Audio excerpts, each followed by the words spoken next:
Glad you're here. If you enjoy our content, make sure to subscribe and support us by donating. Now, let's dive into the story of Dragon Emperor Martial God right here on GMT Recap. The male protagonist is just a fat nerd, but unexpectedly he is hit by a delivery car. At this moment, he returned to his ancestors, but unexpectedly a master of Taoism transmigration entered his body. Lungyan began to have his memories, being teased by his teacher, mocked by the school goddess, forced to apologize by his classmates, and even being beaten by bullies at school every day. Lungyan also did not expect to transmigrate into a useless fat guy, so he decided to seek revenge for his host. Not only did he attract the attention of female students, but also a nurse and a policewoman who liked to wear fishnet stockings. Even the tycoon's daughter had to yield, and even the #1 assassin had to call Lungyan the boss. As the full moon rose high, shining in the night sky enveloping the city. On his way back home, a chubby male student, named Lungyan, was tired, stretching and yawning after a busy day. Putting his black bag into the bike basket, he softly muttered to himself, "It's time to go home already, so boring. I have to finish my homework quickly later, or I'll be scolded by the teacher again tomorrow." With that thought, Lungyan quickly sat on the bike saddle and hurriedly rode home. Due to being too focused on how to get home quickly, how does Lungyan not notice a truck approaching from afar, headlights flickering? It wasn't until the headlights shone in his face that he jolted awake. But it was too late. The distance between him and the truck was rapidly closing, his face turning pale as he realized he had no chance to avoid it. With terrifying speed, the truck crashed into him and his bike. The sudden impact sent him flying off the bike, his glasses shattered and flying into the air. The truck quickly drove away, leaving chaos behind, a mangled bike, glasses scattered on the road, and Lungyan's battered body lying in a pool of blood. Elsewhere, a stranger smirked, holding a phone, informing Lung great young masters that it was done. He requested the remaining 1,000 to be transferred to his account. Through the scope, he observed Lungyan's bloody body on the road. Why did Lung great young masters waste 2,000 to buy the life of this useless person? Thinking about the money he was about to receive, he couldn't help but laugh gleefully, ha ha ha, and quickly drove away, leaving the blood-soaked scene behind. Lungyan's eyes remained closed, blood flowing incessantly from the top of his head, staining his face as the pool of blood on the ground continued to grow. Suddenly, a beam of green light appeared, shining directly on Lungyan's head. A faint voice echoed in his mind, "Have you succeeded in this life? It hurts too much." He slowly opened his eyes to see his own bloody arm, followed by a bicycle and the chaotic surroundings. "Where am I?" The pain all over his body made Lungyan grimace. This body. Suddenly, he received a memory from the host, causing his eyes to widen. The memory started with Lungyan being with the teacher, holding tightly onto the test paper.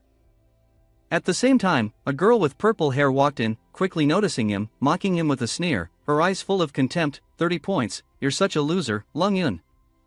In the cafeteria, Lungyan's whole body trembled as he knelt on the ground, humiliated and pitiful. In front of him were 4 other male students, all showing clear disdain.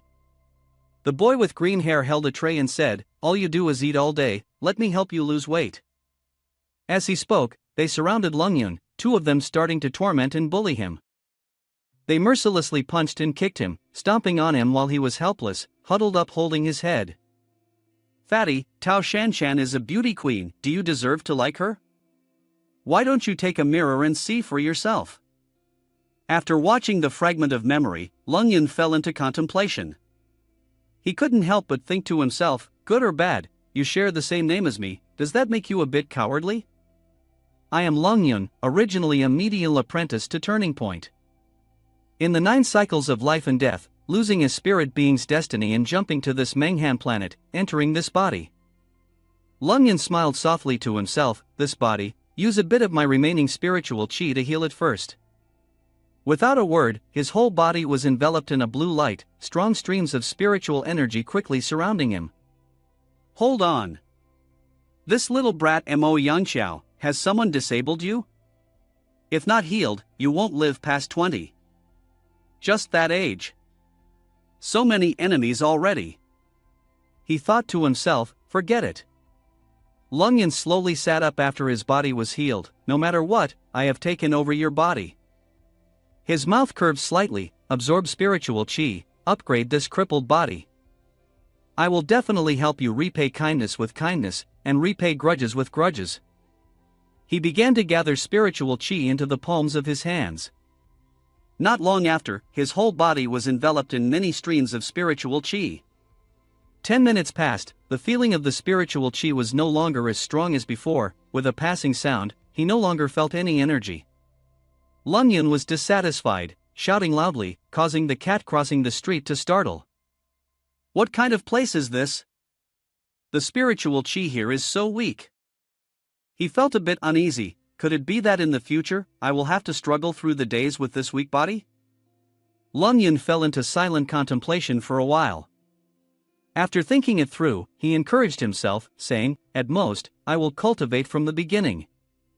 After all, I am a prominent figure, no one dares to underestimate me in the immortal cultivation world. This little obstacle won't make things difficult for me.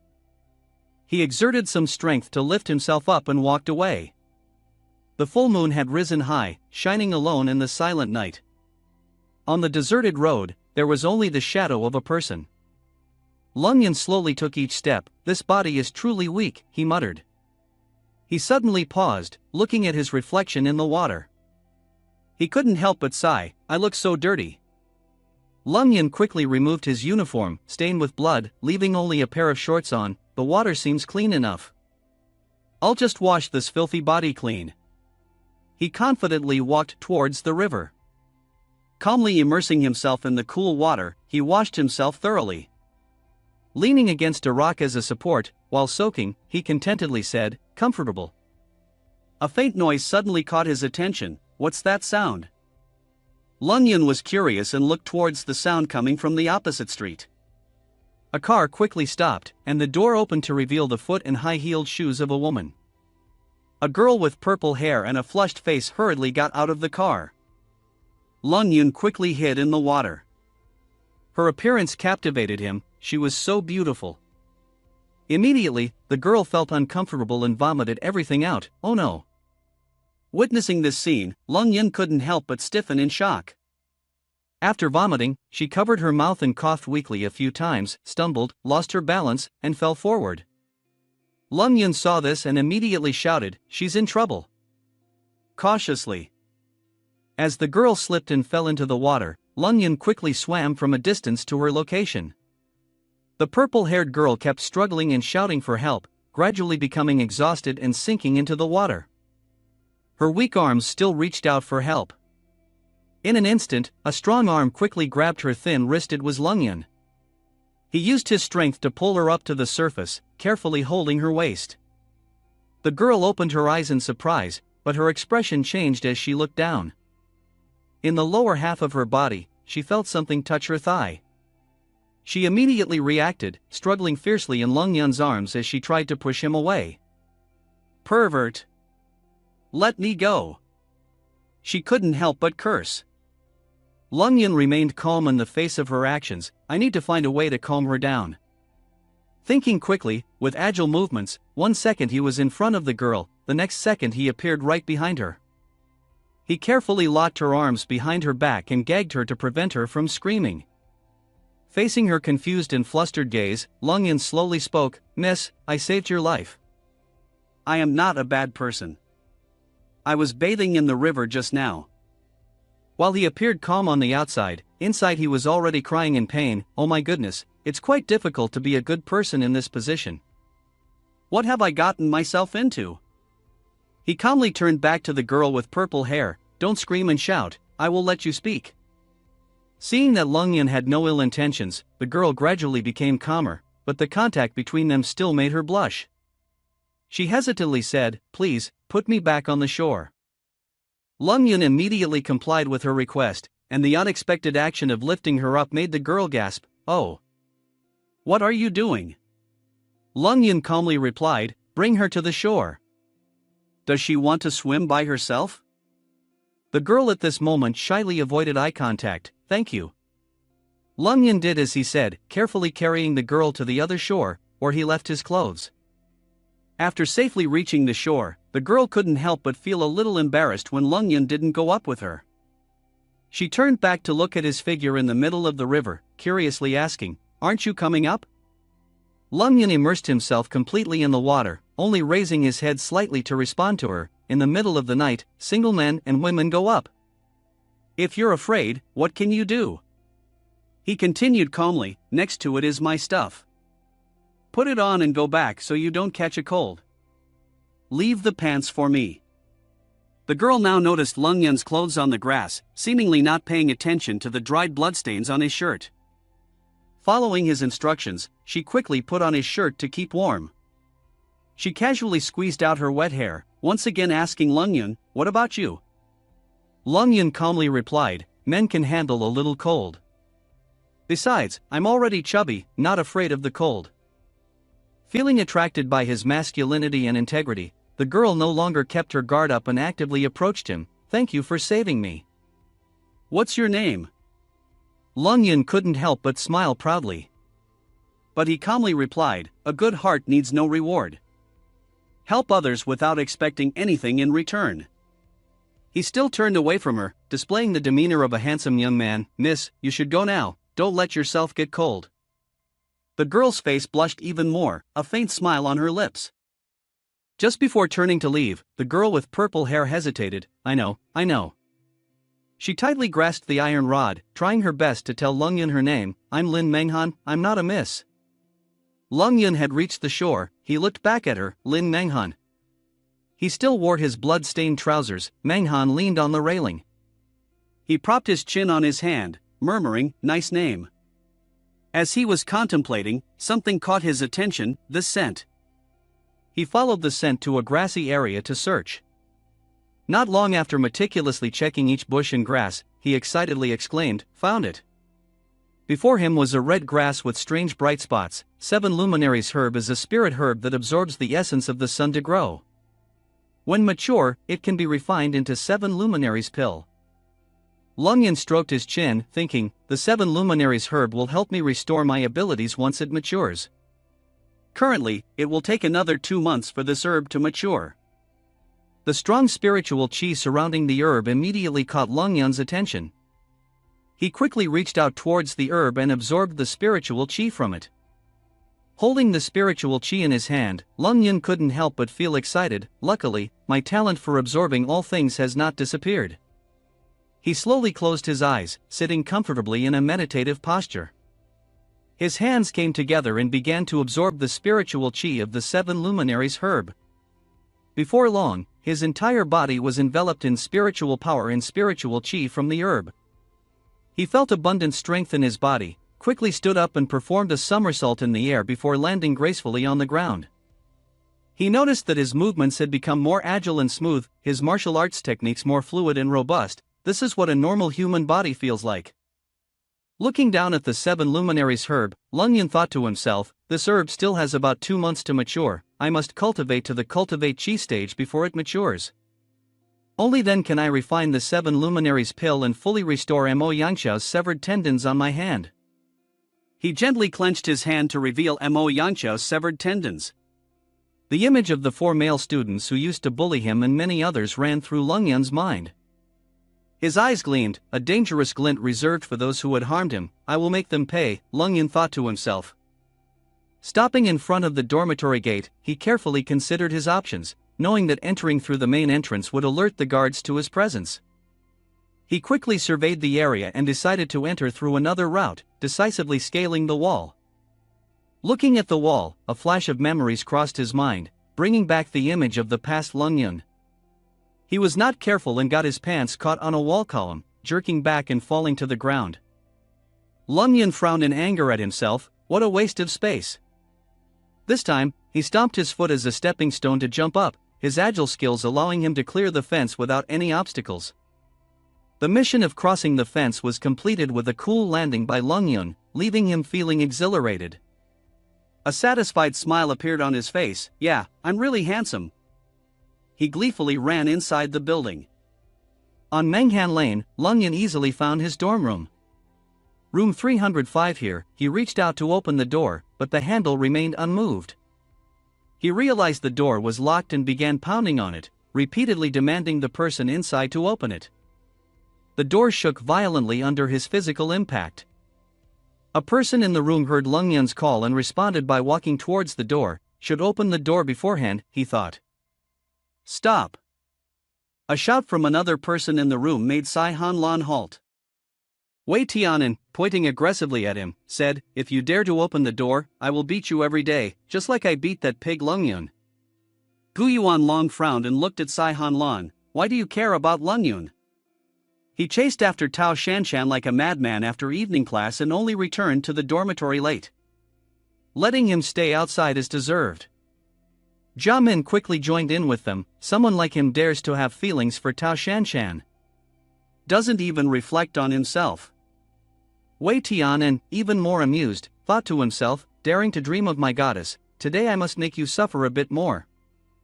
On the Menghan corridor, Lung Yun's knocking on the door had made the other male students in the other rooms uncomfortable. Who was that crazy person, still knocking at this late hour? Hurry up and leave. Do you not let others sleep? Outside, it gradually became silent. Wei Tianan looked satisfied as the door stopped.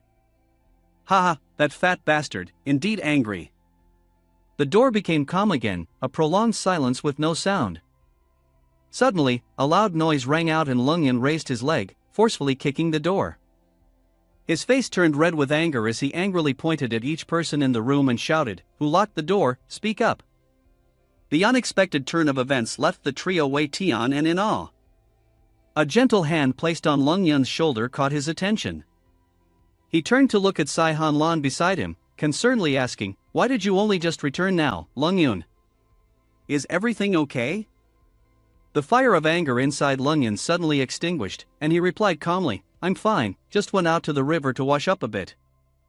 Upon hearing this, Wei Tianan reacted, "Washing up in the river? Are you confessing to being rejected? Planning to drown yourself?" Lung Yun's anger immediately flared up. "Stop talking nonsense. I'm asking again, who locked the door?" Wei Tianan arrogantly taunted, "You have the guts. If it was me who locked it, what will you do? If you're so good, then hit me." As soon as he finished speaking, a hand quickly grabbed and squeezed his neck. Lung Yun didn't hesitate to punch, causing Wei Tianan to lose balance and fall backwards. Lung Yun swiftly knocked him to the ground, tightening his grip as Wei Tianan panicked and screamed. The three people in the room were shocked and amazed by Lung Yun's quick and unexpected moves. Lung Yun raised his leg high and aimed straight at Wei Tianan's stomach, kicking with full force without mercy. Wei Tianan couldn't react in time and could only cry out in pain, "Ah!" Lung Yun laughed cruelly, continuously kicking him with his feet. "I not only want to hit you but also want to step on you." Wei Tianan struggled helplessly, calling for help in vain. "Please, someone come help me." Taking advantage of Lung Yun's momentary distraction, Jia Min seized the opportunity to sneak attack. Sai Han Lan shouted from the side, warning Lung Yun to be careful. Jia Min clenched his fists tightly and aggressively charged towards Lung Yun. "You damn fatty, I see that you don't want to live anymore." He raised his hand to strike Lung Yun's back, trying to teach him a lesson. Suddenly, he felt something was not right. His hand started to feel numb, as if he had just punched a wall. "My hand hurts too much." Jia Min trembled as he looked at Lung Yun, seeing him smirking provocatively. "Do you want to scratch me?" Lung Yun immediately shifted his focus to Shanshang Jia Min, casually cracking his fingers. "With just a little bit of force like that, you want to fight someone?" Jia Min's face was extremely panicked. He couldn't help but stare at the person in front of him, this fatty. He wasn't like this before. Could it be that he's being provoked by something?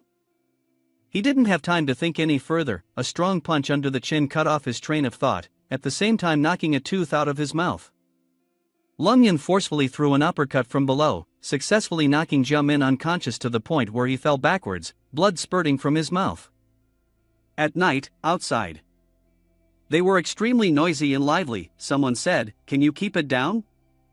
I still want to go take the exam tomorrow. Told you to let this guy sleep." It turns out, the annoying noise was coming from room 305. They angrily burst into the room together. "You want to teach Lung Yun a lesson? Then wait until morning to do it." Someone standing at the door said. A defeated man lying under Lung Yun's feet saw everyone coming. He immediately pleaded with Ko Chai-yuan and Sogwushing, "What are you waiting for? If we don't deal with these fools now, we'll be in trouble later." Indeed, the scene before them made them turn pale. Lung Yun glanced at them. "For years, you have always looked down on me. I have endured it all. But today you locked the door and wouldn't let me in." Then Lung Yun continued to ask, "If I endure again, next time, will you just pee on my head? How do you feel about that?" It seems that they were quite frightened by Lung Yun's difference. They replied to Lung Yun, "You did the right thing. Anyone in that situation wouldn't be able to endure it. Wei Tian, you went too far." After that, they dispersed and returned to their rooms. "There is still work to do, we must return before." "I am the same." Lung Yun glanced towards the door, speaking disdainfully, "A bunch of commoners." Then he looked down at the village chief lying beneath his feet with a menacing gaze. "Should I settle an old debt now?" The other person was also fearful, so he quickly turned around and softly begged, "Boss, it was all my fault before. Please forgive a knave like me." In reality, Lung Yun had no intention of hitting him this time. He just wanted to ask if he knew he was wrong. Of course, he quickly apologized to Lung Yun, followed by a series of threats and warnings to them. "Hey, you up there, do you hear me?" Lung Yun said. Yes, I hear you clearly," he replied. Lung Yun reminded them to quickly fix the door, otherwise they shouldn't think about going to sleep. Then he picked up the basin and walked out. "Yes, boss. I will fix it immediately, guaranteeing not to delay your sleep," one of them quickly responded. In the bathroom, Lung Yun stood in front of the mirror thinking to himself, "Those fools. They probably won't dare to bother me anymore." He looked at himself in the mirror and thought, "Alright. I can safely proceed with the next plan. From tomorrow onwards, I want to start saying goodbye to this fat pile." Outside, they are helping the village chief stand up. He cares and asks, "Chief, how are you?" Sai Han Lan worriedly replied, "Everyone is family, and we are roommates, so it's good to be together. Don't worry anymore." The terrifying appearance of Lung Yun just now, "Who dares to provoke him now?" one of them replied. As for Wei Tian, he was so angry that flames seemed to emanate from him. He was determined to seek revenge on Lung Yun. In 5th grade, they were gossiping about Lung Yun's incident last night. They even rumored that last night Lung Yun followed Tao Shanshan, and when he returned his clothes were not neat. Unfortunately, when their rumors reached Tao Shanshan's ears, she angrily walked over to where the two boys were talking. Seeing themselves being discovered, they quickly said, "Goddess, you're here early today. Goddess, do you have any orders?" Tao Shanshan angrily laughed, then turned and walked away. Sitting next to her was a girl with green hair named Zhang Ling. Hearing this story, she asked Shanshan, "Did Lung Yun really do something to you last night?" She angrily denied, "No. Do you believe in this kind of rumor? I didn't even see that idiot last night." Then Zhang Ling continued, "Now it has spread throughout the whole school, everyone feels it's true." Upon hearing this, Tao Shanshan screamed in shock, "What?" She slammed the table as if to ignite a fire. "Lung Yun, I want to destroy you." Then someone chuckled mysteriously, thinking to himself, "Lung Yun, Tao Shanshan is not the kind of foolish person you can mess with, you just wait to die." A voice from Tao Shanshan echoed from class 3A, "Where are those 6 damn pigs?" Seeing Shanshan storm out, Zhang Ling immediately ran after her and asked, "Shanshan, where are you going?" Suddenly Shanshan stopped, causing Zhang Ling to bump into her. Tao Shanshan pondered, "If I go find Lung Yun now, wouldn't that prove the rumors true? It's only then that the truth will be revealed."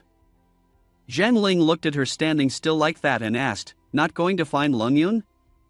Shanshan hesitated for a moment before answering. Then she continued, "It won't be long before everyone realizes this is nonsense. Who knows, maybe Lung Yun started this rumor himself to attract your attention." Hearing her say that, Tao Shanshan became even angrier. She shouted, "He deserves it." Shanshan threatened Zhang Ling, "You too, always worrying about supernatural things, aren't you tired of it? Suddenly, Meng Han exclaimed outside the door, "Oh my god, that pig is carrying a bag of sand and running." And then a series of discussions and glances turned towards Lung Yun running on the school field. Lung Yun's face was covered in sweat, tiredly dragging his feet with each step. But to say he was running, in reality his speed was only equivalent to walking. "That pig-head Kia is being annoying again, truly useless." That voice came from the girl with green hair named Zhang Meina, the most beautiful girl in the school. The boy next to her was Xia Jungang, one of the 4 wasteful playboys. Hearing them criticize Lung Yun like that, an angry person spoke up, "Brother, I am not useless." It turned out that the person saying that was Ning Lingyu, the second most beautiful girl in the school. Seeing her defend him, Zhang Meina teased, "So, that chubby guy is your brother?" "I didn't know that before." "Jungang, do you know?" She looked at Jungang, only to realize that he was staring at Ning Lingyu with a blush. He thought to himself, "Lingyu looks really beautiful when angry." Seeing him like that, Zhang Meina became even more annoyed. Lingyu threatened her, "If you keep talking about my brother like that, don't blame me for being impolite." She not only wasn't afraid but also taunted, "Your brother? Is it someone who is constantly being beaten up, and even manages to rank first in every exam?" "Ha, someone like that isn't useless, who else could it be?" After hearing her speak, Jungang suddenly grabbed her wrist. He stopped her from arguing further, and apologized to Ning Lingyu on behalf of Meina. "Lingyu, don't be angry. Meina just got a little carried away."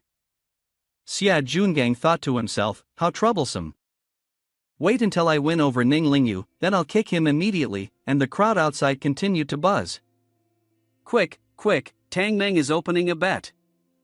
"Bet on how many laps Lung Yun can run with that pig," someone said. "I bet he can't even run 1 lap. Haha, another person commented. Then, Jungang called Meina over and said, "Come see the excitement." Seeing this, she came up with a plan.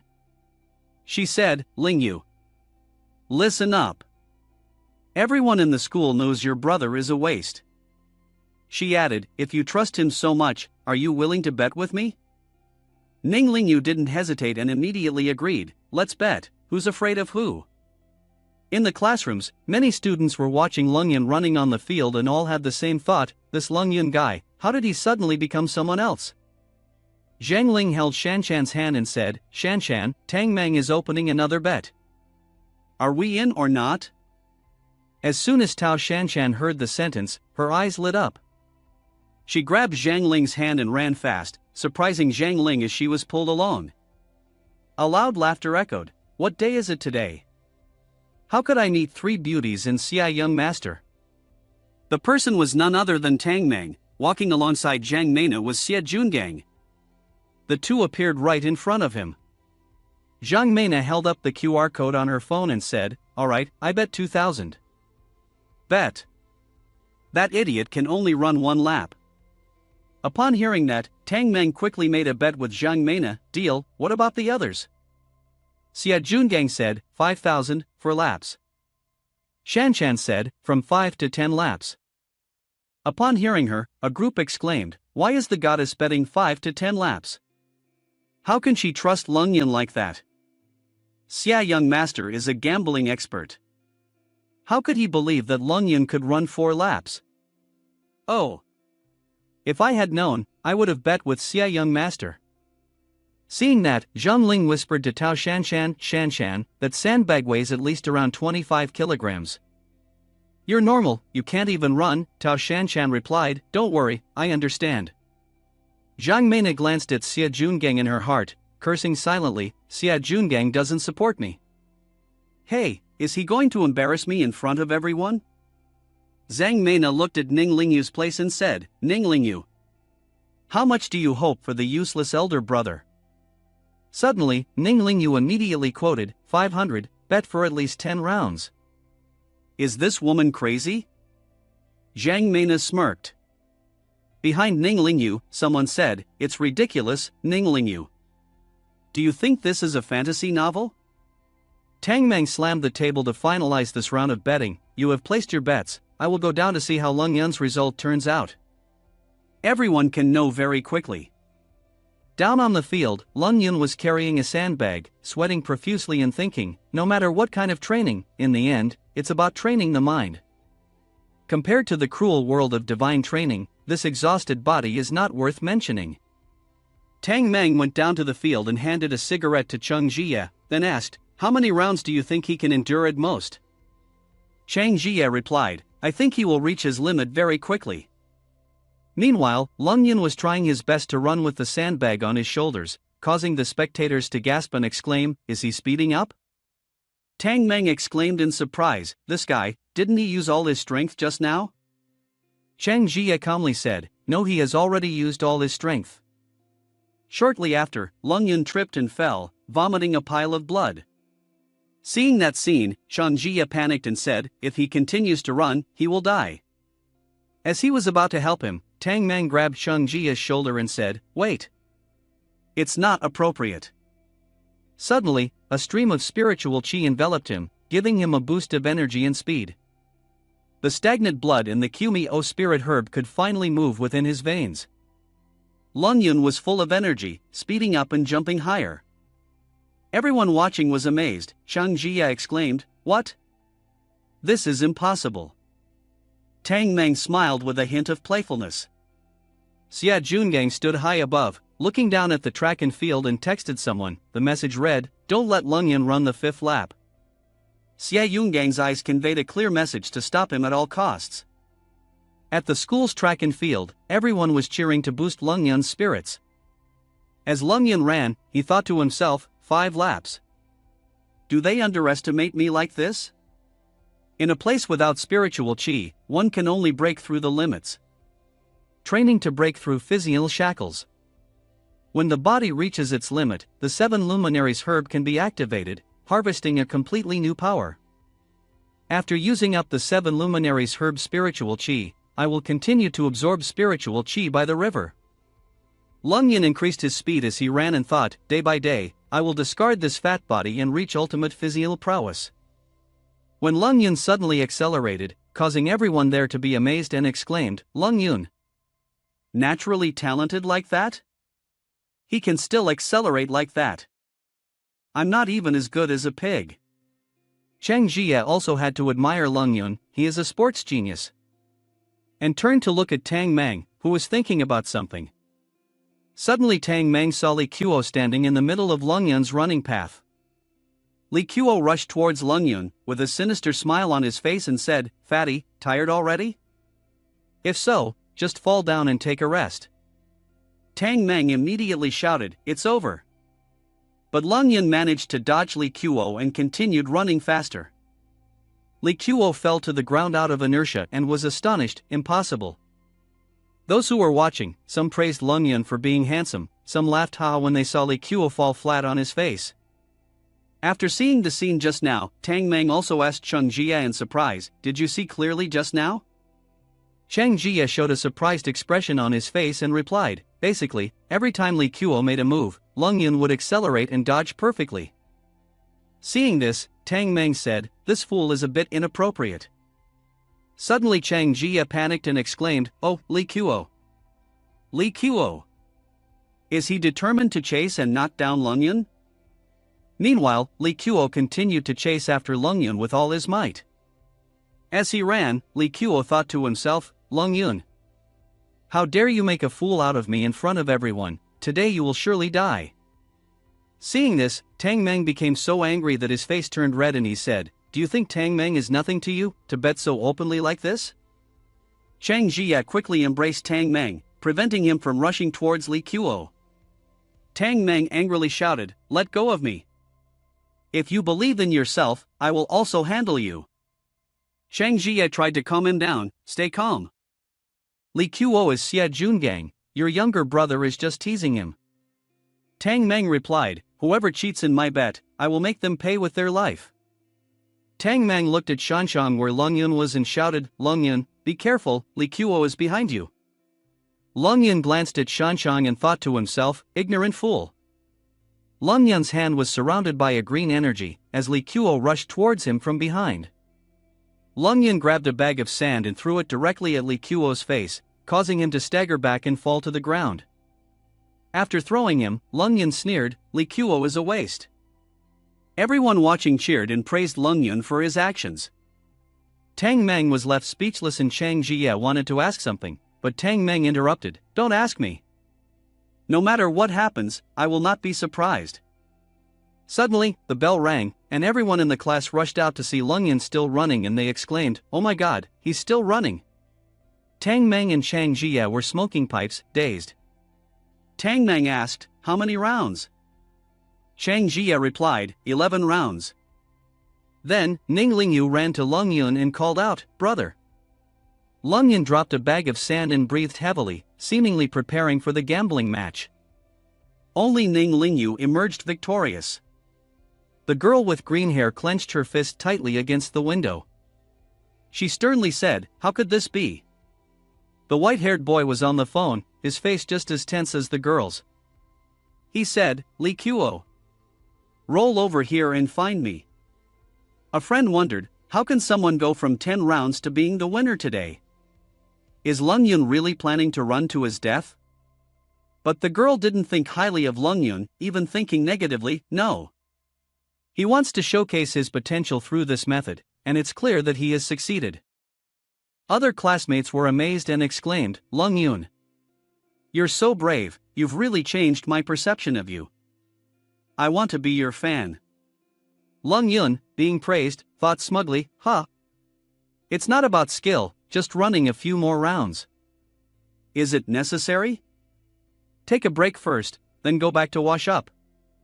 He thought as he dropped his backpack to the ground to rest. Ning Lingyu ran over and asked, "Brother, are you okay?" Lung Yun wondered, this girl looks like my little sister. His friend asked, "Brother, why are you bleeding like this? Are you hurt anywhere?" Suddenly, Lung Yun realized something and said, "Wait. Is this Tiansheng Lingti?" Tiansheng Lingti in divine training is an extremely rare type of physique. The cultivation speed is at least several times faster than others, from 100 times to even 1,000 times, even the heavens help us. He silently absorbed Ning Lingyu's Tiansheng Lingti, then exclaimed, "Tiansheng Lingti is so amazing." Seeing her brother constantly sniffing her, Lingyu hesitantly spoke up, "Brother." Lung Yun jerked back, alarmed, thinking, "Oh no, I will not be seen as a pervert by her, will I?" "That's right, my little sister seems very distressed." "So?" Ning Lingyu innocently asked her brother, "Just now. Were you trying to comfort me?" She hugged Lung Yun emotionally, remembering, brother was picked up by mother at the temple gate when she heard the cries of a baby. Ning Lingyu's mother arrived, picked up the baby and comforted him. "I have known since I was little that we are not blood related." When the baby was picked up, there was only a piece of paper with his name written on it. Although they are not biological siblings, the affection towards each other is even better than real siblings. So until Lung Yun was mocked by everyone, "You are not real siblings, you were picked up by our mother on the roadside, a wild child." Since then, the older brother became more silent, increasingly self-conscious, and started avoiding me. She quietly held his hand and said, "Oh, I thought I had lost my older brother forever." Lung Yun thought to himself, no one will dare to look down on Lung Yun in the future, and no one will dare to underestimate you. He gently patted her head and reassured her, "How could that be? I will always be your older brother." He wiped away her tears and said, "Wait for me to come back after washing up, then I will take you out to eat." She smiled and replied, "Okay." At the second floor of the restaurant, she looked at its extravagance and said, "Actually, we don't need to eat here." Lung Yun held the menu and said, "No way, I want to take you to the best place to eat. Look at the menu and order whatever you want." She thought to herself, after running for so long, my older brother must be very hungry, he should eat a little more. She looked at the prices on the menu and was surprised, why is it so expensive, it's like robbery. Lung Yun thought to himself, I only have 20 in my pocket. At the restaurant. Lung Yun thought to himself, there is no other way but to borrow some money from my sister. That way, it's like I'm treating my guests. He asked Lingyu, do you have any money on you? How much do you have, is it enough to spend? She replied, it's enough, but I just lent some to you this morning, luckily my brother invited me to have a meal. He thought, oh no. This time I want to dine and dash. No money, it's really troublesome, I just don't know what to do to earn money. At this moment, a silver-haired boy approached and said, so you guys are here, I've been looking for you everywhere. Ling Yu looked at him and said loudly, Tang Meng, what do you want? I'm having a meal with my brother. Tang Meng casually sat down and said, don't be so defensive, I just arrived to have a meal too. Why don't we eat together? Lung Yun angrily said, get up. Can't you see that we are not welcoming you? Leave quickly, or we won't be polite. Tang Meng thought for a moment and said, alright, if you don't want to eat, then forget it, actually I came to give money to Ling Yu. Ling Yu, afraid of being exposed, shouted, I don't understand what you're saying, just leave quickly. Tang Meng continued to explain, it's the money you won, a total of 15,000. Lung Yun grabbed her hand, hey, wanna fight? Lung Yun asked, what money were you talking about earlier? He replied, it's the bet I made, to see how many laps you can run at most. Only Ling Yu bet 5 to 10 laps or more, with odds of 1 to 20. So? Ling Yu said, big brother, I'm really sorry. Lung Yin not only didn't get angry but also asked, oh yeah. Why only bet 500? Don't you trust your little sister's big brother that much? She was surprised, while Lung Yin was still happily joking, next time there's a situation like this, we must bet all our assets. Let's make this shameless person go bankrupt. She couldn't help but burst out laughing. Tang Meng said, don't act like I don't exist. And my name is Tang Meng, one of the 4 great evils in high school, don't pretend not to recognize me. A subordinate reported, boss. Your record has been broken by someone from our school. He asked, oh, what record? Your older brother from the Tao family has the most records. The girl answered the phone. That's the Dharma record for jogging, before he applied to that mysterious army. Moreover, he used to be fat, had to stop and breathe after 2 steps. He replied with a question, are you saying that guy broke my record? Yes. I saw it with my own eyes, the girl said. People like him will grow up very quickly in the future, he replied. Shanshan must observe that guy carefully. She said, yes. I will. At this moment, a friend bumped into her. The friend asked Shanshan, are you still on the phone? You're really obsessed with him, I'm starving, let's go to the 2nd floor to eat. Upon arrival, they were surprised by what they saw, Lung Yun. How did he come to the 2nd floor to eat? Shanshan. Wait for me, Lung Yun said. Seeing Shanshan approaching, both Lung Yun and Tang Meng looked at her. The friend from afar exclaimed, oh my! What does Shanshan want to do? All year round, people sit at the table, is this a roundtable conference? This is really embarrassing. Lung Yun raised his chopsticks and gently separated a piece of meat.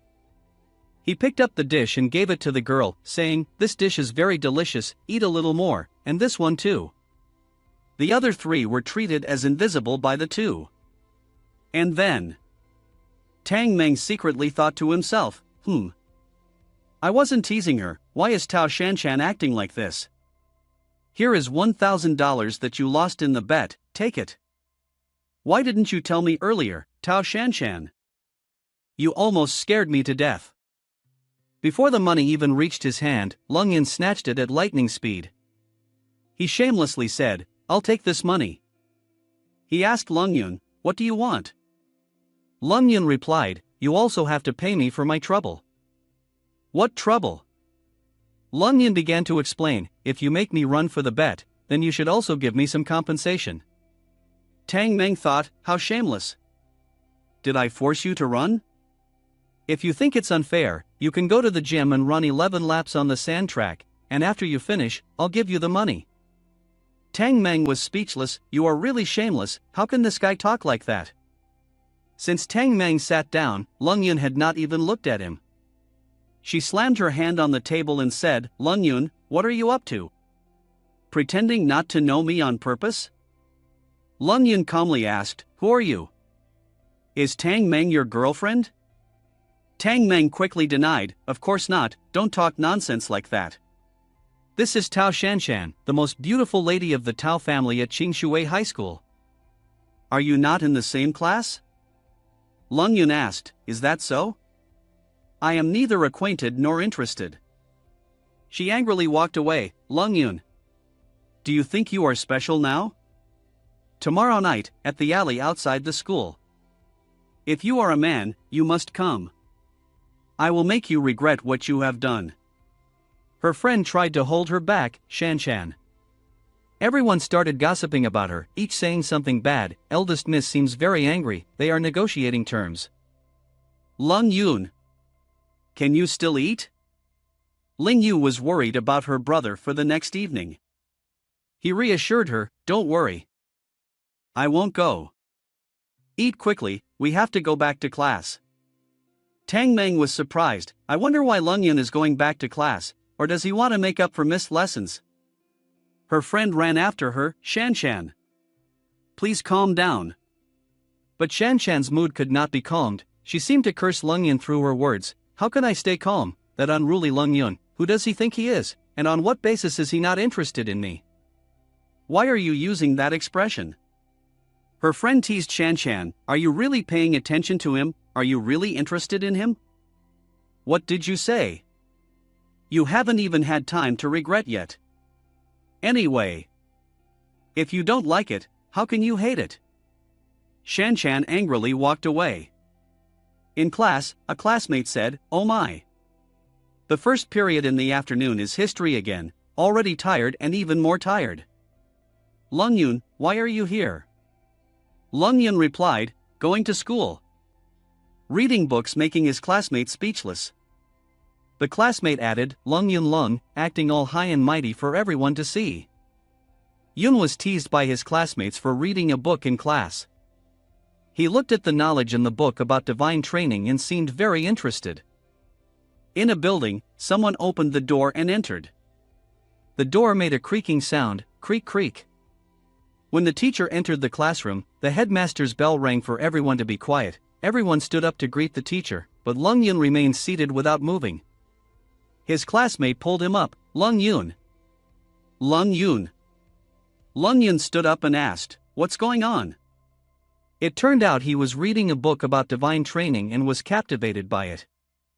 In ancient times before the Qin dynasty, the 100 schools of thought flourished, and Laozi expounded the concept of Tao begets one begets two begets three begets the myriad things. This natural Taoism is clearly the supreme cultivation method. This moral integrity is the key to success. We need to study moral integrity carefully to succeed. It's just that the spiritual qi in this area is extremely thin. Even if we have the shangshu, it's useless. Lung Yun explained his reasons and his interest in the book's content. Incorrect, it's not like that. Even in the immortal cultivation world, mortals basically do not know divine training. It's not that there are no discoveries, but rather none. I may have been too arrogant recently, perhaps I have been discovered by someone to chart a new course. I must quickly accelerate my cultivation. The angry teacher slammed the table and yelled loudly, "Lung Yun." Lung Yun startled out of his thoughts. The teacher kicked him out. "The university entrance exam is coming up, and you dare to disturb my class like that?" Whispered by friends, the teacher never forgot to look at Lung Yun, caught by the teacher again today. This time, Lung Yun is finished, he is too foolish. How could he shoot himself in the foot like this? Did running too hard in the morning lead to a lack of clarity in his mind? Lung Yun asked the teacher, "When did I disturb?" The teacher patiently explained, "Everyone stood up, but you stayed seated. When everyone sat down, you stood up, isn't that disturbance? I was still studying the lesson just now. That's why I couldn't keep up with everyone." Lung Yun replied. All eyes turned to the teacher as he asked, "Is that the excuse you're using? Then tell me, what lesson were you studying?" After thinking for a moment, he replied, "From pre-Qin ancient times to the 100 schools of thought, I remember all of it." Shanshan thought to herself, stupid, still hesitating at this moment. Teacher. He will definitely not let you off. Remembering the whole thing well, very good. Anyway, we reviewed this content today. Read it from beginning to end, let me hear it once. The man remained silent, say it. His green-haired friend said, Lung Yun, don't be shy, read it quickly, everyone is waiting. Yes, don't just stand there, everyone is waiting for you to read it. Ha ha ha. Lung Yun said, I'm afraid there won't be enough time, anyway the content is a bit long, 1 or 2 hours is not enough. The teacher chuckled and said, it's okay, both afternoon classes are history, we have plenty of time. Everyone looked at Lung Yun, the teacher approached him and said, standing here won't work well, you should go up to the podium. Going up to the podium, no one can remind you. That's it. Shanshan stood up and said, Teacher Wang. Her friend next to her immediately pulled Shanshan's hand down and asked, Shanshan, what are you going to do? Shanshan replied, I'm going to stop Lung Yun from going up, to save face. Oh, didn't you say you hated him to the core at noon, now you're heartbroken? Shanshan immediately used all the reasons to refuse, I'm not the class monitor, I can't just sit and watch. Everyone's valuable study time is being wasted again, it's really embarrassing. Her friend reassured her, don't worry, even though I also feel that Lung Yun couldn't say it, my sixth sense tells me that he already has a plan, just don't rely solely on me, let's just sit back and watch the excitement. Oh, and do you want something to drink? Lung Yun confidently said, first batch. 40 minutes later, he still said sixth batch, everyone was amazed, does he really know them all? Impossible. How could he possibly know them all? Not a single one missing. The teacher, moved, said, it's unbelievable, Lung Yun's memory is truly amazing. Relieved, he took Lung Yun to the office to talk, leaving Shanshan in charge of the class. The next period, everyone studied freely. Shanshan, you're in charge of maintaining order. Lung Yun. You come with me to the office, the teacher had something to discuss with him. Lung Yun turned back and said, Shanshan, huh? So you're really my classmate. The class was in a buzz, this is impossible. They continued to be amazed by Lung Yun's achievements, even comparing them to the Guinness World Records, why wouldn't it be possible? There are people who can remember more than 6,000 digits of pi. Lung Yun could remember half a book, which was normal. But what you said was a Guinness World Record, and he, Lung Yun, ranked first in our class. There were opposing opinions, what's so special about that? The university entrance exam doesn't include history. Exactly, maybe he didn't study anything in these 3 years, just memorized. That's right, it's certain that he prepared in advance. Only his deskmate knew that Lung Yun did not prepare in advance, he only glanced at it once. But the key is that Lung Yun did not prepare in advance, he only glanced at it once.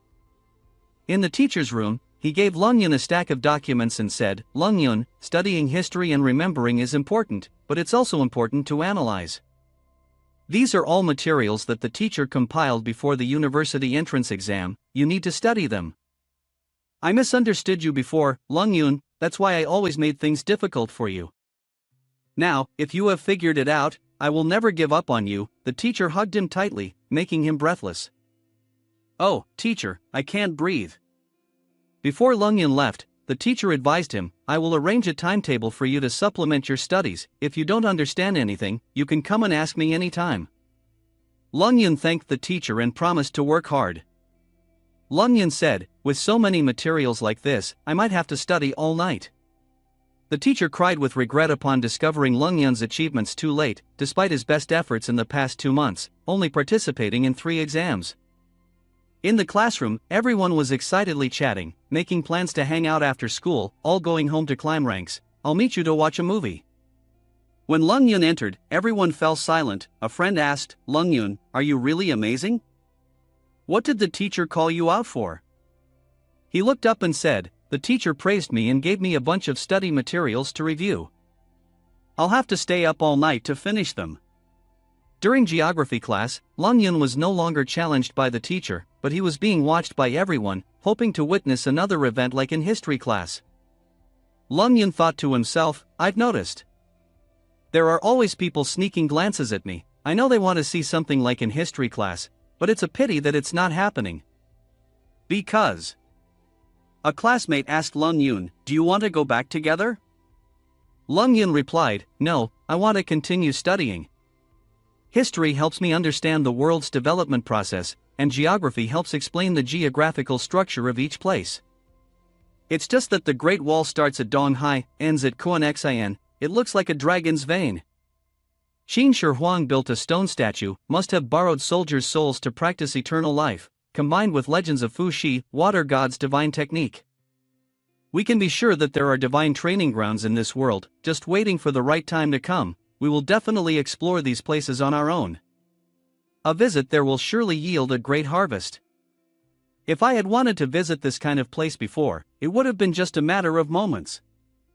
Currently, the first level has not been cultivated yet. Self-protection is also a problem.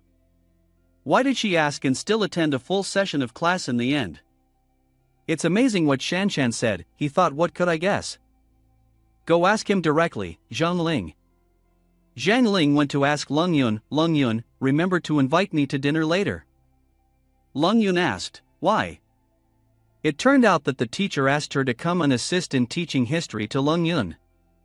If there is anything you don't understand, just ask her, just by doing this. She thought Lung Yun should invite her to dinner as a reward.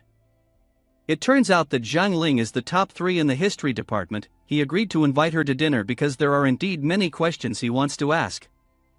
I will invite you to dinner, Zhang Ling asked. I want to bring class monitor Tao Shanshan along, but I don't want to invite Shanshan. Lung Yun said, she has a princess-like temperament. Zhang Ling thought to herself, thank goodness Shanshan didn't hear, otherwise she would be really angry. Zhang Ling looked at the marked spots in the book, then asked Lung Yun, do you want to visit these places? Shanshan seems to have been there before, so she knows more than us. If you want a better understanding, you can directly ask Shanshan. Zhang Ling tried every way to persuade Lung Yun to let Shanshan come along, and finally succeeded. Lung Yun said, then bring her along. Zhang Ling said, great. Zhang Yuanlu is across from the school, I will go book a room immediately. Shanshan saw them talking and laughing, and felt jealous. What are they talking about that they can talk for so long? She seemed eager to go. Zhang Ling asked, hello, is this Zhang Yuanlu? I would like to book a room. While talking, she accidentally bumped into Gao Shangfa and he asked, why are you asking about Zhang Yuanlu? As they were walking, they ran into someone who said, Shanshan wants to go, why didn't you tell me? Shanshan said, Gao Shangfa. Why are you here in our class, go away. The others in the class wondered, is this Gao Shangfa? One of the 4 great evils of our school. Shoo. Be careful, don't let him hear, otherwise no one can save you. Gao Shangfa's father is the owner of a real estate company, and he is unruly at school. Let me see if I can find it. Shanshan thought to herself, Gao Shangfa just arrived and headed towards Lung Yun. What is going on? Gao Shangfa quickly reassured her, Shanshan. Don't worry, wait for me to handle this matter, we will go to Zhang Yuanlu together for a meal. He then said to Lung Yun, you little brat, I heard you are quite famous at school today. Lung Yun remained silent, which made him very angry. Hey you, I'm talking to you, raise your head up quickly. Lung Yun asked, are you Gao Shangfa? I have something to ask you. Lung Yun's attitude displeased Gao Shangfa, and he snapped, damn it, you dare to talk to me like that? Go ahead and ask, once you're done, I will show you my temper. Lung Yun said, alright, I want to ask you, how much money did you steal from me in the past 3 years, and how many times did you hit me? He smugly replied, I can't remember how many times I hit you, I just do it whenever I feel like it. As for the money, I took it a few times, around 3,000 to 4,000. A poor guy like you, even if I take more, you won't have it. However, I heard today that your sister beat Xiaobao Wang and won 100,000. You also took 100,000 from Shanshan. If you don't hand it over immediately, I will take matters into my own hands, and you will suffer. Shanshan told Gao Shangfei, don't look down on others here. You're no different from the thieves. Lung Yun said, Shanshan, you don't need to worry about me. I know the situation. How much money do you have now? He replied, almost 10,000, so what? What's it to you? I want your money. Are you not going to give it to me? Lung Yun said, alright, I'll be at ease then. Because if you don't have enough money, you won't be able to pay for medicine. He then punched him in the face. He was thrown far away, then Lung Yun grabbed his tie and punched him in the stomach, throwing him to the wall. Everyone was shocked. Gao Shangfei asked Bai Hiji, why are you still standing there? Come over here and help. He just stood there and said, daring to hit my boss, I'll show you how I deal with you. Gao Shangfei thought to himself, stupid to still be standing there taunting him. Come over here and support me. Yes, boss. The underling replied. What else do you want to do? Lung Yun said, don't be afraid, you wanted him to come help you, right? I just want to help you. After saying that, Lung Yun kicked him, flying to the door. He collided heavily with the underling, falling flat on the ground. Oh my god! Lung Yun is so strong. Everyone was very impressed with his actions. Gao Shangfei and a classmate were beaten and lying on the ground moaning. Then he spat blood from his mouth, startled and looked up. Lung Yun stood there, looking down at him, then decisively kicked Gao Shangfei in the chest, causing him to scream in pain. Lung Yun bent down and asked, bastard, can you still speak human language? Some students were happy, some were surprised. Zhang Ling said to Tao Shanshan, Shanshan, did you hear that? Gao Shangfei was called a bastard by Lung Yun? Lung Yun continued to question, why are you silent now? Did I injure you when I hit you? Gao Shangfei, in pain and trembling, tried to lift Lung Yun's foot off him but couldn't. Lung Yun continued, what kind of four great evils are you? Your current state is far inferior to Wei Tianing. At the dormitory, Wei Tianing blushed and wondered, why mention me? Lung Yun said, bastard, how much money did you take from me in the past 3 years? Terrified, Gao Shangfei stuttered, 3,000 to 4,000. Lung Yun thought, 3,000 to 4,000 and asked Zhang Ling, if 7,000 is deposited in the bank, how much interest would it earn in 3 years? Zhang Ling replied, I don't know, but at least 10% over 3 years. Lung Yun heard the words and smirked, 7,000, based on 15%, that's actually 1,050. Lung Yun's eyes filled with joy, exclaiming, let's forget about the odd numbers, I'll just take 8,000, that should be fair, right? Leaving his classmates stunned. Gao Shangfei replied, of course, as he reached into his pocket and pulled out a stack of money. He hesitantly handed over the money and said, I'll give you this 10,000. 10,000? Lung Yun questioned, then forcefully held up the stack of money and declared, do you think I'm the same as you? I only want to take back what's mine. I don't need an extra penny. And he threw the stack of money straight at Gao Shangfei's face. Zhang Ling chuckled happily, Lung Yun, you really know what you're doing. But Tao Shanshan still seemed doubtful, well, not necessarily. Gao Shangfei looked fearful, sitting amidst the money and gazing up at Lung Yun, saying, I can't just let you hit me for free. It takes a lot of effort. Lung Yun sat down and said, shouldn't you give me some money as compensation? Upon hearing that, Zhang Ling awkwardly laughed and wondered, can it still be like this? Tao Shanshan lowered her head and said, indeed. Still shameless as ever. Gao Shangfei frantically gathered all the money back, then hesitantly reached out his hand and asked, is this enough? But it seems Lung Yun is not satisfied, glaring at him, too much. Why spend so much money on useless people like you? Lung Yun said coldly. Upon hearing this, Gao Shangfei's face turned pale with fear. Lung Yun raised a finger to indicate and smiled, half is enough, let's consider it settled. Gao Shangfei staggered to his feet, cursing in his head, you wait. I'll come back and have someone kill you. But before he could get up, a kick landed straight on his face, forcefully pushing him to the ground, leaving Gao Shangfei unable to do anything. Who do you think you are to look down on others like that? Lung Yan stepped on Gao Shangfei's face, forcing him to look up, then looked down with a disgusted and contemptuous expression, asking arrogantly, "You haven't told me yet, what's that pitiful look on your face?" Gao Shangfei frowned in anger, but couldn't say a word. Gao Shangfei remembered a similar scene in the past, where he arrogantly stepped on someone's face and spoke in a disrespectful tone. In the future, if someone asks you, "What is the mark on your body?" do you know how to answer? The person being stepped on by Gao Shangfei can only endure without daring to resist. Even if angry to the point of grinding teeth, one must still bow their head and reply, "I tripped and fell on my own. As you sow, so shall you reap," and now it's Gao Shangfei being stepped on. He looked up at Lung Yan with an unwilling face, then gritted his teeth and said, "I accidentally ran into a wall." After receiving a satisfactory answer, Lung Yan turned to the students behind him and said, "Everyone heard that." He smirked at everyone present. Gao Shangfei said the mark on his body was caused by his own actions, our class has nothing to do with it.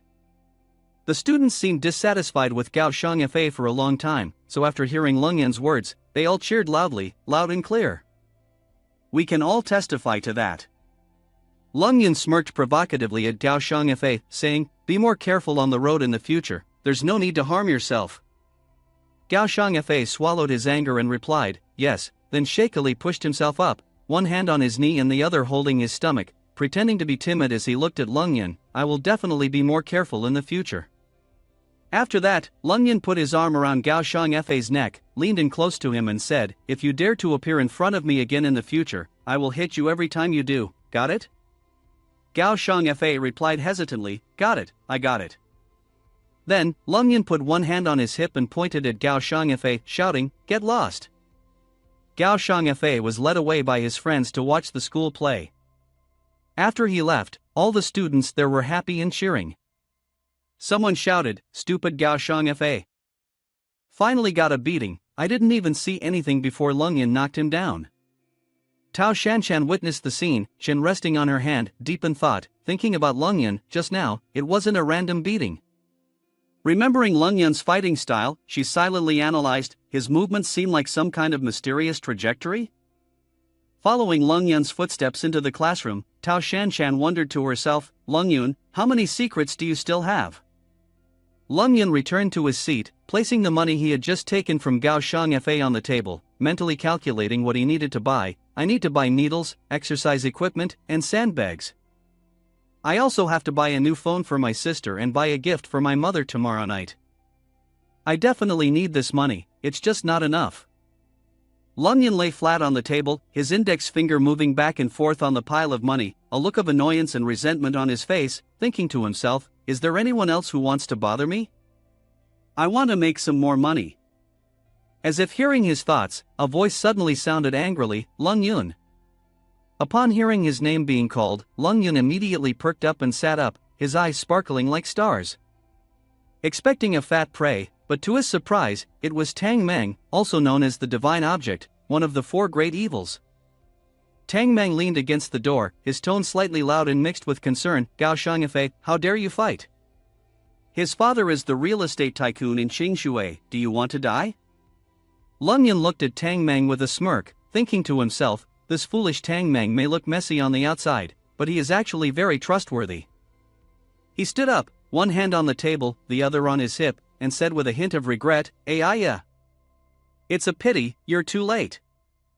After speaking, Lung Yan approached Tang Meng, slapped him on the shoulder, one hand in his pocket, then said excitedly with a sharp nose pointing up to the sky, "If you had come a little earlier, we could have fought him together." Seeing this, Tang Meng also put his hand on Lung Yan's shoulder, one hand on his hip, and said with a swagger. The sharp nose showed arrogance. Laughter rang out in response. "Exactly, that scoundrel is indeed the one who started it. I had a feeling he didn't sit well with me." Both burst into hearty laughter, "Ha ha ha." Just then, another voice chimed in, "Lung Yan. There are rumors in the school that you fought with Gao Shangfei."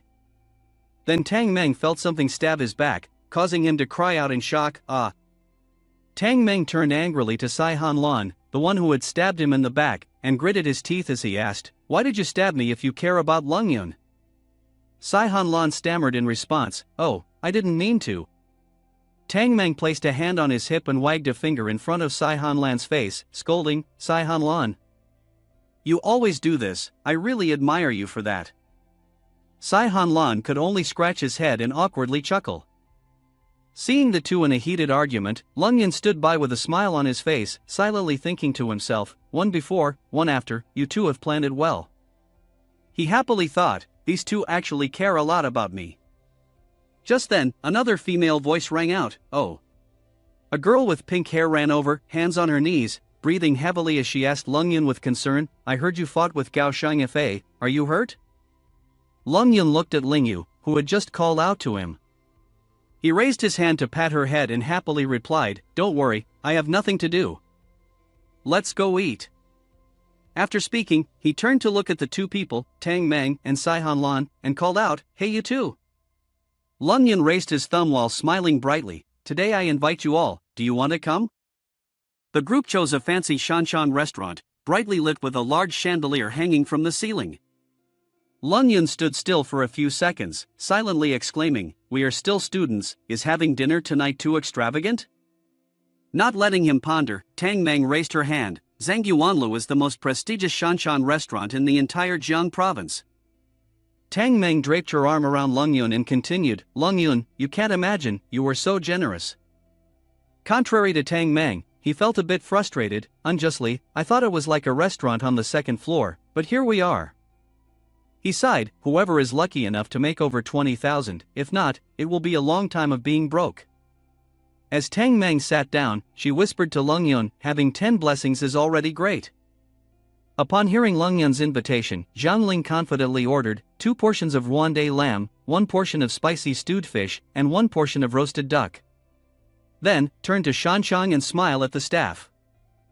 Lung Yun continued, 1 portion of eagle kebabs. Suddenly, Lung Yun's voice rang out hesitantly, "You can eat so much, why haven't the others ordered yet?" Zhang Ling laughed, "Seizing this once-in-a-thousand-year opportunity, how could I not want to eat my fill when you invite me?" As the food was served, Tang Meng also spoke up, "Lung Yun didn't think about it, there are still 2 months until graduation, and you've already become the most outstanding person in the school." He tilted his head slightly to look at Lung Yun, "But dealing with Gao Shangfei is not as easy as you think. This time you made him lose face, he will definitely find a way to retaliate against you." Hearing this, Lung Yun was slightly surprised, "Oh, he dares to retaliate against me?" Tang Meng rubbed his chin, "Gao Shangfei has never suffered a loss like this in his life, he will definitely find a bunch of ruthless subordinates to deal with you." These words also reached Ling Yu's ears, but she stood up abruptly, "What should my brother do now, Tang Meng? Can you help my brother a little?" Tang Meng smiled brightly, "Ling Yu, you can rest assured. Although Lung Yun has caused trouble this time, he may have raised 2 fingers, but as long as I am by his side, Mr. Gao Shangfei will never dare to make a move." Zhang Ling was busy eating but still managed to continue, "Lung Yun doesn't need protection, right, Shanshan?" Shanshan, upon hearing her name called by Zhang Ling, replied, "No matter how strong Lung Yun is, he is just a difficult opponent in martial arts." After hearing everyone's opinions, Lung Yun concluded, "Shanshan's words make sense." He thought to himself, "Being too passive, I must establish my own power. This is the truth no matter where you are in the world." His eyes glanced towards Tang Meng, and in front of him, there was someone appropriate being stared at by others. His 6th sense told Tang Meng to look at Lung Yun. What does Tang Meng want to do here? In his heart, Tang Meng screamed in fear, wondering why he was being stared at with such strange eyes. Suddenly, Zhang Ling dropped her spoon, clutching her stomach in pain as she stood up. "Sorry, I seem to have eaten too much, I need to go to the restroom." Seeing this, Ling Yu quickly followed, "I'll go with you." Seeing the two of them leave, creating an opportunity, Lung Yun quickly seized the chance, "But let's try this opportunity, Tao Shanshan." Then, he loudly asked, "By the way, has anyone here been to the Great Wall of China?" Sai Han Lan, upon hearing his question, calmly replied, "When I was young, I went there once." Lung Yun asked, "Why do you suddenly ask about this?" Facing that statement, Lung Yun tried to find a reason to pass the matter. It's just curiosity, such amazing architecture, how did ancient people manage to build it? His mouth suddenly curved into a smile, maybe they knew some kind of magic. Indeed, after he spoke, Tao Shanshan involuntarily startled, noticing the unusualness from her. Lung Yun pressed on, so, does Tao Shanshan know something? Before she could answer, not far away, a shout rang out, "Get out of here!" 3 drunken men stood in front of Zhang Ling and Ling Yu, teasing the 2 young ladies all night. "How much for your services?" Recognizing the familiar voice, Lung Yun silently called out to Ling Yu. Shanshan also turned around. Behind them was the voice of Zhang Ling. Before Lung Yun could react, Shanshan had already run far away. Tang Meng and Shanshan quickly arrived at the scene, Ling Yu blocking the 3 drunken men. They hadn't seen the coffin yet, hadn't shed tears, still swaggering. Luck is not bad today. Another beautiful young lady arrived. Tang Meng hurriedly asked Ling Yu, "Are you okay?" At the same time, Zhang Ling couldn't stand her and shouted, "These ruffians want to take advantage of us." Lung Yun arrived, and they were about to run, but one of them was stopped by Tang Meng. "Quickly apologize. If you are willing to forgive him, today I will forgive all of you once." Looking at the expression of this person, it seems that he also has some ability, he sneered, "Fool, are you tired of living?" Another person was also arrogant, "A bunch of brats, I am a graduate of Jiangnan University of Technology." The 2 of them threatened the children, ordering, "Kneel down and beg us, we may consider forgiving you." Tang Meng was humiliated, repeating the words "kneel down." He angrily rushed up and kicked the person in the green shirt in the stomach. "Do you deserve it?" The other person was hit, his mouth bleeding and painful, cursing, "Fool, how dare you attack?" He knelt on the ground, ordering his men, "Go, disable him." Seeing these people so contemptuous, Lung Yun used some skills. "Where are you looking?" The person saw Lung Yun suddenly appear, foolishly asking, "When did you come up behind me?" Lung Yun didn't say much, kicked the waist of that person, causing him to fall to the ground. The other person, seeing this scene, was angry for his brother. He cursed, "A bunch of fools," but it seems that he is even more foolish than the one just now. He walked with his eyes fixed on the ground, tripped by Sai Han Lan, causing his face to hit the floor. Tang Meng saw this and couldn't help but praise, "Well done." Zhang Ling stood by, cheering non-stop, "Great job. Show them who we are with your actions, and dare to use the school's name to act recklessly." Tang Meng looked around, his eyes showing clear disdain. Does Jiangnan Industrial University have no one with any skills? Suddenly, a strange voice echoed in the space, "Who dares to say that Jiangnan Industrial University has no one?" Another group of people appeared, looking more professional. The 3 leaders from earlier were led by a person with chestnut-colored hair. Shanshan may have known the other group. Even before the fight began, she warned everyone, "Wait a moment, stay back a bit, don't get hurt." Upon hearing Shanshan's words, Zhang Ling knew immediately what her friend intended to do. Shanshan asked, "Do you want to join them in fighting?" Surprisingly, a hand grabbed Shanshan's wrist. It turned out to be Lung Yun. Shanshan was shocked, unable to believe he was holding her hand. Without hesitation, Lung Yun decisively pulled Shanshan away, returning to protect the 2 of them. "There's no need for women to get involved here." Lung Yun stood in front of the group, reminding them, "You all stay back a bit, don't get hurt." Upon hearing Lung Yun's words, Tang Meng immediately objected, "Are you crazy? There are 7 of them. Even if you are more powerful, you cannot handle all 7. But all he got in return was a dismissive response. The leader of the Jiangnan Industrial University group approached, holding a bottle of wine in his hand. "Ah, you! You're about to die and still want to play the hero? None of you can escape," he said, tightening his grip on the bottle, ready to strike Lung Yun. Seeing him about to be hit, Ling Yu anxiously shouted, "Be careful!" But the man underestimated Lung Yun, as his attack was easily dodged. He was a bit surprised, this chubby guy is actually quite agile. He continued to strike, but all his moves missed Lung Yun. Frustrated, he cursed under his breath, "The fuck!" He kept attacking, but it was all just for show, entertaining Lung Yun. His followers grew bored. "Boss, what are you doing, putting on a show?" Lung Yun no longer wanted to play with him, swiftly appearing behind him and asking, "Are you done fighting?" Without giving him a chance to react, Lung Yun grabbed the arm holding the bottle of wine. Lung Yun controlled the brown-haired man with a swift turn, causing him to cry out. He then forcefully pushed him to the ground, not giving him a chance to escape. The bottle of alcohol in his hand fell freely to the ground and shattered. He was beaten so badly that he dared not open his eyes, and when he did, sharp pieces of glass were ready to pierce his face. Now he was shaken and only had to beg for mercy from the big boss. Lung Yun subdued this man and pointed at the challenging group of people. Anyone else? Only know how to act tough? The group of people from Jiangnan Industrial University, seeing their boss being beaten, were like headless chickens, each showing fear. They shouted, "Our big boss, we know our mistake. We were blind and ignorant.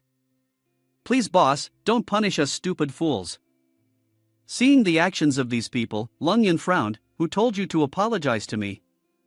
The beaten group of people quickly ran to the three girls, bowing their heads respectfully.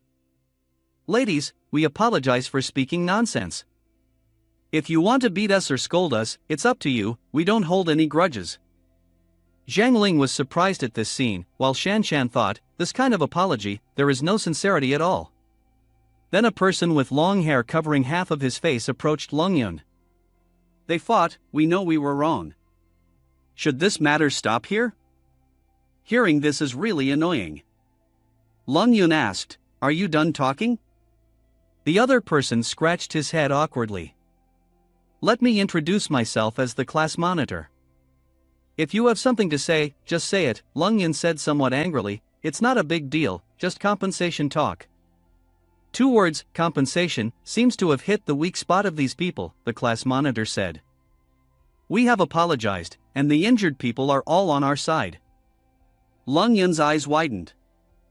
"You guys have nothing to do, look down on my sister, and ruin our meal mood. How much money do you have to pay for this? If someone in our group is so worried and frightened because of this, leading to failing the university entrance exam, how much compensation should be paid?" The person was pressured to answer, and could only agree. "So how much money do you want to be compensated?" The class monitor agreed to pay. Lung Yun smiled. "See, you admit your mistake relatively well. Let's just suffer a bit. You just need to pay for our meal, then compensate a couple of beauties here with 2,000 each, for the mental damage." Listening to Lung Yun speak, the two people behind stood frozen, this familiar scenario. The class monitor was embarrassed. "Can the price be reduced a little?" Lung Yun's eyes suddenly changed, saying only one sentence, "Compensate for this, then it's over. Otherwise, we continue to fight," and he continued to smash the glass bottle in the face of the guy named Kia. Zhang Ling stood behind observing and couldn't help but comment on Lung Yun's increasingly skilled deceptive appearance. The class monitor, with a bottle of alcohol around his neck, was frightened. "Don't provoke, it seems that the situation cannot be salvaged anymore," so he reluctantly agreed to compensate. "We'll compensate." Zhang Ling stood behind, looking at the eyes full of disgust. After beating the other person, he even asked the other party to compensate together. Suddenly, Zhang Ling jumped up and exclaimed loudly, "Wow! Lung Yun is really too cool." After that, the class monitor handed a stack of money to Lung Yun. "Here's 2,000, please accept it." The fierce class monitor from before now could only look resentful. Lung Yun took the money, and didn't forget to comfort the class monitor. "Fool, don't feel humiliated. There are some people you can't mess with." Holding the money in his hand, he couldn't help but exclaim, "You guys are lucky, living in a peaceful world like this." Lung Yun remembered his previous world, where it was all about fighting and killing. In the world of cultivating immortality, he had now become a few steps closer to enlightenment under the bright electric lights at night. Not long after leaving the restaurant, Zhang Ling asked, "Bro, are you still not full today?" Lung Yun turned to Shanshang and replied, "What more do you want? You've already eaten enough to burst." But suddenly, Lung Yun realized, "Wait, why did she change her way of addressing me?" Zhang Ling continued, "You haven't spent any money today, how can you invite guests? If you fulfill one request of mine, I'll let you off." She mischievously looked at him and said, you just need to run like crazy to lose weight, and once you're slim, we'll be together." This statement made everyone around them exclaim, "Wow." Tang Meng even got a bonus after eating. As Zhang Ling held his hand, Lung Yun chuckled, "We'll talk about this later." But Zhang Ling insisted, "No. You have to fulfill it now." Lung Yun blushed as she held his face, at a loss for words. Shanshan, with a dark face, told Zhang Ling, "It's not early anymore, let's go back to study." The other two turned to look at Shanshan, puzzled by her annoyance. Zhang Ling was pulled away by Tao Shanshan, bidding farewell to Lung Yun, "All right. This time I'll let you go." Zhang Ling was pulled away forcefully and hurriedly followed, calling out to Shanshan, "Wait up. I can't keep up." The two left, leaving Lung Yun staring blankly. Seeing her brother's cluelessness, Ling Yu approached and furrowed her brows, "Aren't you coming back to school with us?" Lung Yun nodded slightly and replied, "I still have some things to take care of, I'll be back soon." With that, he was pulled by Tang Meng over his shoulder, who reassured Ling Yu, "Don't worry, she won't cause any trouble if she follows along." Feeling a bit annoyed, Lung Yun said, "Who said you could come with me?" Tang Meng firmly held on, pointing behind her, "Are you sure you don't want me to? I know my way around the school, no matter what you want to do, I can support you." In the end, Lung Yun reluctantly agreed, "Fine, you can come along." Tang Meng happily said, "That's the spirit." After the two left, Ling Yu was angry because she felt like they were skipping school. Just a moment ago, they were talking about studying hard, but now they were faced with the opposite reality. Han Lan's eyes gleamed as she watched the shadows of the two people like Lung Yun. Right now, he had completely changed from before. Hearing what he said, Ling Yu felt relieved. She also realized that what he said was true. Furthermore, she felt a sense that her brother would become even more outstanding in the future. On this side, Tang Meng and Lung Yun were walking shoulder to shoulder, talking and laughing happily. In the evening, the Menghan courtyard was still filled with light from the classrooms, enough to see the way clearly. Ling Yu felt bored as she leaned on her hand and then lay down on the table. "Why hasn't my brother come back yet?" she wondered to herself. Suddenly, a classmate ran in from outside and called out loudly, "Ning Ling Yu, your brother and Tang Meng are here looking for you." Seeing Lung Yun, Ling Yu was pleasantly surprised. Tang Meng also came with him. "Did you think of us?" the mischievous friend asked Ling Yu. Ling Yu felt excited and ran to hug Lung Yun. "My brother misses me so much," she said. Tang Meng stood outside, unnoticed. "After 7 rounds, I am completely ignored," she sighed. Then Lung Yun handed the bag of items to his younger sister. "These are all bought for you.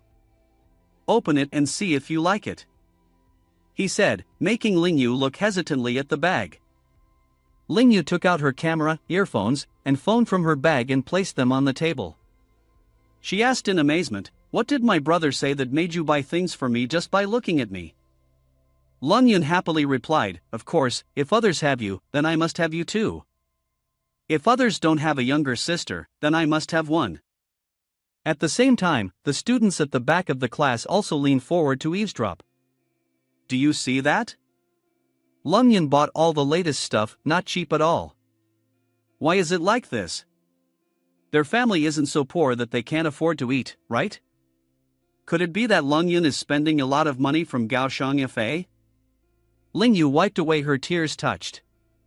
"Brother," she sobbed. Seeing his sister cry, Lung Yun quickly asked, "Menghan, what's wrong? Don't you like it?" She lowered her head choked up. "It's not that I'm too happy." Then Ling Yu's face lit up again. "Brother, you didn't waste so much money on me." "I don't need that much." Mena suddenly approached, sneeringly said, "Not that you don't need that much? Actually, you don't need any of it." Tang Meng couldn't stand this kind of person and reminded Mena, "Please watch your words." But Mena didn't care, mocking with a smirk, What did I say wrong? Your family is so poor, who knows where your brother got all this stuff from?" Tang Meng got angrier day by day, then shouted at John Mena. Tang Meng clenched his fist tightly, "You will not be spared from punishment here today." Knowing what Tang Mang was thinking, Lung Yun quickly held onto his hand to stop him. Tang Mang was restrained and called out to Lung Yun. But Lung Yun only replied with one sentence, "Step back." Lung Yun approached Jiang Meina, who had always been at odds with his younger sister, to protect her from being threatened. The brown-haired man stepped forward to block Lung Yun. "What do you want?" he asked. Lung Yun looked at him with disdain, pointing at him, and said in a bold tone, "Who the hell are you?" Facing Lung Yun, the other person was not intimidated at all, proudly declaring, "I am Xie Jungang." As the situation escalated, Ling Yu quickly stepped in to intervene. "Lung Yun, leave. You are tired today, don't waste your energy on this kind of person." Lung Yun looked at his younger sister, took a deep breath. "Okay, I'll listen to you." Despite listening to his sister, Lung Yun didn't forget to warn the other two. "I warn you, from today onwards, anyone who dares to disrespect or provoke our sister, stop and think for a moment." In the next sentence, Lung Yun loudly announced to all the students in the class, "I will make that person pay a heavy price." The public cannot help but be interested in this remarkable story. Everyone is talking about it, curious about what is causing such fear. This chubby guy has become very good at fighting since he saw a puppy being beaten. He acted just like that. The puppy that looks like this chubby guy is called. Two people left the class, Ling Yu and Tang Mang, following Lung Yun. Tang Mang stopped, hesitated a bit before continuing. "Why didn't you fight back just now? That's not even enough to let me go up. I've been wanting to teach Xie Jungang a lesson for a long time." Lung Yun casually looked back. "You can't fight him." Upon hearing this, Tang Mang couldn't accept it. "I can't fight that idiot." Lung Yun remembered the moment just now. When he approached him, the distance was quite close. Lung Yun felt that Xie Jungang not only was not afraid, but also showed an attacking posture. He calmly thought that he was a martial artist, and furthermore, his strength was not low. He turned back to Tang Mang and said, "You go back, I want to go train." Upon hearing train, Tang Mang was quite surprised. "It's already late and you're still going to train, in the midst of a large city." Lung Yun kept running without stopping. If he couldn't find a worthy opponent around, he would strive to train, even if it was a bit boring. After running for a while, he stopped and threw his things on the grass, silently thinking. However, in the end, everything turned out to be somewhat interesting. After pondering, Lung Yun sat relaxed on the familiar grass by the river, in the quiet night. The shimmering blue light on the water's surface inspired him to calmly fold his hands together and begin cultivating qi. His great determination was to gather the essence of qi, cultivate to the first level to absorb the strengthening power from the heavens and earth. Suddenly, the flow of qi circulation in Lung Yun was interrupted. He realized that his meridians had not been fully repaired, causing him to furrow his brow and worry. Sweat dripped down his face, and Lung Yun gritted his teeth as this minor issue could pose a challenge for him. However, Lung Yun's eyes lit up with determination, and he focused all his strength to forcefully absorb the stream of spiritual energy. Under his pressure, the spiritual energy from the 7 luminaries' herb surged more fiercely than ever before. Not bad, he successfully transformed the stream of spiritual energy into himself, continuing the process of strengthening himself. Looking at the abundant spiritual energy in his palm, Lung Yun couldn't help but think that the absorption speed had clearly increased, and his body could withstand double the amount of spiritual energy than before. Finally, he succeeded in cultivating to the first level of body refinement. Lung Yun fell into contemplation, reminiscing about the past. When he had struggled to carry the heavy bag on his back, this time he only used one hand to grab the strap of the bag. He casually threw the bag into the air without wasting any strength. As soon as the bag fell within sight, Lung Yun swiftly went on the offensive. He kicked the bag, using force to make it fly 10 meters away. Looking at the bag landing at a very far distance, he thought to himself, although it didn't reach the level 2 refining as expected, for now it's acceptable. He stroked his chin and thought, calmly assessing the situation. The current need is a handy weapon, at a luxurious mansion in the capital city of Yanjing. A blond man couldn't take his eyes off the purple-haired girl in front of him, striking a very seductive pose with a pole. With both arms around the beauty on either side, Ling Hao excitedly raised his glass of wine and gave orders to the purple-haired girl. "Not bad, widen your stance a bit more." Suddenly his phone rang, making a clear sound. Ling Hao grumbled as he picked up the phone, looking at the screen. "Who dares to disturb me while I'm enjoying myself?" Someone messaged him, "This chubby guy is really cunning," along with a video clip. Ling Hao's face immediately turned pale as if he had seen a ghost, sweat pouring down, mouth agape. He forcefully pushed aside the two beautiful women next to him and urgently asked Zhang Ling to send all the girls away for him. Elsewhere, a hand reached for the phone that was constantly ringing. The man lying on the bed, groggy, answered the call. "Hello." Immediately the other end of the line erupted with Ling Hao's fiery interrogation. "Shensen, didn't you tell me that you had taken care of that wild brat? Why is he still running around?" Shensen woke up immediately upon hearing this. How could he not be dead? His tone was extremely firm. "I saw him being stabbed with my own eyes," Ling Hao continued coldly. "Do you need me to show you the video?" "Shensen, you hold my 2,000, that's the result," the voice on the other end hurriedly replied. "Killing that waste by Lung great young masters is not difficult. Why would I deceive you?" He was truly breathless. If he is still alive, then someone saved him. Ling Hao's eyes became serious after those words. Shensen continued. "Lung great young masters said, I heard that he has the ability to revive from death. People call him the miraculous doctor. He is hiding in the city of Qingshui." Ling Hao quickly denied, absolutely unable to kill him even with advanced medical skills, unable to resurrect him, unless saving the wild child Kia, basically not a normal human. Wait. Shensen suddenly thought of something. Could it be those people who saved him? As soon as he finished speaking, the images of the immortals appeared in both of their minds, the Lung clan and the Chen clan, both top families in this country. So they knew that they were much different from ordinary people.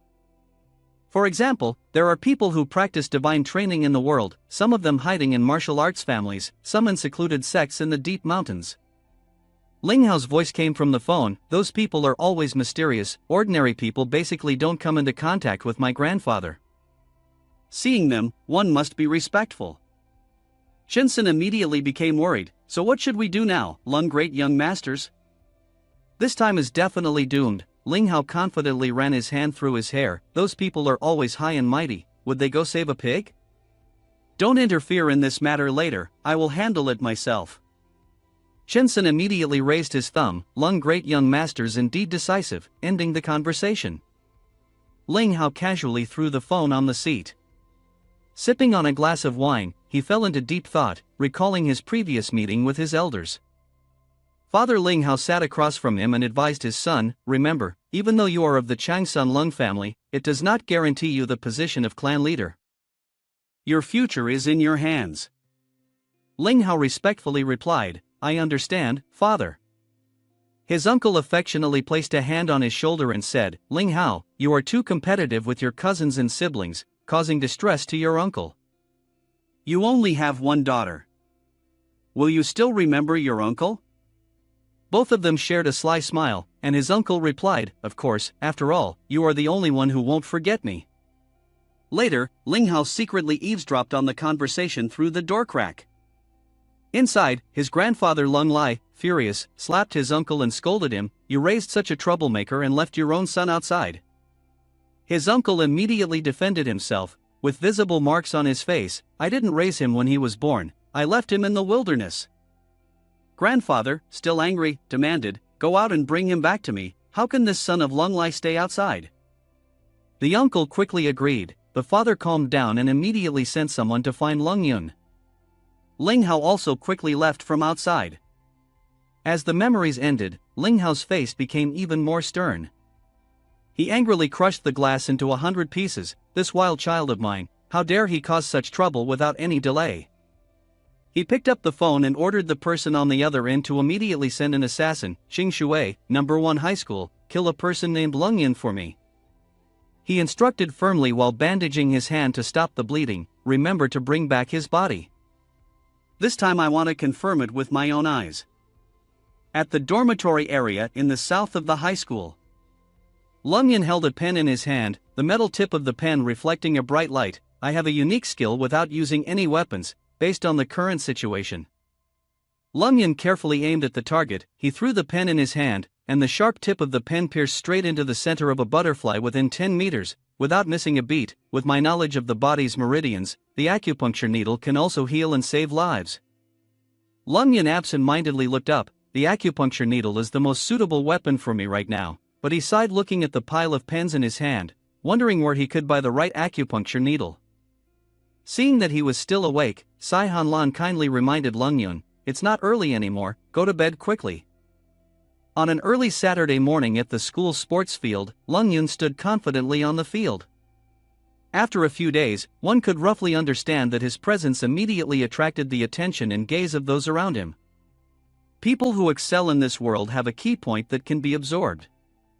Therefore, from now on, I can't practice during the day anymore. In the crowd, a curious girl spoke up, "It's Lung Yun, he looks a bit thinner." Those present quickly responded, "He actually looks much more pleasing to the eye." Others chimed in with admiration, "I now feel that he walks very handsomely." Lung Yun modestly took a step back amidst the discussions of everyone. I have to be a bit more humble." These words made Li Kuo so angry that he gritted his teeth. He pointed threateningly at him, "Lung Yun, do you still dare to come to the sports field?" Lung Yun stopped in his tracks, quickly recognizing the person in front of him. "How come it's this fool?" Li Kuo stomped his foot in anger, his mouth continuously cursing, "You pig, let me show you the consequences of teasing me."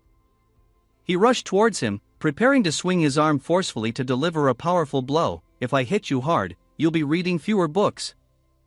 However, Lung Yun quickly grabbed his hand, successfully blocking Li Kuo's attack and leaving him stunned. Without a word of warning, Lung Yun swiftly struck Li Kuo with a slap full of affection, leaving 5 finger marks on his cheek.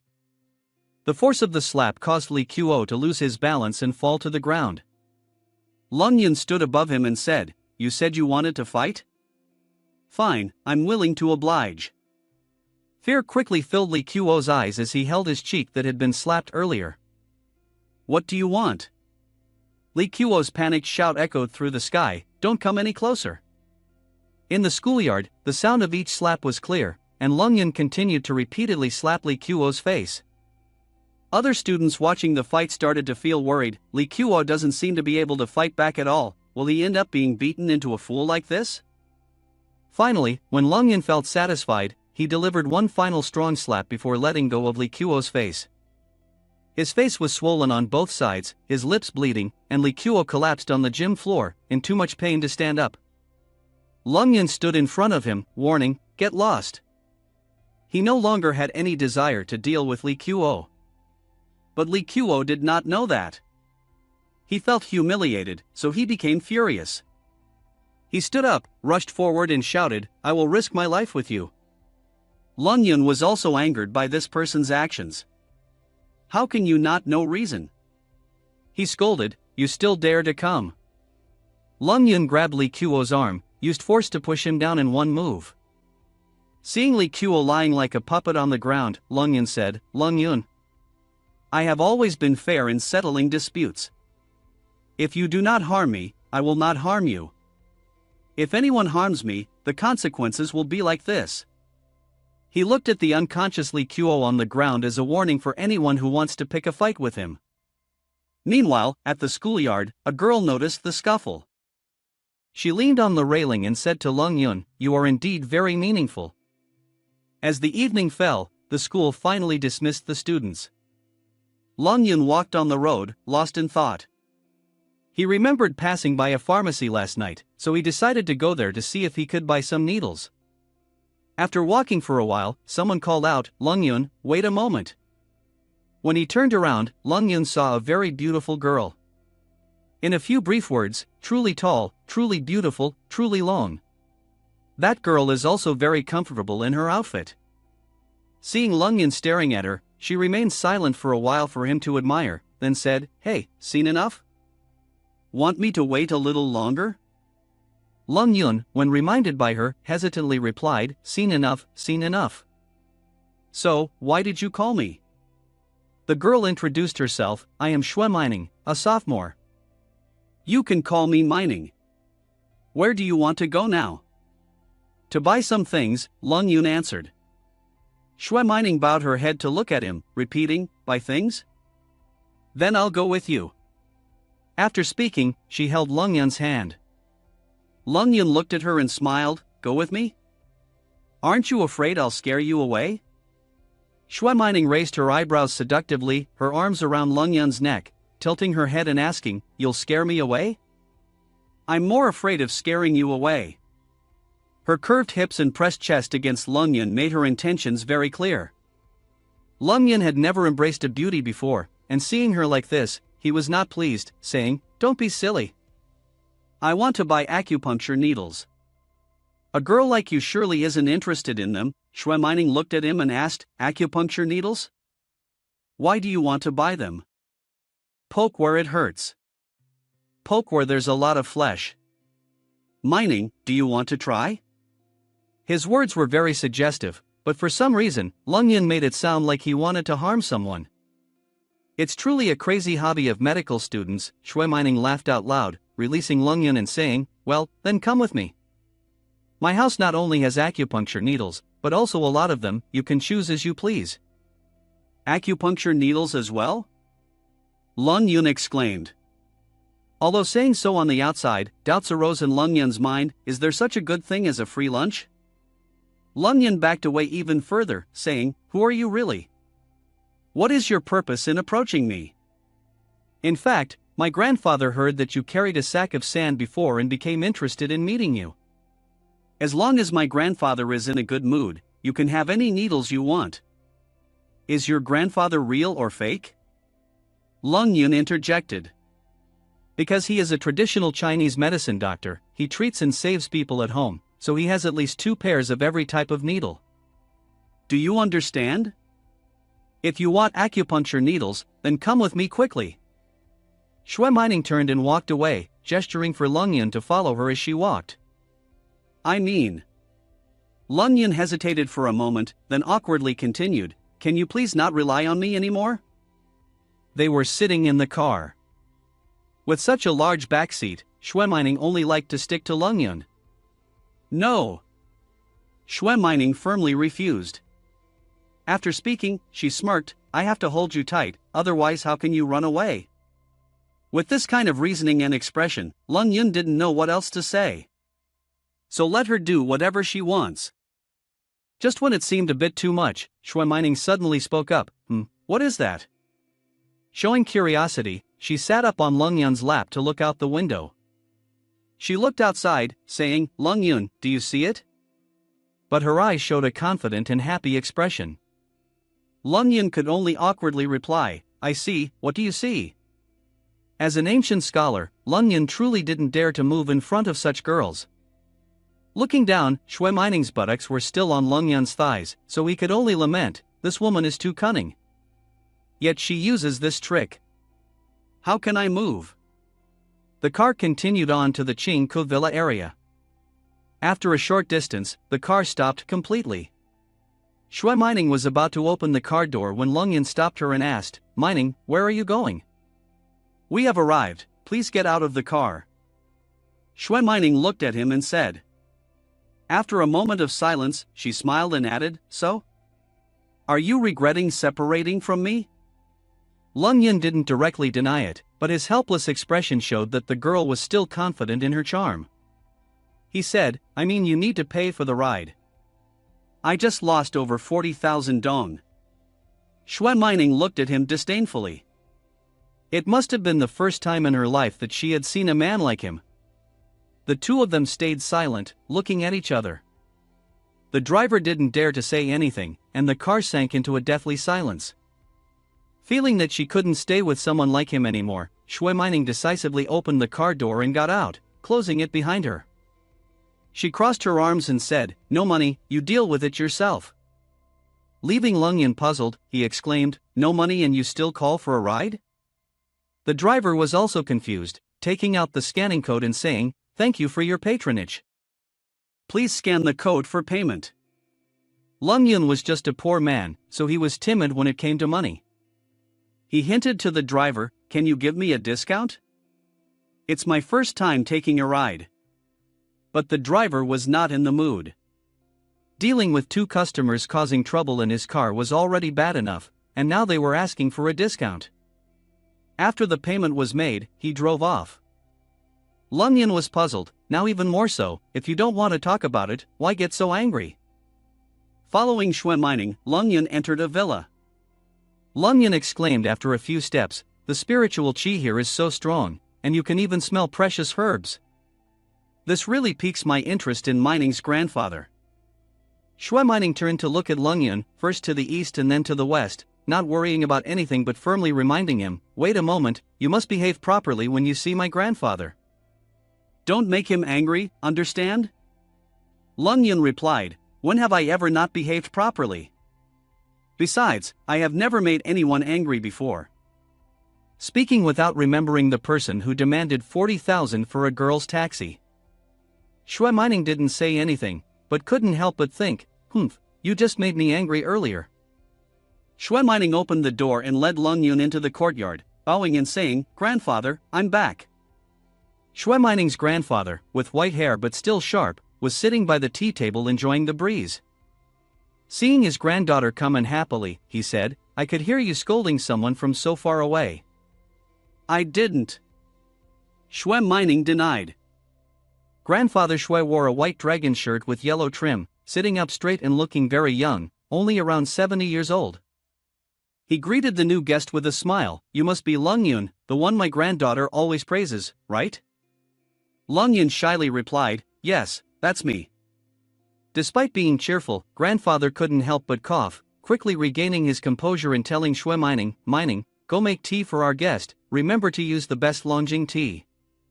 Shui Mining agreed and left. Grandfather looked at Lung Yun and said, "Please have a seat." He chuckled and said to Lung Yun, "My granddaughter has been spoiled since she was young, so her temperament is not the best." "She didn't cause you any trouble, did she?" Lung Yun replied, "Not at all. She's just a bit too enthusiastic." As soon as Lung Yun sat down, he couldn't help but exhibit symptoms of his profession. He thought to himself, "Strange, Grandfather Shui looks healthy and in good spirits from the outside, so why are his lungs like this?" In Lung Yun's eyes, part of Grandfather Shui's lungs appeared black. Without hesitation, Lung Yun asked, "I noticed you coughing, are your lungs not in good condition?" Grandfather Shui waved his hand and said with a smile, "Just an old illness, nothing to worry about. I invited you here today mainly to meet you." He sat solemnly, looking at Lung Yun. Confused, Lung Yun asked, "To meet me?" Grandfather Shui explained, "I heard that you carried a 50 kg sandbag, ran 11 laps on the sports field, and after spitting out a mouthful of blood, you seem to have a blessing, with no signs of weakness in your body." Listening to this strange but familiar story from the kind Grandfather Shui, Lung Yun thought to himself, "How did it come to this?" Grandfather Shui looked at him and said, "Lung Yun, I am very curious about your body.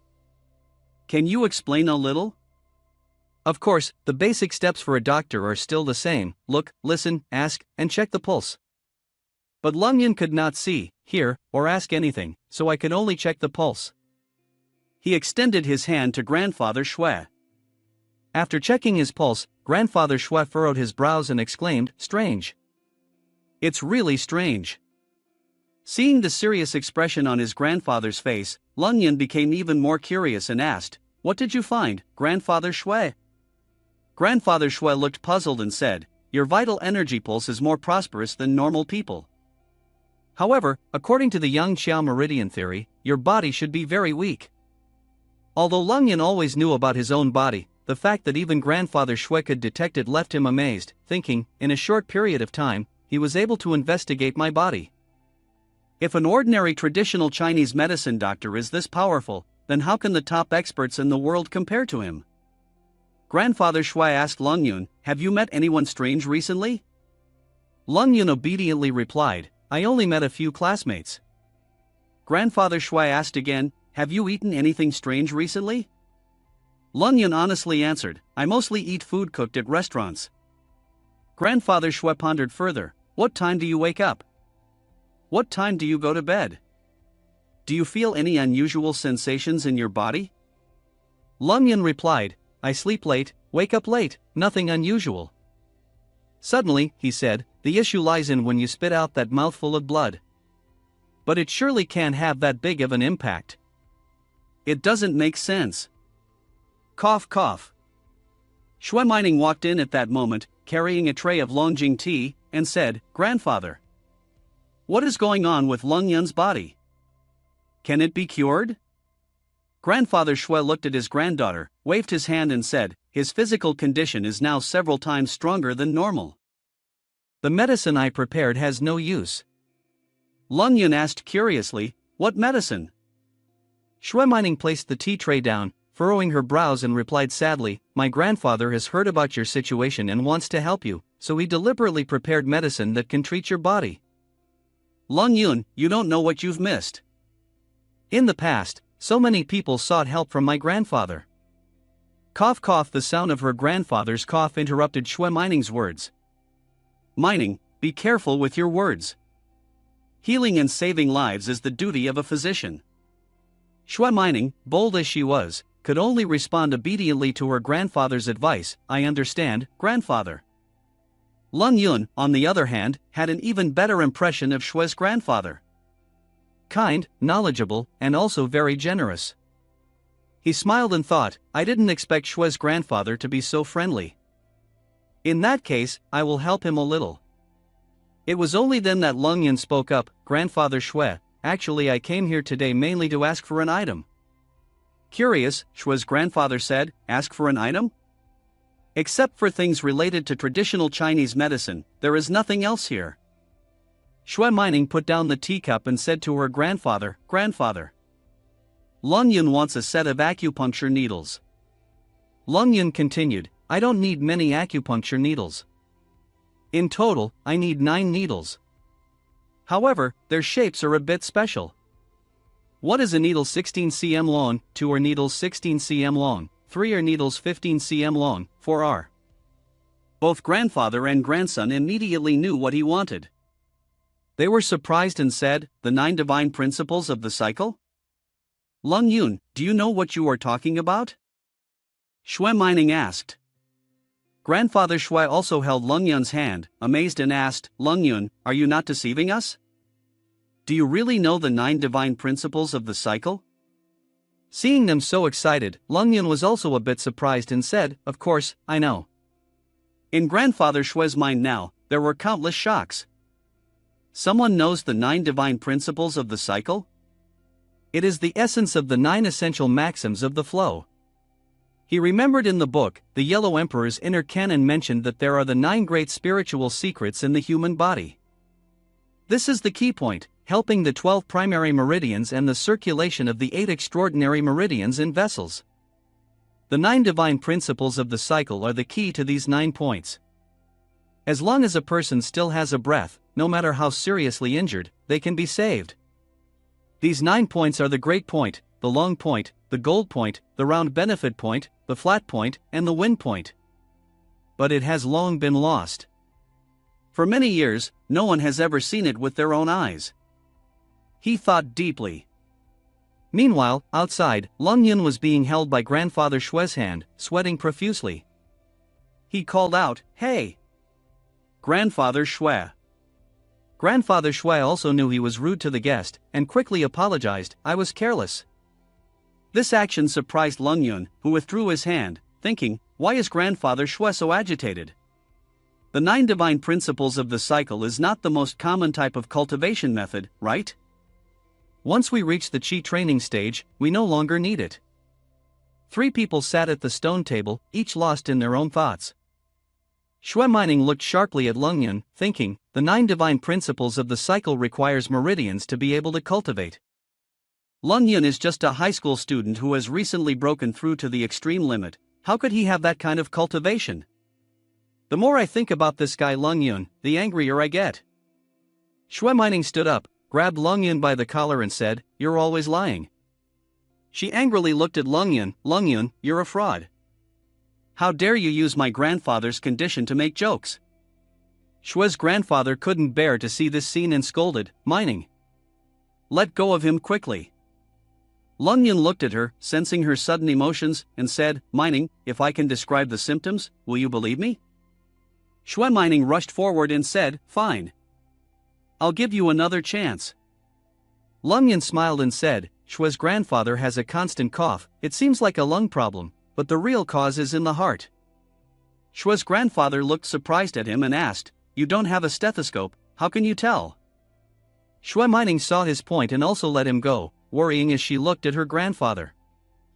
Lung Yun said, "The heart and tongue and the 5 elements all belong to fire.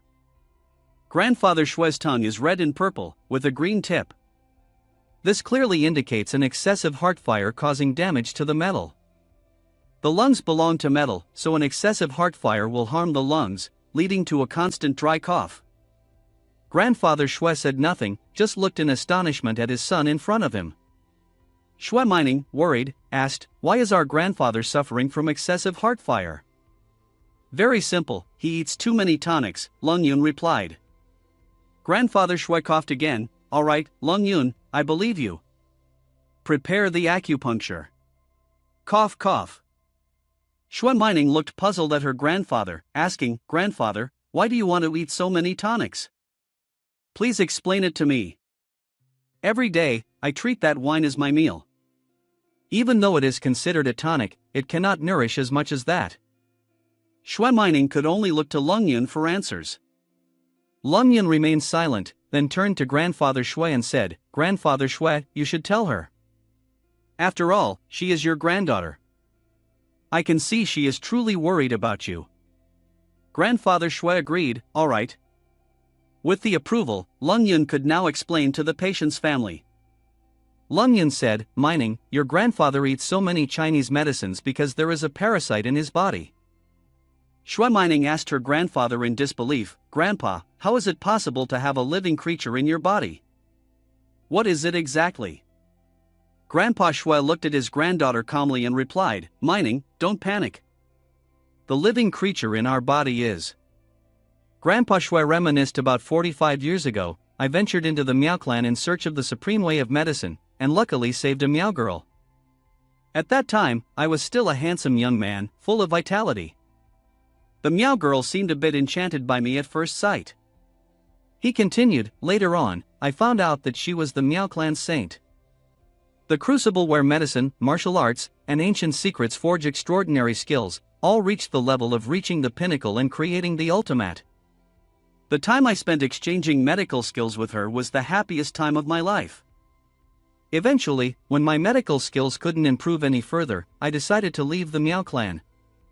But in my youthful ignorance, I was seeking the path of medicine wholeheartedly, and had a wife at home, without considering the consequences of being together with a woman for a long time. I didn't even think about it. Unexpectedly, Mao Feng Huang had feelings for me early on, hoping that I would stay forever. But by then, I was already married to my wife and had 3 grandchildren. How could I fulfill her wishes? It's just that I didn't expect her to be so bold as to touch my food. Just a small amount of seasoning made me completely powerless, allowing her to take advantage of me." Shui's grandfather also knew that Miao Zhu was a holy woman who only loved one person in her lifetime. "It won't be easy for me to leave." And that night, the rice had turned into cooked rice. Mining blushed, lightly placing her finger on her delicate lips, her curious and embarrassed eyes hinting at what happened next that night as she whispered, "That evening, the 2 of us."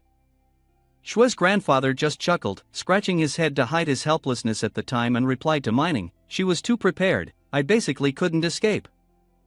On the other hand, Lung Yun was also helpless with him, reading some of his inner thoughts and silently cursing, "Damn it, I wish that it happened a few more times."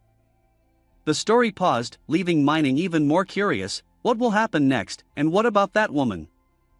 Shui's grandfather recalled the words from that night, "Ah. What did you give me?" The girl from the Miao tribe's face at that moment was triumphant, full of affection as she looked at Shui's grandfather, at his heartless and ruthless ancient mother and ancient husband. She turned to embrace Shui's grandfather, caressing his face. Once with a perfect man, their offspring would enter each other's bodies, making both unable to betray their love for a lifetime. Anyone who betrays love will experience unbearable mental agony, unable to live a normal life. Upon reaching this point, Grandfather Shui still hasn't clearly mentioned her appearance from start to finish. Mining spoke up and asked, "Grandfather, did Mao Feng Wang really affirm that she is very beautiful?" Grandfather Shui snorted, "Not wrong, she indeed is a beauty beyond compare." Then he uttered a sentence that shocked himself, not expecting his beloved granddaughter to be so domineering. "So why did you refuse her? Why couldn't you bring her directly home?" Even Lung Yun sitting beside couldn't help but exclaim, "Not bad enough to bring her directly." Grandfather Shui kept coughing, hiding his embarrassment. "Don't talk nonsense, how could I bring her home? What about your grandmother?" Lung Yun's eyes seemed to see through him. Teasing in his heart, "I don't believe it. You never thought about it." Grandfather Shui continued, "It may be because the ancient insects have been subdued, she trusts me a lot. That's when I took the opportunity to escape from the Miao Zoo." Upon arriving home, Grandfather Shui sat in front of his desk, with hundreds of traditional medicine in wooden cabinets behind him. Grandfather Shui thought, "But I have no way to eliminate ancient insects, I can only find a way to suppress it. Therefore..." At this point, Lung Yun interjected, "So you ate the central medicine to increase your internal fire, suppressing the ancient insects ravaging your body." Grandfather Shui can be persistent for more than 40 years, it's not easy. Upon hearing this, Grandfather Shui let out a long sigh, reflecting on his life. Mining curiously asked, "If Miao is so determined in love, why didn't she come to find you?" Grandfather Shui continued his story, "Of course she did come, but when she arrived, she met my granddaughter instead." He recalled the scene, the two of them met, the atmosphere was so intense that it seemed suffocating. Mining exclaimed in surprise, "What?" She asked again in shock, a hint of worry on her face, "Your granddaughter?" "Yes, I don't know what they ultimately said, but after that, Mao Feng Wang immediately returned, and Miao Zhu has not appeared since." Mining quickly asked, "Did your granddaughter not ask about how to solve the ancient insects inside you?" Grandfather Shui was also helpless. He remembered his wife's strict reprimand, echoing his granddaughter's words. "My granddaughter said this is the debt of love I caused, heartless and ruthless, deserving of my punishment." Upon hearing this, Lung Yun standing aside also had to marvel, Mining's grandmother is truly a ruthless person. Grandfather Shui raised his hand to his mouth and coughed once, his face somewhat serious. "Let's change the subject. This matter cannot be explained clearly. Lung Yun, the next young friend is in trouble, can you help me with the ceremony?"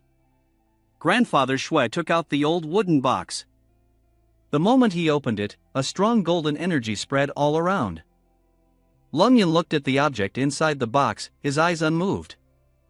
So the magnetic needle preserved in the jade box, made from spirit jade, turns out to be a set of magnetic needles containing a very strong and vast internal energy source. Lung Yun turned his gaze to the next Shui grandfather. "I want acupuncture with hot water," Mining hugged Lung Yun, her eyes full of earnest care and concern. "Lung Yun, my grandfather is bothering you." Mining's actions made a young man like him blush.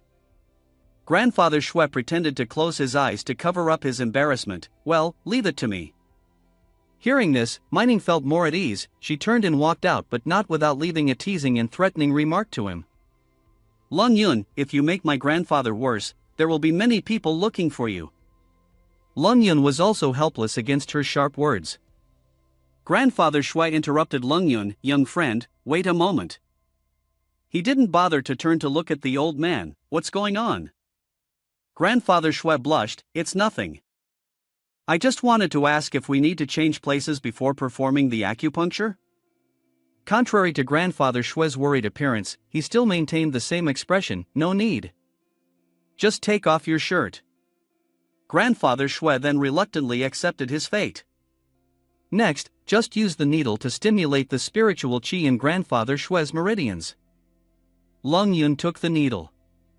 The tip of the needle flickered with a golden light before quickly dimming. He tried a few more times, filled with doubts. "Why can't I mobilize the spiritual qi in my body?" He then recited a few secret techniques, 24 divine breath techniques, illusory truth breath techniques, ultimate breath control techniques, complete circulation breath techniques. With a press of his hand, a stream of golden internal energy flowed towards the needle, but it broke off after a moment, leaving him frustrated. After boasting so much just now, not being able to perform now would surely lead to being kicked out. As Lung Yun pondered, he turned around as if searching for a glimmer of hope to escape this predicament. Did he have to run thousands of meters to absorb spiritual chi? Then, his gaze suddenly fell on the box of needles from earlier. Right. I can absorb spiritual chi from the spirit jade, using it to stimulate the circulation of spiritual chi within the body. He chuckled, realizing that when the spiritual object came to help grandfather Shui heal, it was indeed a stroke of luck. After thinking, he immediately reached out to absorb the internal energy from the box, then directed it towards the magnetic needle on his hand. The internal energy enveloped the needle, the bright yellow light of the internal energy source clearly showing the extreme confidence and determination in Lung Yun's eyes. He smiled and said to Grandfather Shui, today I will use the needle technique to help you suppress the ancient insects, making them less active for the next 2 months, unable to cause trouble. Then I will help treat your lungs, temporarily relieving your dry cough. This process will be very painful, so please be patient. Hearing this, Grandfather Shui broke out in a cold sweat, his face showing a hint of endless worry. He then applied a needle to Grandfather's shoulder, causing him so much pain that he gripped his thigh tightly, his sweat seeming to increase day by day. Then came 6 more needles in succession. Lung Yun sighed. Grandfather Shui, there is only 1 needle left. This final needle seemed to be the decisive one, containing an unusually large source of internal energy compared to the previous ones. As he placed the final needle, Grandfather Shui felt as if a surge of energy was attacking all the veins and tendons in his body. He was in excruciating pain. Mining rushed over when she saw Grandfather coughing uncontrollably, asking, "Grandfather, are you okay? Why are you coughing up blood?" Grandfather Shui sweated profusely, looking at himself and saying, "The 9 divine principles of the cycle." So this is the 9 divine principles of the cycle. Truly miraculous. I can feel my whole body glowing. Lung Yun picked his nose with his pinky finger, uninterested, thinking to himself, is it really that amazing? Grandfather Shui looked at Lung Yun and said, "Lung Yun, wait a moment to take out the compass, then take this walking stick with you." Excited, Lung Yun asked, "Do you want to give me the golden compass?" Grandfather Shui laughed and replied, "Ha ha ha. Only you can use this golden compass. Who else would I give it to?" Lung Yun happily accepted the gift, saying, "I will accept it with gratitude." Mining crossed her arms, not bothering to look at him, and said angrily, "Humph. I have never seen anyone like you. Accepting someone else's gift without even saying thank you." Lung Yun rested his chin on his finger, approached Mining with a smile, and said, "I helped Grandfather cure his illness, did I hear you thank me? I've never seen anyone like you either."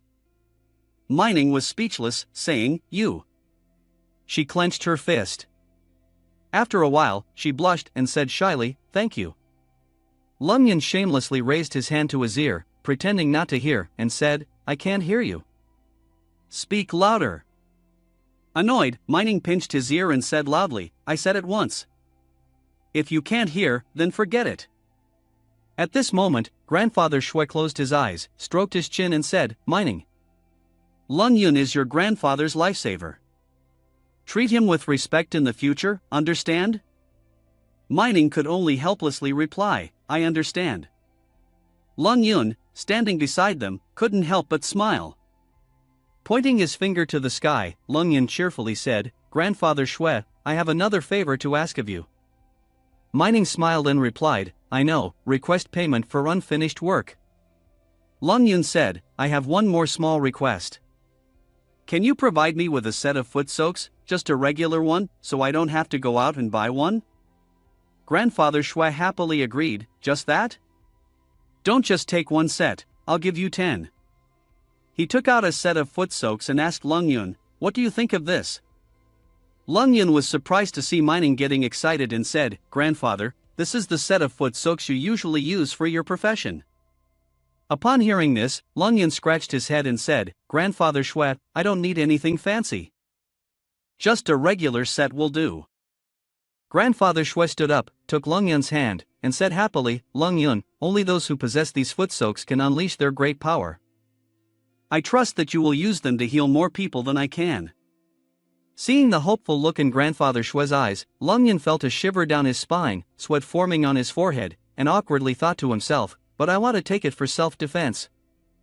Mining asked Lung Yun, when can you help my grandfather bring out the ancient insects? Lung Yun, held by Grandfather Shui, happily replied, it should be around 2 months from now. By then, Grandfather Shue's body should have recovered quite a bit. Upon hearing this, Grandfather Shui looked at Lung Yun with hopeful eyes and said, that's great. Seeing this, Lung Yun sweated, thinking, Grandfather Shui's gaze is really strange. In a courtyard in the middle of the forest, in a room, Feng Huang was kneeling on the ground, coughing up a large mouthful of blood. With blood flowing from her mouth and a pale face, Feng Huang thought, my ancient insects. She clenched her fists, anger in her eyes, and thought, who could possibly suppress heartless and ruthless? Sitting cross-legged, she sealed her hands and thought, even if you think finding a master can help you escape, I will never forgive you. Outside, a group of girls sat by a stream, surrounding Miao Xiao. They asked Miao Xiao, can you tell us what the outside world is like? Are the men there handsome? How do they compare to Tuan from our farm? Miao Xiao happily replied, the outside world has very tall buildings, even taller than the mountains here. There are also fast-running vehicles. She turned and ran, not forgetting to turn back to her friends. She called me, I will tell you all about it tomorrow. Miao pushed the door open and called out to her. She ran in and saw her sitting in meditation on the floor, with blood on her body. Miao asked anxiously, are you hurt, Grandma? Feng Huang reassured her with difficulty, no need to worry. This is the ancient insect's command being manipulated, causing me to be attacked. Miao advised worriedly, Grandma, you are old, why do you need to do this? Just retrieve the ancient insects and leave. Feng Huang angrily shouted, silence. She clenched her fists and firmly said, if the ancient insect's command has been placed on him, it represents that for the rest of my life, I only like him. I will never retrieve it. Seeing this, Miao quickly said, Grandma, please don't get agitated. I misspoke. Feng Huang calmed down and sadly said, now, the one manipulating the ancient insect's command is extremely cunning, from such a distance I cannot fight against him. Feng Huang's eyes sharp, said, but he has been infected with the destructive parasite that feeds on life force and vitality, your poison technique that I passed down. Tomorrow, you will set out to find him. Miao worriedly asked, but Grandma, how can I deal with him when even those who come into contact with the destructive goo that corrupts the soul can handle it? Feng Huang replied, yes, although his methods are cunning, his cultivation level is extremely low. She smiled, waved her hand and said, you can completely use our family's forbidden technique to control him. By then, he will want to live but can't, and want to die but won't be able to. At that time, you can release our destructive goo that corrupts the soul on him. Miao Xiao listened in awe. She added, as for you, Miao Xiao, there is no good man outside. Feng Huang caressed Miao Xiao's cheek, reminding her, you must remember my teachings. Never let your emotions get the better of you when you go out. Miao Xiao obediently replied, don't worry, I will never be interested in men outside. The scene changed, a red car parked in front of the restaurant. The door opened, a man stepped out and stood on the stairs in front of the door. The waitstaff looked surprised, thinking, whose luxury car is this? And there's a beautiful woman with him too. Lung Yin got out of the car and said, mining, this car isn't bad. It's more comfortable than a taxi. The waitstaff sweated nervously upon seeing Lung Yin, thinking, so this is a beautiful flower growing in a dunghill. Lung Yin looked ahead and cheerfully asked, where are we? Mining replied, Xing Shui's family. Grandfather asked me to take you out for a meal before he left.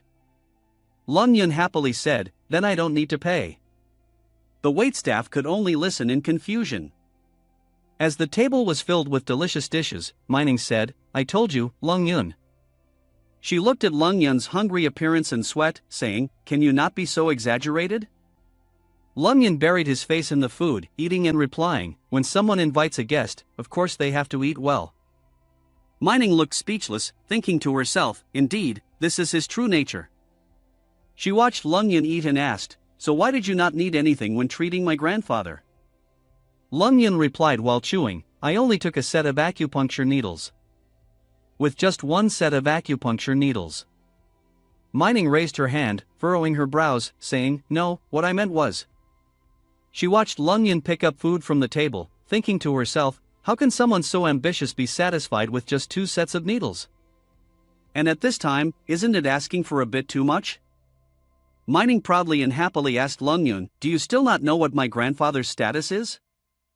Lung Yun put down his chopsticks and turned to Mining. Mining happily replied, of course I know. Mining heard this and became even more enthusiastic, asking happily, oh, you know? Lung Yun pointed to the sky, beginning to analyze, your grandfather is a doctor, not bad at medicine. Moreover, he is someone who abandoned his lover. Each word Lung Yun said felt like a hammer hitting Mining. She clenched her fists, flushed with anger, gritting her teeth, Lung Yun. Mining, furious, frowned, glaring at Lung Yun. She stood up, her face red with anger, shouting, you are not allowed to speak ill of my grandfather like that. Seeing her like this, Lung Yun was also startled. Mining raised her fist and raised her voice, if you continue, don't blame me for being rude. As she raised her fist, her wrist was caught by a hand. Mining looked surprised, what? Lung Yun sat on the chair, grabbing her hand to pull her closer. He winked and said, before you lose your manners, can we fulfill our agreement? Mining blushed, hesitantly asking, agreement? What agreement? Lung Yun leaned closer to her and said, Mining, have you forgotten already? Returning to Mining's house half an hour ago. Mining pointed at Lung Yun, warning, Lung Yun, if you speak so boldly, wait a moment, and if you can't cure my grandfather, I will strip you naked and throw you into the pond for the fish to eat. Lung Yun chuckled, closing his eyes and said, do you really need to be so fierce? What if I cure your grandfather? He continued, how will you repay me? Mining hesitated, saying, She fell silent, not knowing what to say. After a moment of silence, Mining blushed and shyly said, if you can really cure my grandfather, I will give you a kiss. Lung Yun happily replied, deal. Lung Yun said again, in the future, absolutely do not change your mind. Mining replied, they say they will definitely do it. Back at the table in the restaurant, Lung Yun hugged her waist, calling Mining, let Mining sit on my lap. Lung Yun said, I want a kiss here. Mining blushed, shouted loudly, wait a moment. She hesitantly said, the agreement between us is completely healed for my grandfather. Mining smirked, if you want to kiss me, wait until you bring out the ancient insects. Lung Yun also happily said, okay. Isn't it 2 months later? Mining blushed, pouted, thinking to herself, nonsense. Lung Yun casually talks about this. This is my first kiss. She angrily jumped back to her seat. Mining blushed to the tip of her ears, eating non-stop. Lung Yun sat next to her, chin in hand, watching her eat. Lung Yun thought to himself, I didn't expect this trick to be so effective. She must not be thinking about my matters anymore. Lung Yun's face turned serious again, thinking to himself, of course, I know that Grandfather Shue's identity is not normal.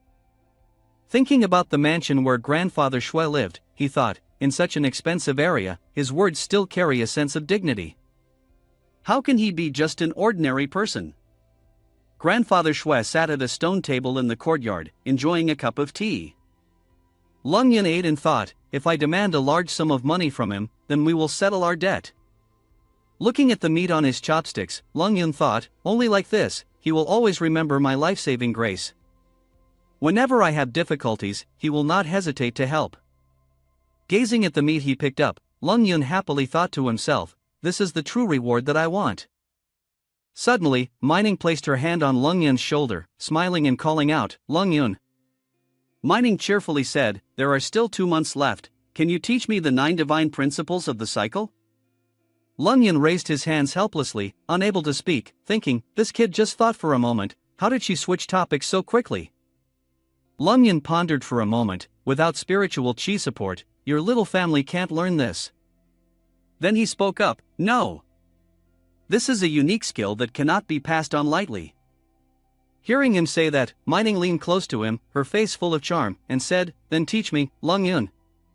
Faced with this situation, Lung Yun couldn't help but blush, sweating profusely, thinking to himself, this little demoness really knows how to entangle people. If I don't comply, she won't let it go.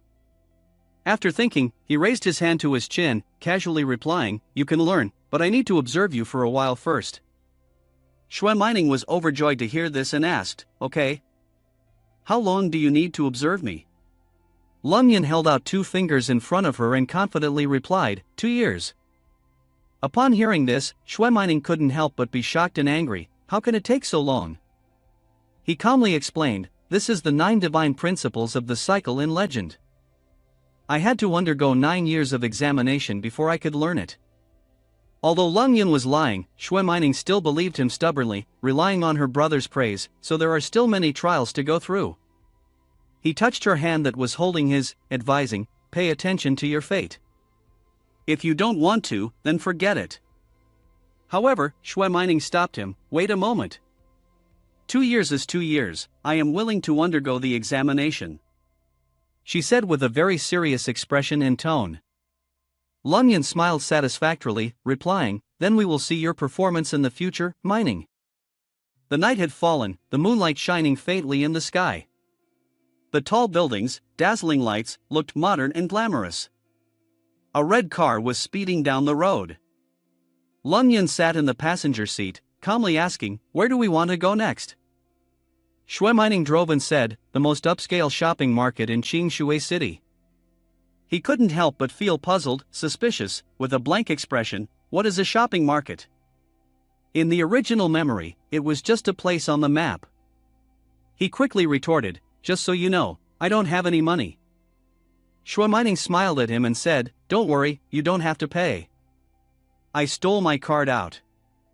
There's no limit, buy whatever you want." She drove and smiled happily, holding out a powerful black card.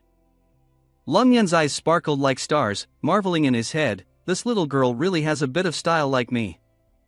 After a while, there were many cars in front and behind them that made their car unable to move. Shui Mining complained, "Why is the road so congested?" Lung Yun opened the car door, stepped out, and replied, "There are a lot of people gathering in front, blocking the road. Seems like there's an accident." 2 cars collided, the windows on both sides shattered, scattered on the ground. Smoke billowed from both cars. Lung Yun added, sounding serious, "We might have to wait a long time." Shui Mining also got out of the car, looking shocked, bravely saying, "How can we just sit and wait? We're doctors, let's go see if we can help." He was speechless, his face full of helplessness as she dragged him away. Lung Yun seemed lifeless, pondering, "Aren't we students? When will we become doctors?" There were many cars waiting behind as well. Amidst the bustling crowd gathering, the 2 squeezed in. Shui Mining, suddenly startled, exclaimed, "Oh my God! What is happening here?" She overheard the 2 people next to her talking. The driver was speeding, must be drunk. Ran a red light, hit 3 people. Then collided with the new Kia car before stopping. The most tragic is that man, he was thrown away directly, don't know if he can survive or not. In the midst of the accident, a little girl and a young woman were injured, blood covering their bodies. Another man seemed to have lost too much blood from his head, lying on the ground, weak and dead. Shui Mining, serious, stepped forward, then turned back to tell Lung Yun, "Brother, why are you still standing there? Go help the people." Suddenly, as if sensing something, he jolted and turned back. "Wait. Is this feeling someone watching over us?" He turned back to look at the crowd paying attention to the accident, then a person wearing a hat, covering his face, was smiling at him. Lung Yun stood still, looking around attentively. Among the crowd watching the accident, no one seemed suspicious. Noticing this, he couldn't help but feel extremely suspicious. Disappeared? Could it be an illusion? Then, he turned to Shui Mining and asked, "What do you want to do? This man is seriously injured, don't make a mess." She sat next to the man, blood dripping from his head, panicked and replied, "I want to save. Save him." As she spoke, tears welled up in her eyes. Shui Mining thought helplessly, it's over. I only know how to check pulses and do simple acupuncture. In this situation, how can I save this man? Suddenly, another handsome man approached her, softly saying, I am a surgeon, let me handle this. He immediately started working, his eyes fixed on the injured man. Meanwhile, Shui Mining, still worried, sat beside and observed. The surgeon, uneasy, muttered, he is seriously injured. His pupils are dilated, breathing and heartbeat are very weak. Where is the ambulance? When will it arrive? The female police officer sealed off the scene, saying, today is the weekend. The streets are all jammed with traffic. Ambulances can't get through. Hearing this, the surgeon immediately turned to Shui Mining and said, this man needs surgery immediately, or his life will be in danger. She cried and turned to Lung Yun, saying, brother, this man is not going to make it. You need to save him now. He calmly approached, comforting her, don't panic. With me here, he won't die. Shui Mining continued to cry, doubtful, asking, is that really so?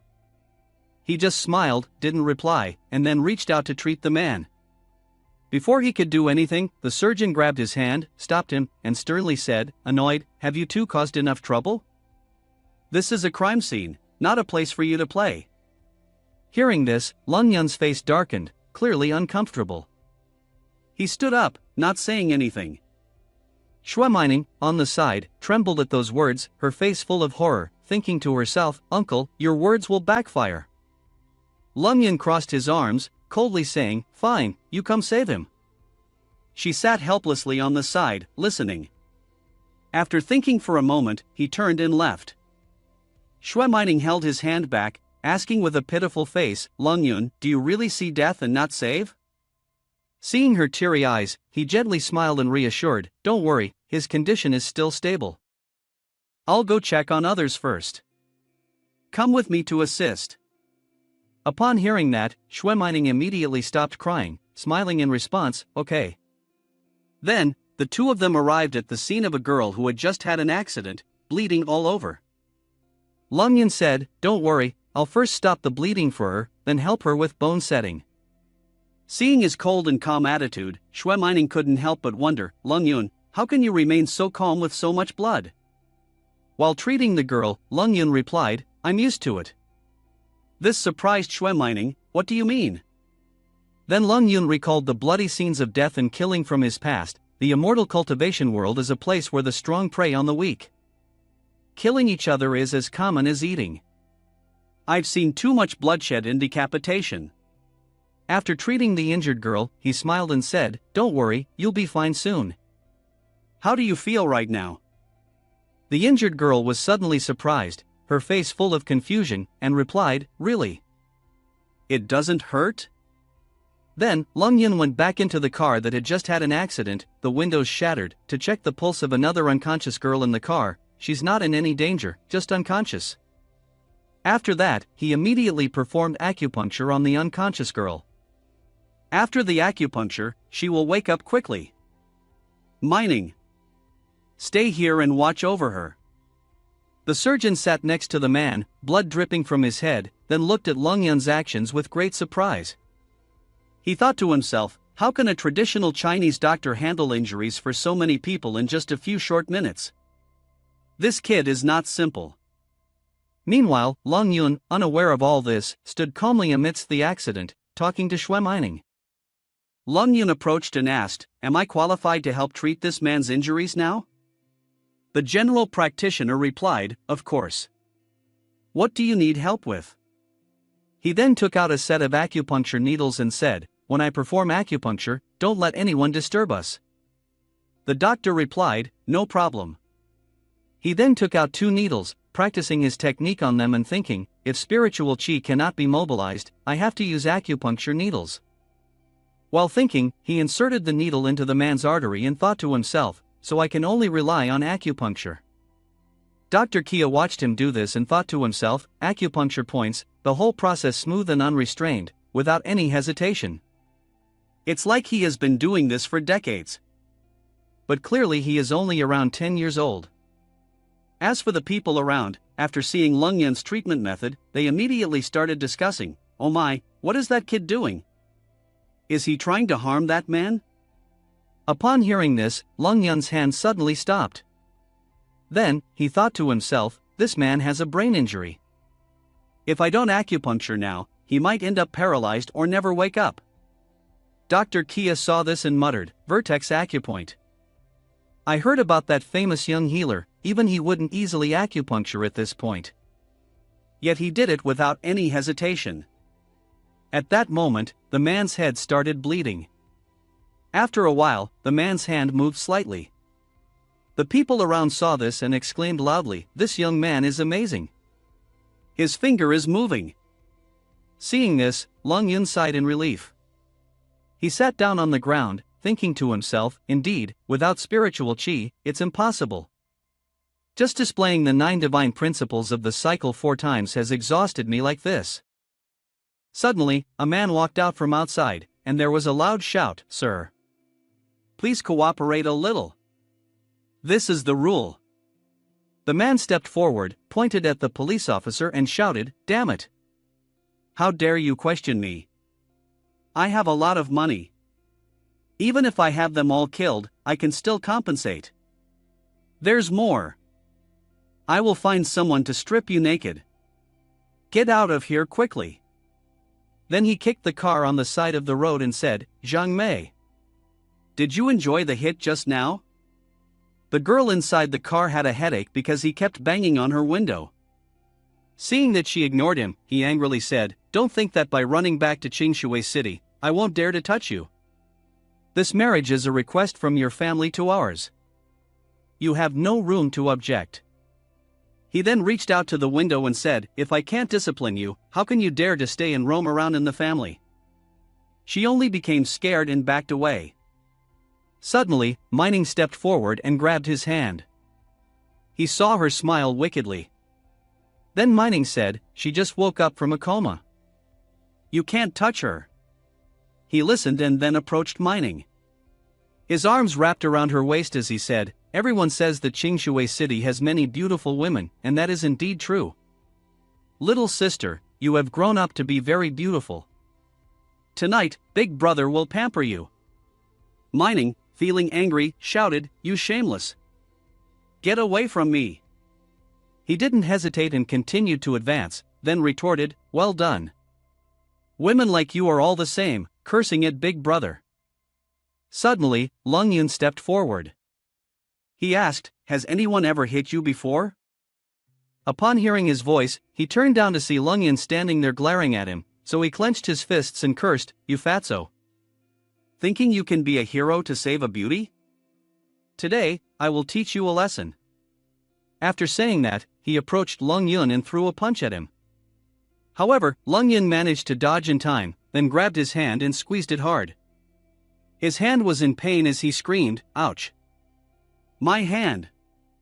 Not long after, Lung Yun delivered a punch straight to his face, breaking his teeth. Surprised by the punch, he stood there in shock and said, You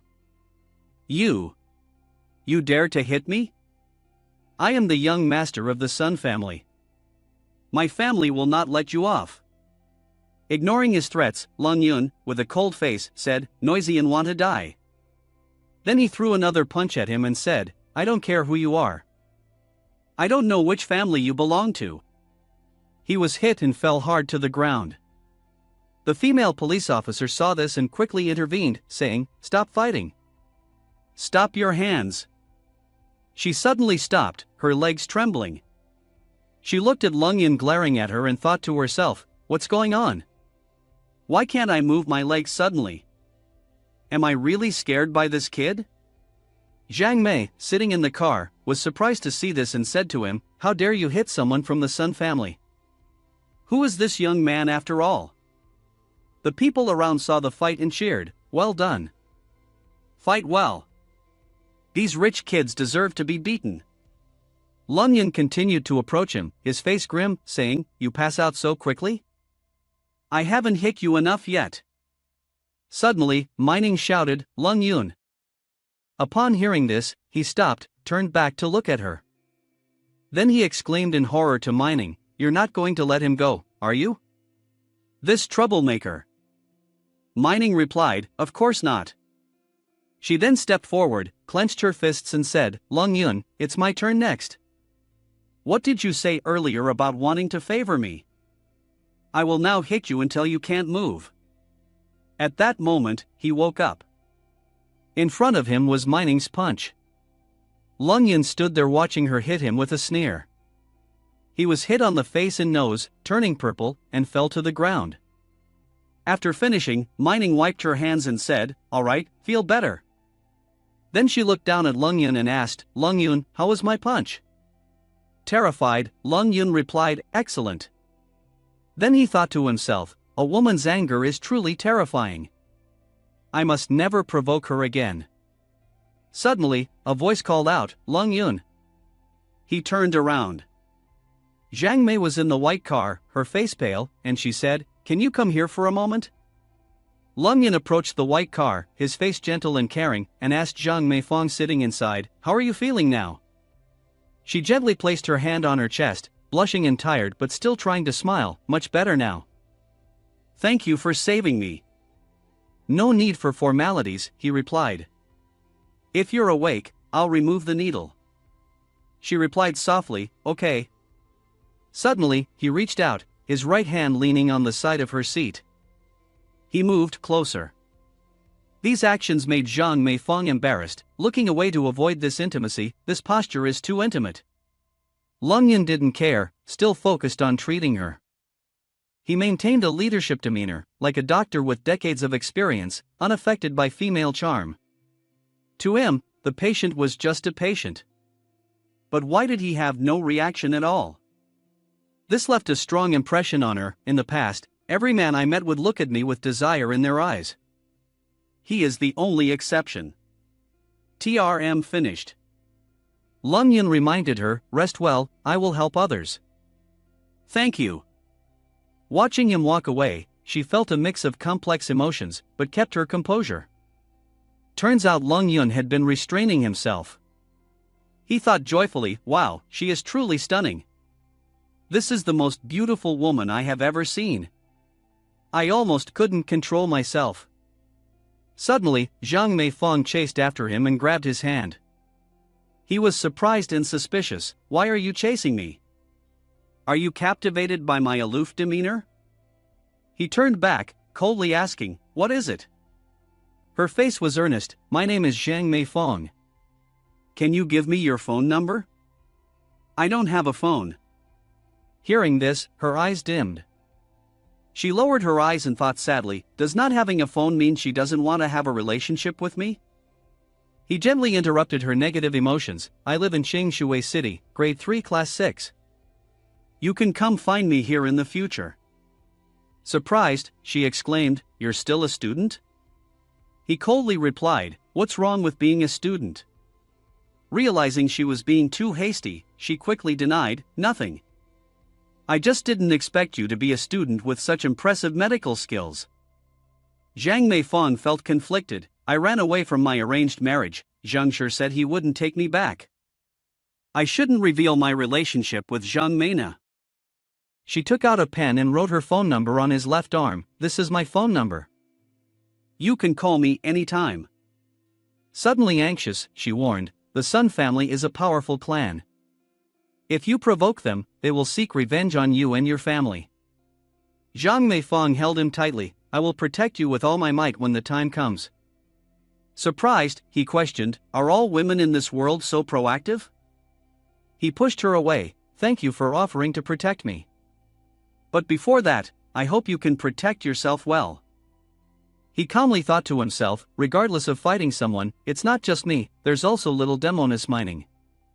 She's not someone to mess with. She was touched by Long Yun's actions. You are truly a good man. Of course.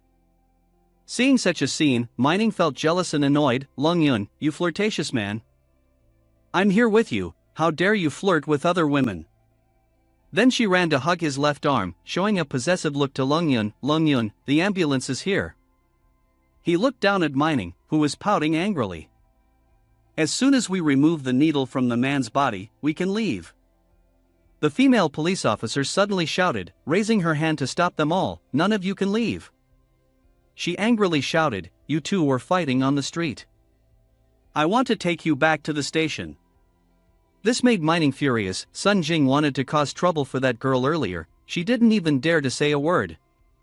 Now that we are helping and saving someone with Lung Yun, she wants to arrest us instead. What kind of justice is this? The initial surgeon also spoke up, demanding justice for them. Lung Yun was wrong to fight, but he was also protecting that girl. Without Lung Yun, that man might not have survived. Zhang Meifang also spoke up, Lung Yun is not wrong. I will explain this clearly with you all. Clearly seeing them standing confidently in the light like that, the police officer was frustrated and didn't know how to handle the situation. The male police officer quickly stepped forward, placing his hand on her shoulder. Wang Min, let it go. Look at the direction of that rich kid, we checked the information and it's just a minor injury. They are still students, let them go. Clearly she was very scared. Being someone who stood for justice and protected the people, she now hesitated in front of the wealthy. Her voice trembled in fear. Didn't you hear what Sun Jing said? His family background is very deep. If we don't arrest these two now, we will regret it later. The other police officer hesitated, but before he could think of anything, the female officer raised her voice, pointing directly at Lung Yun and the others. Helping them explain is useless. If you have anything to say, go back to the station and say it. Mining, furious, rolled up her sleeves ready to fight to the death. She rushed towards her. Fine.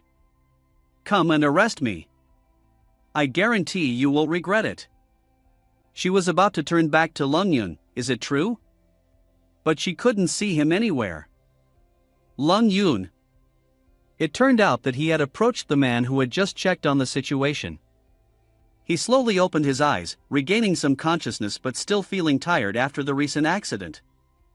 His voice was shaky as he mustered up some strength to ask, "Who are you?" Lung Yun confidently smiled at him and replied, "I am Lung Yun. Rest assured, with my healing abilities, your body will soon recover as good as new."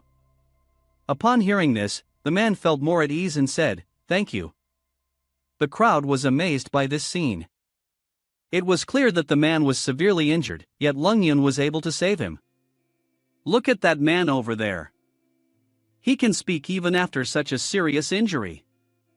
This young man is truly miraculous. He really saved that man. The public was in uproar, angry at the police officers, questioning their motives and reasoning. They were wondering why they were protecting Sun Jing, who had admitted to intentionally stabbing the man. Is there still justice in this world? The two police officers were at a loss. The police also wanted to let go of the situation, not arresting Lung Yun and his companions to ensure the peace of the people. At that moment, the public called out the name of the police officer Wang Min. Lung Yun then grabbed Mining's wrist and pulled her away. He stared at the police officer Wang Min, angrily saying, "Mining, there's no need to talk to her. Let's go directly." Internally, he was struggling fiercely. On one side was fear of power, on the other was conscience and the people. But in the end, fear of power overcame everything. He extended his right arm to block their way. "You can't go." This action darkened Lung Yun's face. Without turning his head, he glanced at her with one eye. This person really doesn't know their place. Without a word, he pointed a spot on her thigh, causing Wang Min to feel like she was being electrocuted, falling back with no strength left. The panicked police officer called out, "Wang Min, what's wrong with you?" She was confused as she couldn't control her body anymore. What's happening? Suddenly, I can't feel my body. The two of them walked a distance. Mining held onto his hand and turned back, giving a mocking look to the police officer. "Lung Yun, hurry up," Mining said. "It's not good if our car on the other side gets visited by thieves." Seeing their car, the police officer was also surprised. Then he stumbled and fell. Why is this girl's car so expensive? She finally regretted getting herself caught up in a messy situation. She knew she had crossed a line she shouldn't have. Looking up at the sky, she helplessly shouted in her heart, "What have I done?" After spending time shopping at the mall, the bags piled up high in the back seat, completely filling the space. Lung Yin sighed, "No, this is not good, I'm exhausted." His face slightly pale, he gasped for breath, almost out of air. What did little Demonis by that so much? On the contrary, Shui Mining was full of energy, admiring the shirt in her hand with excitement. "What's wrong?" "We just went for a walk. I picked out both the phone and clothes for you, why are you still complaining about being tired?" Lung Yin couldn't help but remember his own miserable appearance, with bags hanging from both arms and a mountain of clothes in his hands. Lung Yin reluctantly followed behind. Shui Mining happily ran around the store, her eyes sparkling. Not stopping there, Shui Mining continued to blame him. "You took too long in the store. Isn't it because you're too fat, you can't even find a suitable outfit?" Lung Yin casually leaned back in his seat, relaxing. "Aren't I trying to lose weight? Come back in 2 months, I guarantee I'll weigh no more than 150 pounds, which is about 89.52 kilograms. Shui Mining raised an eyebrow skeptically and looked at him. "You currently weigh at least 200 pounds. You lost over 60 pounds in 2 months? I absolutely don't believe it." She quickly turned her face towards the car door, arrogantly hiding her blushing face. "You're fine just the way you are now. I have no complaints." Lung Yun's pride was slightly hurt. He frowned and glanced at Shui Mining, silently cursing in his heart, "This girl. I will be even thinner by then. Don't be scared." Suddenly, Shui Mining's phone rang, indicating an incoming call. Shui Mining frowned at the caller ID. How come it's him? She showed no courtesy and bluntly shouted into the phone, "Li Qingxian. Didn't I tell you not to call me randomly?" Li Qingxian calmly replied, "Why can't I call you randomly? He is the ultimate playboy in Changshui City. Isn't today not the first time?" Li Qingxian looked at the expensive gifts on the table such as earrings, rings, handbags, and so on. He continued, "My sister Mining wants you to choose a birthday gift." "What does she want?" "As long as you like it, I will give it to you." Shui Mining bluntly replied, not showing any respect, and continued to scold, "So don't waste your efforts anymore." On the other end of the line, Li Qingxian remained unfazed. Shui Mining's harsh words were like a passing breeze to him. "She doesn't like me, it's okay, as long as I like her." Shui Mining felt a headache coming on. She rubbed her forehead wearily, asking, "Li Qingxian, what is it about me that you like so much that you refuse to change?" Lung Yin sat beside them, unable to contain his laughter. Li Qingxian, sensing something strange in the background, immediately questioned, "What's that sound, Mining? Why is there a man beside you? Why can't there be?" Shui Mining glanced at Lung Yin, making him look away in discomfort. Her tone was slightly teasing. "We had dinner together today and did many things. You can't possibly know everything." Li Qingxian's good mood instantly shattered. Worry and suspicion crept into his heart. "No, it can't be. Who is he? What is his relationship with her?" Shui Mining smiled knowingly. "Him? He's my boyfriend." Her confident tone left Li Qingxian stunned. He couldn't believe his ears, muttering to himself in disbelief, "Mining has a boyfriend? I've been pursuing her for 2 years and she already has a boyfriend?" His face darkened, his eyes flashing dangerously. Who was he, after all? The phone rang, breaking the quietness of the night. Tangman AI, who was sleeping soundly, suddenly woke up. Irritated, he picked up the phone and grumbled, "Who is disturbing my sleep?" Upon realizing it was Li Qingxian on the other end of the line, Tangman AI immediately became alert. He sat up in bed and greeted, "Qingxian, good evening. Weren't you in Yanjing? Why did you suddenly call me?" After listening to Li Qingxian's instructions, Tangman AI responded angrily, "Yes, Qingxian, rest assured. I will definitely find out who dared to approach Mining." He assured confidently, "Don't worry, you don't need to take action. I will personally deal with him." Meanwhile, as Lung Yun was on his way back, he felt a slight itch in his nose. He sneezed and rubbed his nose, wondering, "Why do I feel like someone is talking behind my back?" After hanging up the phone, Shui Mining bowed slightly and looked at Lung Yun with pleading eyes. She clasped her hands and asked for Lung Yun's help. Lung Yun, can you pretend to be my boyfriend? Lung Yun looked at her seriously and refused. No. Lung Yun thinks that little Demonis is not a normal person, Lung Yun muttered.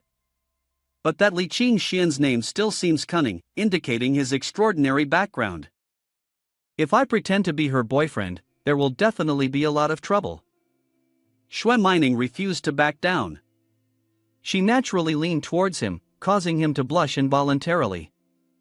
Not only that, Xue Mining also held onto his arm tightly, looking extremely pitiful and pleading incessantly. Lung Yun, people buy a lot of things for someone like her, can you help me with a small matter? Why can't Mining buy a little more for you, because my boyfriend can't lose to that Li Qing Xian? She said, pressing her chest against his arm. Lung Yun's eyes lit up like stars, and his saliva was about to overflow uncontrollably. He quickly composed himself, looking seriously at Xue Mining. Helping you is not impossible, but there must be a deadline. Seeing him accept her request to be her boyfriend, Xue Mining couldn't help but rejoice. It won't take long, just make sure that Li Qing Xian has no hope left. Lung Yun thought to himself, how can that cunning guy easily give up? He suddenly noticed Xue Mining holding onto his arm again. Seeing her satisfied and excited expression, Lung Yun couldn't help but feel suspicious. Wait. Lung Yun stared in disbelief, sweat dripping down his face. He couldn't believe the thoughts running through his head. Could it be that I still have to be this little kid's boyfriend? After realizing everything, Lung Yun felt completely lost, as if the world around him was crumbling. Without paying attention, he was deceived onto the enemy's ship. In the quiet night, the crescent moon peeked through the clouds. The classrooms at Qingshui School No. 1 were still brightly lit. Tao Shanshan carefully put away her notebook, looking at the empty seat next to her with a bit of worry. Why didn't Lung Yun come to self-study tonight? Did he deliberately avoid me? Outside the classroom, Zhang Ling quickly ran over to inform Shanshan, Lung Yun has returned. Tao Shanshan eagerly asked her friend, where? Zhang Ling breathlessly replied, he's back at the dormitory, and he even brought a bunch of designer goods. Someone even saw him get out of an Audi rate. Tao Shanshan was shocked by Zhang Ling's words. Outside the south dormitory, a figure of a girl appeared. It was Lingyu, waiting to meet Lung Yun. Lingyu. Zhang Ling's clear voice caught her attention. Following Zhang Ling was Tao Shanshan. Lingyu quickly recognized the familiar faces and warmly welcomed them both. Shanshan, why did you come to find my brother? Lingyu asked curiously. Tao Shanshan simply replied, yes. Not long after, Lung Yun appeared at the dormitory door. He happily called out Lingyu's name, but completely ignored Zhang Ling and Tao Shanshan. He gently said to Lingyu, let's go home. Lingyu hesitated, brother, Shanshan. She feeling completely ignored, Tao Shanshan immediately exploded, Lung Yun. She grabbed his wrist, determinedly pulling him along, you come with me. Lung Yun, on the other hand, calmly asked the class president Tao, what are you doing? Tao Shanshan led him to the school's sports field, finding a quiet place to talk. She frowned suspiciously at Lung Yun, you didn't go to self-study class and went out shopping instead? And you bought a bunch of things? Lung Yun scratched his head, deliberately avoiding Shanshan's probing gaze, how did you know? Actually, I also feel it's too much, but they kept forcing me to buy. Tao Shanshan's eyes immediately sharpened.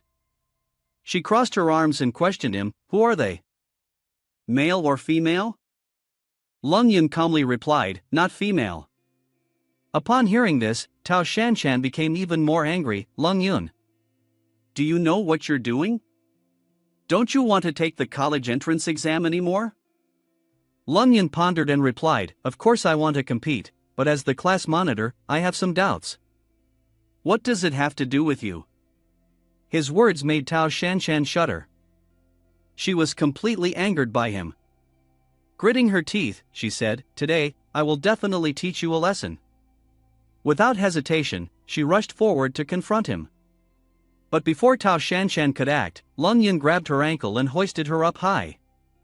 From a distance, Lin Yu watched in shock, his hand covering his mouth in amazement.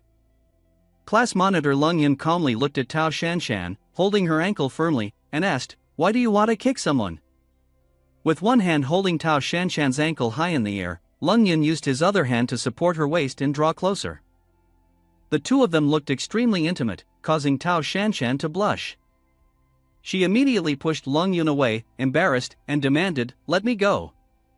Teasingly, Lung Yun asked, "So you still want to kick me?"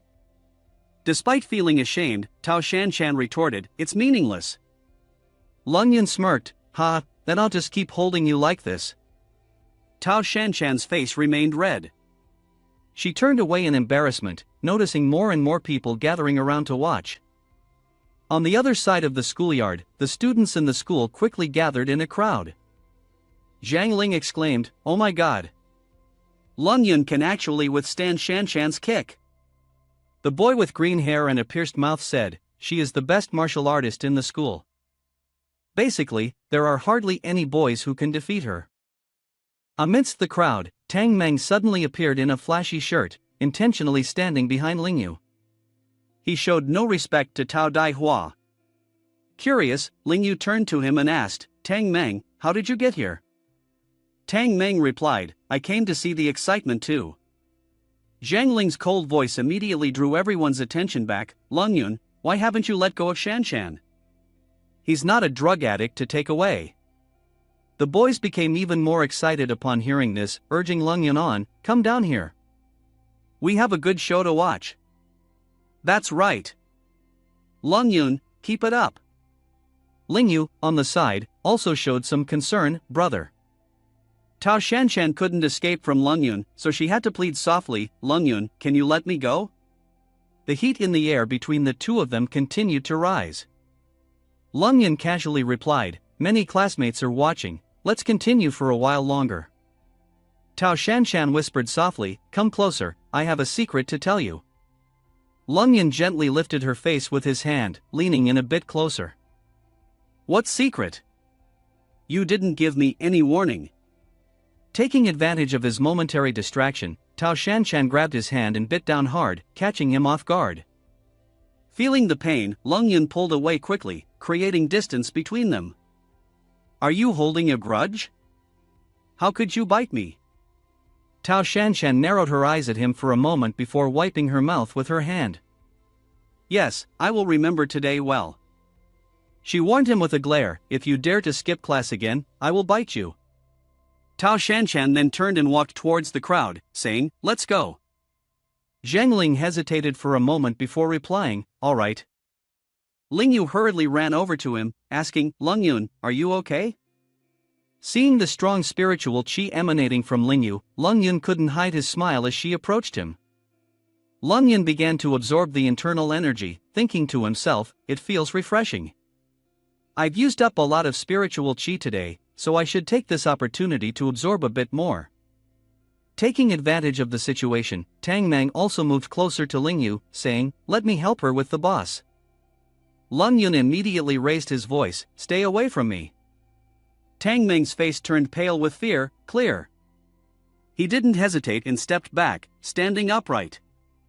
He rubbed his hands together, putting on a smile to reassure Lung Yun, "Boss, do you need me to drive you all home later?"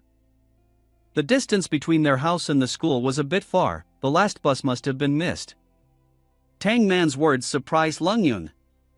He immediately turned to Tang Man, his attitude changing 360 degrees from before. Pointing towards Tang Man, he pretended to smile and said, "Tang Man, come here, come here." After a long journey, the fast car arrived at a narrow alley. Lung Yun said, "Tang Man, stop the car here, our house is here." He stepped out of the car, the light from the street lamp and the surrounding buildings casting long shadows on the ground. Lung Yun stopped in front of a slightly old house, thinking to himself, "This room is where Xue Laoren stayed, truly different as night and day." Lingyu curiously looked at him, "What's wrong, Lung Yun?" He smiled and replied, "Nothing." In his heart, he vowed, "Sooner or later, I will bring you and Mom to a big apartment like Xue Laoren's." He gestured for Tang Man behind him, "Let's go in first, you help me bring the belongings into the room." Tang Man turned to the trunk of the car, which was opened. Various bags and items were inside. Tang Man sighed, so many things to move by myself, why? Lung Yun replied casually, I don't want to, you can leave now. Tang Man immediately insisted, don't do that, big brother, I'll do it. Inside the clinic, the neighborhood manager, Tian Badeo, with a proud and arrogant look, sat comfortably on the chair and said, Xiaoqin, there are major issues in all aspects of this clinic. His dirty eyes stared at the hills in front of him. In a few days, there will be someone coming to inspect, and at that time you will have to close down directly. Of course, he continued, if I step in, it won't be like this. Facing the somewhat threatening words, the woman with pink hair calmly continued her work. Tian Badeo couldn't help but frown, do you dare to ignore me? Adjusting his glasses, he smirked, intentionally dangling a piece of cake as a temptation, this place must close down immediately, but I have connections with the market management, I can help you once, as long as you are willing to follow me, Tian Badeo said. The appearance of Ling Yu immediately cut through the tense and gloomy atmosphere between the two. Mom. I and my brother are back. Tian Badeo's eyes quickly stopped at Ling Yu's dress, fluttering as she walked towards her mother. Tian Badeo then smiled wickedly, with a malicious thought crossing his mind. Ling Yu gently held her daughter's hand. Silly child, didn't I tell you on the phone yesterday? Ling Yu excitedly laughed as she was too overwhelmed. Lung Yun quickly appeared right after. Mom! I'm back, he greeted his mother joyfully. She smiled and nodded. It's good to be back. Tian Badeo finally spoke up, immediately catching the attention of Ling Yu and her daughter. Xiaoqin, this is my daughter. His hunger made him drool uncontrollably. He hurriedly approached, one hand pulling open his coat, the other adjusting his collar. Come closer so I can see you clearly. Lung Yun quickly blocked him, standing firm like a solid wall. He frowned suspiciously. Hey, do you have a problem? Tian Badeo reacted hotly. What are you saying? Lung Yun continued, staring straight into his eyes, clearly indicating hedonistic indulgence. This made Tian Badeo furious. Do you know who I am? Apologize immediately. Or else. Before he could finish, Lung Yun unexpectedly punched him in the head, causing his head to twist to the side. Ling Yu was the first to react. She looked at him anxiously, squeezing his hand tightly. Tang Man also quickly ran to the steward, boss. Let me handle this. He bravely shouted, not giving Lung Yun and Ling Yu a chance to understand what was happening. Tang Man rushed straight at Tian Badeo, adding another powerful punch to his already swollen face. The force of the blow made Tian Badeo gasp, his nose red like a tomato, blood continuously flowing from his mouth. Without giving him a chance to recover and regain his senses, Tang Man gave him another punch straight to the chest. Seeing Tang Man fiercely disciplining Tian Badeo in this way, Lung Yun looked at him with a hint of curiosity, carefully shielding Ling Yu behind him. Why is this kid so agitated? Tian Badeo was beaten to a pulp, lying sprawled on the ground, his face nowhere unscathed, his nose and mouth bleeding. Do you dare to hit me? Tian Badeo couldn't help but cry out in fear. Tang Man, without any mercy, grabbed Tian Badeo by the collar, dragging him as if he were dragging a piece of trash on the street, his face furious to the point of grinding his teeth. What do you want? Let go of me.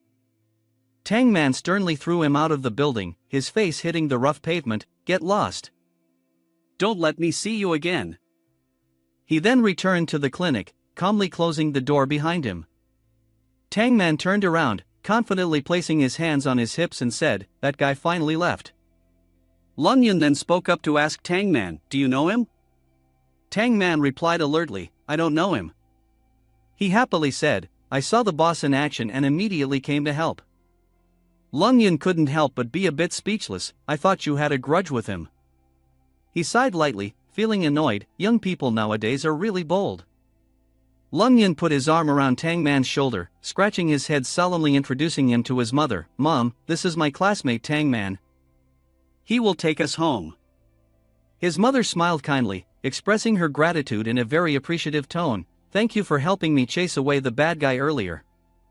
Surrounded by her warm and intimate aura, along with her gentle beauty and graceful gestures, immediately made Tang Man's inner turmoil intensify.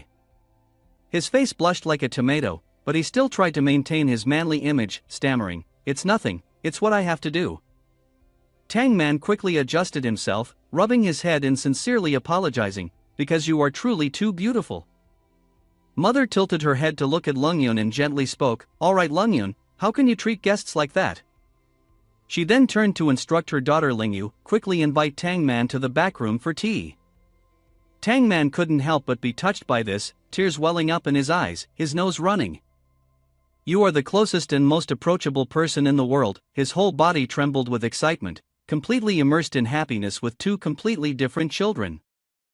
Lingyu obediently followed her mother's words, comfortably crossing her arms and smiling at Tang Man, making him wide-eyed in surprise. "Let's go, Tang Great Prince." Tang Man's tears of joy poured out.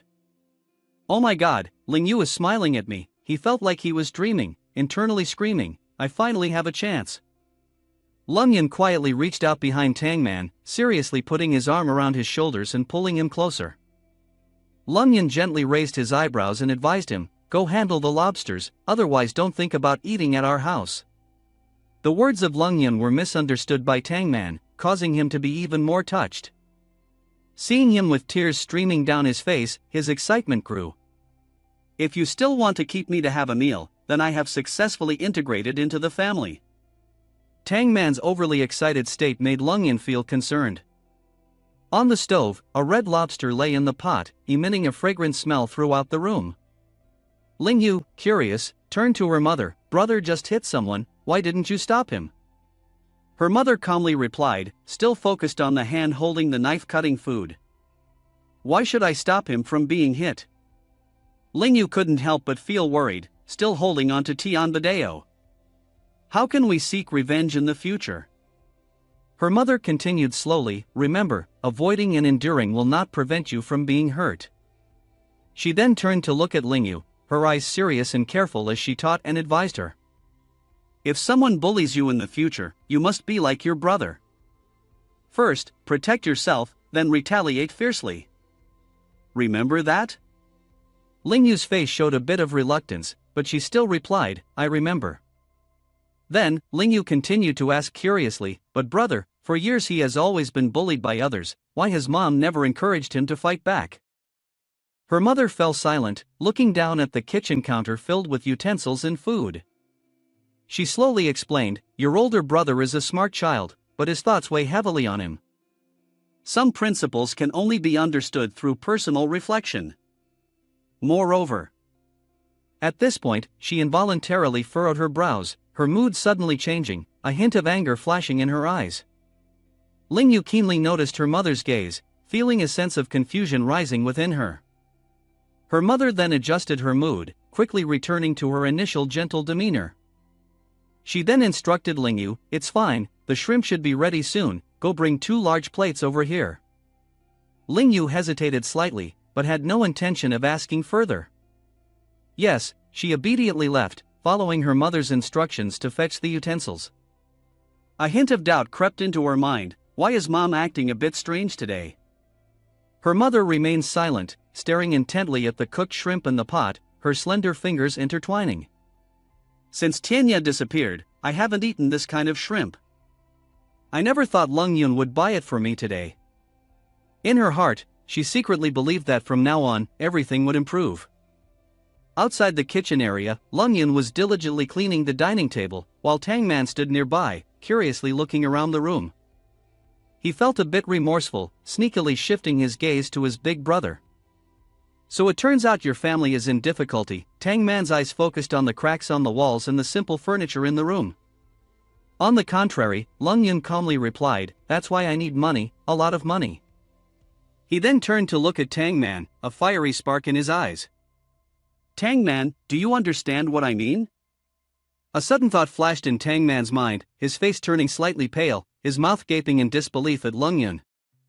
"Is this about demanding money from me?" He lazily made an excuse. Tang Man silently doubted in his heart. Tang Man pondered, "I have lived in a wealthy family since I was young, always wearing the best clothes and living the best life. Every Lunar New Year, I can receive at least tens of thousands of congratulatory money, but I have never felt anything special. Looking back at himself today, he felt more regretful. Just now on the road, I was showing off how expensive my car was, without considering Ling Yu and Big Brother's feelings.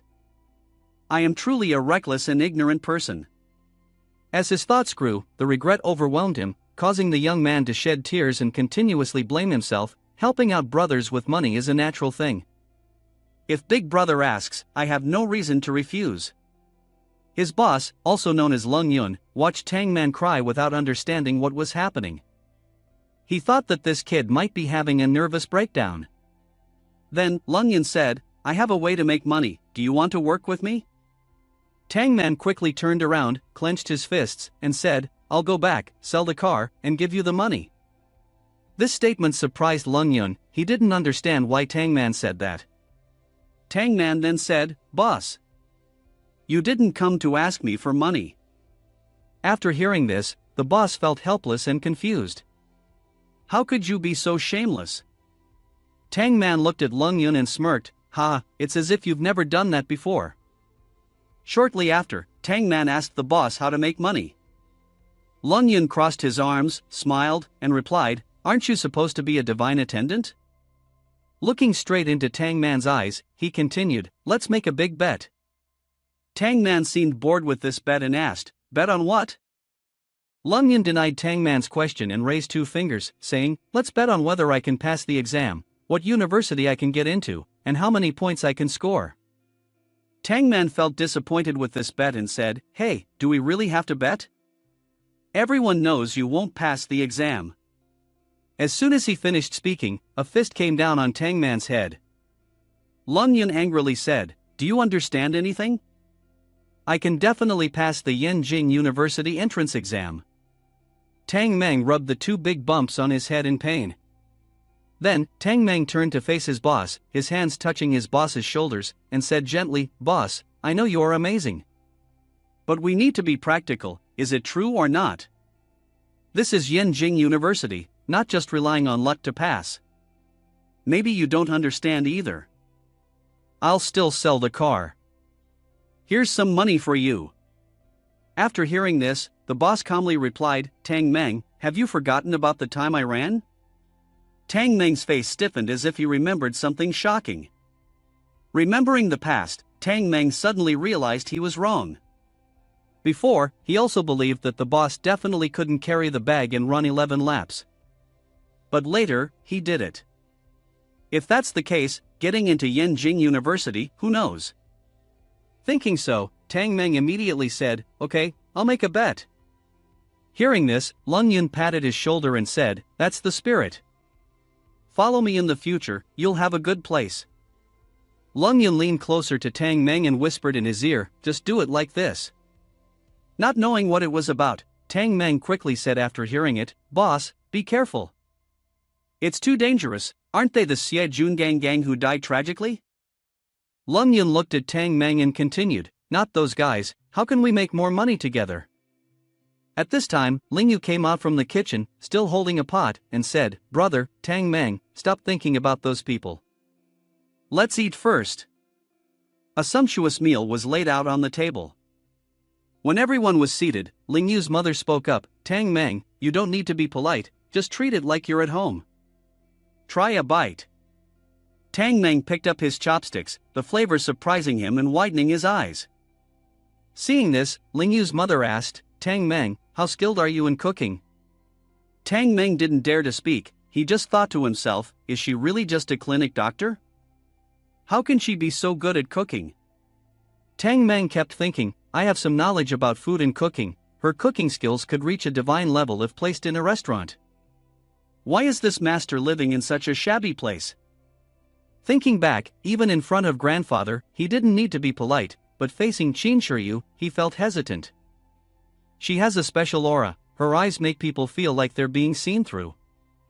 While pondering about the beautiful girl in front of him, Tang Meng was called by his eldest brother, Tang Meng, what are you daydreaming about? Ling Yu and grandmother Qin Shiryu also asked Tang Meng, is the food not to your liking? Tang Meng's face blushed slightly with a hint of panic, sweating when met with the judgmental gaze of his eldest brother. Just eating with his head down, he hesitated a bit before praising, "No, I find it extremely delicious." Upon hearing this, his eldest brother smiled with satisfaction. "That's the right attitude." At this moment, Grandmother Chin turned to Lung Yun, expressing concern. "Lung Yun, eat a little more. You seem a bit thin." Tang Meng then smiled and replied, "Mom, don't worry, I am losing weight. I can't just stay fat like this forever." His mother responded, "Being a little thin is also good. It looks better in clothes." Lung Yun was surprised. "Huh? Is it that easy to accept it? I thought I had to explain a little." Upon reflection, Lung Yun suddenly realized that something was wrong. "Today I took the initiative to buy a bunch of things home. Moreover, I actively encouraged Tian Badeo." Lung Yun before was completely different. But why didn't his mother react at all? Instead, she naturally accepted it? Indeed, his mother raised 2 children alone. Her abilities and knowledge are not comparable to ordinary people. Dinner quickly ended. Lung Yun walked Tang Meng home. Tang Meng waved goodbye, saying, "Big brother, I'll go first. I'll come back to eat together next time." Lung Yun said seriously, "If you want to eat together, you have to help me with something first. I want to rent a house near the school. Help me find one." Tang Meng was surprised by this request. He immediately wondered, why does Big Brother suddenly want to rent a house? "Are you planning with Tao Shanshan?" Lung Yun replied, "It doesn't have to be too far from the school. But it must be quiet. The fewer people around, the better. I don't want to run into too many people." Tang Meng patted Lung Yun on the shoulder and said, "Don't worry, Big Brother, I understand." Lung Yun thought to himself, "Does this brat understand anything?" And then said, "Alright, I want to move in by the end of the weekend at the latest. Make sure to manage your time well for work." Tang Meng remained extremely confident and replied, "No problem." As they entered the car to head back home, Tang Meng couldn't help but wonder about Lung Yun's family. The eldest brother has 3 different last names. Furthermore, even though Chin dresses plainly, her demeanor is extraordinary. The eldest brother seems to have more secrets than I thought. As the sky darkened, Lung Yun lied to his mother, "Lingyu, I'm going out for a run." Chin sure you had some doubts before Lung Yun left, reminding him, "Remember to come back a little earlier." Lung Yun ran outside, quickly reaching the main road. While running, he thought to himself, "How can I arrive on time and get back home on time? It takes about 50 minutes from home to 7 luminaries herb, even by car. Coming home too late will easily raise suspicions. I need to speed up a bit." He ran without paying attention to his surroundings. In the distance, a father and son saw Lung Yun running swiftly and turned to look. Lung Yun increased his speed, passing by a bus on the main road, as fast as the wind, startling the driver in the process. The driver sat in the bus, pondering, "I couldn't see clearly what just passed by my vehicle. It was clearly a person, but who could move that fast?" The bus driver suddenly exclaimed, wondering, "Huh, what just flew by?" In a flash, Lung Yun ran to the riverbank. It was deserted, with not a soul in sight. In the distance, Lung Yun could see the streetlights glowing. The deep blue sky, shining stars, felt like being lost in a galaxy. Lung Yun stripped off his clothes, tossed them on the riverbank, and jumped in for a swim. He felt no shame in taking only 40 minutes to run here. Lung Yun comfortably displayed all his skills, relaxed and energized as he soaked in the cool water. He seemed tireless, still having some energy left to swim a little. Mischievously, Lung Yun splashed water at the bird perched on a nearby tree branch. Later, he got out of the water, panting heavily as he finally depleted all the spiritual chi in his body. After dressing neatly, Lung Yun prepared to delve deeper into cultivation level 2. His goal was to absorb as much spiritual chi as possible. Wherever spiritual chi leaked out, he would absorb almost all of it, as if his entire body was absorbing it. Spiritual chi quickly surged, being absorbed into his body faster. Lung Yun furrowed his brow. Then cultivation level 2 was successful. The spiritual chi that had been hidden in his body for so long suddenly emerged. Lung Yun realized that this was spiritual energy, his protective spirit essence, transcending time, immortal tribulation of spiritual chi. Lung Yun absorbed the remaining spiritual chi in a leisurely manner. Finally finished. He thought the spiritual energy had been depleted, but it was still hidden within his body. This brought him some joy. Lung Yun's eyes were full of determination.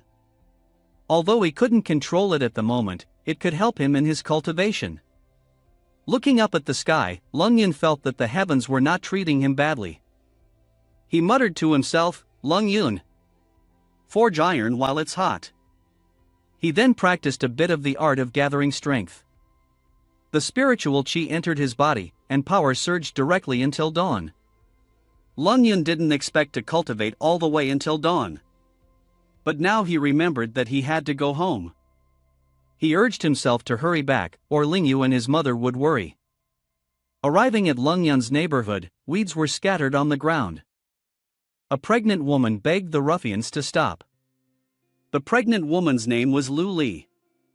Helplessly holding her belly, she said, "This is the item I just harvested." Even pregnant women were not spared, truly heartless. The ruffians threatened, "This is their territory. Who allowed you to sell things here?" Lu Li couldn't do anything but call for help, hoping that someone passing by would help. Lung Yun was very angry to see that. In broad daylight, a group of men were harassing a pregnant Thai woman. The ruffian approached Lu Li, warning, "Even if you scream for help, no one will come. If you want to survive, obediently hand over your money to me." Lu Li could only bow in fear, hesitantly explaining, "All our money has been used to buy medicine for my husband, I have no money now." The ruffian sneered, "If you have no money, you can use something else to pay. Everyone knows what that is, but this time it's a pregnant woman." He leaned in close to Lu Li's face, tempting her, "Come to the bar with me tonight to chat, you can sell anything you want afterwards." Lu Li reluctantly replied, "I need to visit my husband at the hospital tonight, I really don't have time." But he was relentless, lifting Lu Li's chin with a smirk, "Then let's go to the hospital together, we can meet in front of your husband and have a good time." Hearing this, Lu Li couldn't help but feel disgusted. Lu Li angrily retorted, "You are too disrespectful." Then she covered her stomach with one hand and slapped him with the other, but he dodged. Seeing Lu Li's determination and stubbornness, he raised his voice, "Oh, do you want to fight me?" He then raised his hand to hit Lu Li, his eyes showing a complete lack of humanity, saying, "Today, I must teach you a lesson." Lu Li tightly closed his eyes to endure, but nothing happened. So, surprised, he opened his eyes to see why. Lung Yun, like a hero, held the other person's arm tightly. He did not know the extent of the other's dominance, so he cursed, "Damn it! Who do you think you are? Let go of me!" Then foolishly revealed that he was Tian Badeo's grandson to threaten him. But he did not know that Lu Li was very allergic to this Tian Badeo, directly twisting his arm, a crisp snap. He screamed in pain like a pig being stabbed, backing up 3 m, grabbing his painful arm and yelling, "My arm!" Lung Yun then asked Lu Li, "Are you okay?" Lu Li worried about him, "Hurry up and leave, they are the thugs in this area, not easy to mess with." Lung Yun confidently replied, "No problem, I just finished training, just in time for a little practice." He was angry, cursing and asking, "You still want to take them out for practice?" Then he angrily ordered his subordinates to beat him almost to death. The gang of subordinates consisted of 4 people, quickly grabbing sticks and rushing towards him. He quickly caught one person, kicking and knocking down the second person. Suddenly, Lu Li shouted a warning, "Be careful behind you." He held the iron rod and rushed forward, shouting, "You damn fatty, I'll beat you to death." Lung Yun suddenly became interested, "Let me try the art of gathering strength at this moment, to see how my body has been transformed. In fairy tales, they use their hands to drive stakes, here I will use my fists on iron." He punched the iron rod, causing it to bounce back, hitting him on the head, truly a self-inflicted wound. He fell to the ground with 2 large bumps on his head. He blew on his sore fist, although not injured, it still hurt a bit. Clearly, more training was needed. Lu Li asked, "Are you injured?"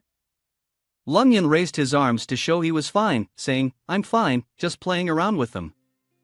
Luli looked surprised at the gang of thugs lying defeated on the ground, wondering, is this still just playing around? Suddenly, Luli's headache recurred, causing her to stagger and almost fall before Lung Yun caught her. Lung Yun deduced Luli's health condition, asking, "Have you been feeling uncomfortable lately, suddenly experiencing headaches and a fast heartbeat? Continuing like this will be dangerous for both you and the baby." Luli was shocked and panicked, not knowing what to do. Her eyes filled with tears, unsure of what to do next. Lung Yun immediately reassured her, "Don't worry, our house is actually a clinic. You can come by tonight for a thorough examination." Even though they were strangers who had just met, he was willing to help Luli wholeheartedly. Upon hearing this, Luli's spirits lifted and she asked, "Can you really help me heal?" Without hesitation, Lung Yun replied, "Of course." He took out a thick stack of US dollars, firmly held it in his hand, and told Luli, "Take this money for now." Not being a greedy person, Luli quickly refused, "I can't accept your money, how can I take it from you?" But Lung Yun held onto her hand and placed the money in it, saying, "Take it, this money is no longer of use to me. I used it before to help your husband pay for medicine." Touched, Luli couldn't help but shed tears, clutching onto the money tightly. Thank you so much, I don't know how to repay you." Lung Yun smiled contentedly, saying, "No need to repay." He then urged Luli, "Go back home quickly." Although Luli had already turned around to walk away, Lung Yun stood there, still trying to convey his message. Advised her to rest for the sake of herself and her unborn child. "For these 2 days, you don't need to work anymore, just stay at home and rest." After helping Luli, he felt peaceful in his heart, not regretting his actions but rather appreciating his good deeds. Indeed, it can lift one's spirits. But then Lung Yun remembered, feeling heartbroken and tormented, lamenting the loss of all the money he had. The price to pay is too high. This is the consequence of not thinking carefully before acting. Tian Badeo's grandson, who had just regained consciousness, cursed while sweating profusely, "I'm in so much pain." Lung Yun turned back to look at him, coming up with a fiery idea that made one want to punch him a few times. Then he walked towards him.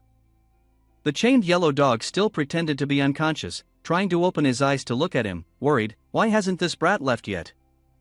Lung Yun told him, "Stop pretending, I know you're awake." He sat up and asked him what he wanted to do. He raised his red hand, smirked, and asked him, "See this?" He nervously asked, "What do you want?" He slyly smiled, pointed to the red spot on his hand, and said, "My hand is injured, should you give me some money for medicine?" He was the type to give up, shouting for justice. "I am the one who was most seriously injured, but justice lies in the hands of the strong." Lung Yun raised his fist in threat, "If you have the strength to shout loudly, let's see if I have hit you enough." He was afraid and immediately agreed a little, hesitating. With bright eyes, Lung Yun held the stack of money that he had just handed over. The other person, angry and unable to do anything, could only curse in his heart, "Brat. This is not over yet." At Luli's house, she sat solemnly on the sofa in the living room, thinking seriously. The little friend had helped her so much. If she did nothing, she would be a heartless person. She remembered when her husband was sick, lying in bed in the room whispering, "Luli, our house is not a 100-year-old object. If we can't stand it in the house, just take it out and sell it." Luli was determined because it was a family heirloom. But her husband still reluctantly said, with a loving tone, "What family heirloom? It's just an object taken from a tomb. How can it be as important as family?" Back to reality, Luli was determined to repay this kindness, taking out a box with a feather pen inside. She hoped Lung Yun would not dislike it. The sun had set. Lung Yun returned home after handling the matter. Ning Lingyu stood waiting at the door, ready to call her brother when she saw him return. She asked Lung Yun why he was back so late, and he explained that he had run and gotten tired, so he fell asleep on the grass and overslept. Ning Lingyu felt sorry for him, saying, "Brother, you don't need to push yourself so hard to train, you are already very good." Meanwhile, in the living room, Qin Shiyu was reading a book when Ning Lingyu happily walked in holding Lung Yun's hand. Qin Shiyu turned to look and gave a stern look when she saw Lung Yun. Feeling embarrassed, Lung Yun apologized, and then she buried her head back into her book without paying further attention. Before Lung Yun went to change clothes, she reminded him that if he didn't come back on time, he should call Ning Lingyu so she wouldn't worry. Feeling his mother was too cold, Lung Yun didn't dare to be too curious. Then, Ning Lingyu brought clothes to knock on Lung Yun's door for him to change. Lung Yun had just finished bathing and was still undressed, drying his hair. When Ning Lingyu handed him his shirt, he felt a bit embarrassed and his cheeks turned red. Ning Lingyu commented, "Brother, you look a little thinner." Lung Yun put on his shirt and replied, "Of course, after training for so long, there should be some results at least." Ning Lingyu stood nearby and asked about the wooden box he brought back yesterday. Lung Yun was a bit stunned, his face turning as red as a ripe tomato when her chest was close to his face, making him cough. Concerned, Lingyu asked Lung Yun, "What's wrong?" But he just said it was nothing. She was curious to open the wooden box to see, and Lung Yun said, "Of course. My brother's things are your things, there's nothing that can't be seen." Ning Lingyu was very happy and opened the wooden box. Lung Yun saw her nose and couldn't help but imagine. In his mind, she would grow up to be beautiful, and if she wore Immortal Cultivation World clothes, she would look like a fairy. But then he felt uncomfortable and had a sharp look in his eyes, thinking that she would value someone else in the future. In the wooden box was a beautiful green jade box. Ning Lingyu kept exclaiming and praising this jade box. Lung Yun noticed the spiritual chi on Ning Lingyu was escaping and being absorbed by the jade box. He quickly seized the opportunity and told her not to move, then placed his hand on the box to continue absorbing her spiritual chi. Ning Lingyu didn't fully understand but still complied. Lung Yun happily realized that the jade box could absorb the spiritual chi on her body, and he was surprised that it was a divine object containing spiritual chi. As he held Ning Lingyu's hand to allow the box to continue absorbing her spiritual chi, she blushed and seemed confused about what her brother was trying to do. However, she still obediently followed along. The two hands placed on the jade box caused a green light to flicker inside, astonishing both of them. In Lung Yun's mind, the idea emerged that the closer he brought the box, the more spiritual chi could be absorbed, and he was relieved that with this jade box, he could store spiritual chi for later use. Lung Yun felt satisfied thinking about using spiritual chi in this way, his face revealing a cunning expression. After speaking, he turned to Ning Lingyu, looking at the green light emanating from the box. He hugged his younger sister and thanked her. "Lingyu, thank you." Lung Yun said, "You are truly my lucky star." Looking down at Ning Lingyu's face, while his mind kept thinking about this. "If it weren't for you insisting on seeing the jade box, I would have sold it for money," he embraced Ning Lingyu. Lingyu's mind flashed with the image of her older brother, blushing. Switching scenes, the three of them ate together as a family. In Lung Yun's thoughts, it was all about the seven luminaries Herblin. While eating and thinking, he thought, "I must take this opportunity to explain a little to my mother and Lingyu, at least about why I suddenly have money." He always pushed the two away, feeling a bit guilty. After thinking, he spoke up, "Mother, this afternoon I will help at the clinic, anyway, for normal illnesses I can treat." As he spoke, he thought, "Mother will quickly ask how I know how to treat illnesses like this, I can push the topic of the old man out." Hearing Lung Yun say that, his mother replied, "Mother and Lingyu will go out to buy some clothes for the children." "What?" His face stiffened when his mother said that. Looking puzzled, he said, "I still have enough clothes to wear, just buy for Lingyu." Seeing his mother's happy face, she smiled brightly and replied, "Silly child, I am buying clothes for you, to use in 2 months. Ahem. Hearing that, Lung Yun wanted to choke, so he coughed uncomfortably. Seeing her older brother suddenly coughing loudly, Lingyu turned and asked, "Is your brother okay?" His mouth was coughing as he said, "Ahem, nothing much." Later on, a few hours passed. Ning Lingyu and her son went out for shopping, accompanied by Lung Yun. Ning Lingyu waved to them and said, "Our brother is here, yes. Don't worry about spending too much money, and it's fine to come back a bit late." As the door slammed shut, Lung Yun returned to the room, where various acupuncture needles were laid out on the table. Looking at the needles, Lung Yun said, "Being able to practice as a doctor to diagnose illnesses is a rare opportunity. I wonder who will be lucky enough to achieve it." He crossed his arms while thinking, with a pleased expression on his face. A few hours later, at the gate of the house, the wind blew fiercely, making the atmosphere feel desolate. Lung Yun stood still, his previous expression now gone. He thought, ahem, if no one comes, then I can find something else to do. He was so deserted that no one came to visit. It had been a long time since he had practiced, so he wasn't sure if he could perform accurately now. After thinking, he swiftly flicked an acupuncture needle. The needle flew at a very fast speed, not stopping. With a swish sound, several acupuncture needles flew in the air, each one piercing deeply into the exact acupoint on the painting, each position being accurate. He walked towards the place where the Kim pin stuck into his delighted face, saying that the breakthrough in spiritual energy on the second floor was different. Gently, he pinned the Kim to the wall. Suddenly a light appeared around his body. Quite surprised by the sudden appearance, a circle of magic covered his head, and even his stomach. They were all connected, his limbs now covered with that energy. He exclaimed in panic, "Why is this happening? How can the spiritual energy in my body move on its own?" Shocked by the scene unfolding, suddenly a loud boom was heard. His body was engulfed in the power of magic, floating. The magical light shone upwards, the room filled with booming sounds. He absorbed the spiritual chi into his body, then unleashed them into energy. His determined eyes and tightly closed mouth did not waver. The wind blew his hair everywhere. Following the rhythm of the wind, his eyes wide open, feeling the abundant power flowing through his body. He said, "Spiritual energy, directly helping me break through to the third level of physical training." As he spoke, he clenched his fists slowly, his eyes focused as if deeply concentrated. He said, "This is great, taking advantage of this opportunity to break through to the fourth level of physical training." Focused on thinking, relaxing the body to prepare for a breakthrough in training, but after a while, there was still no movement. Seeing this, Lung Yun felt confused, not understanding why. He raised his voice and said, "Where is the spiritual energy? Why can't I feel it anymore?"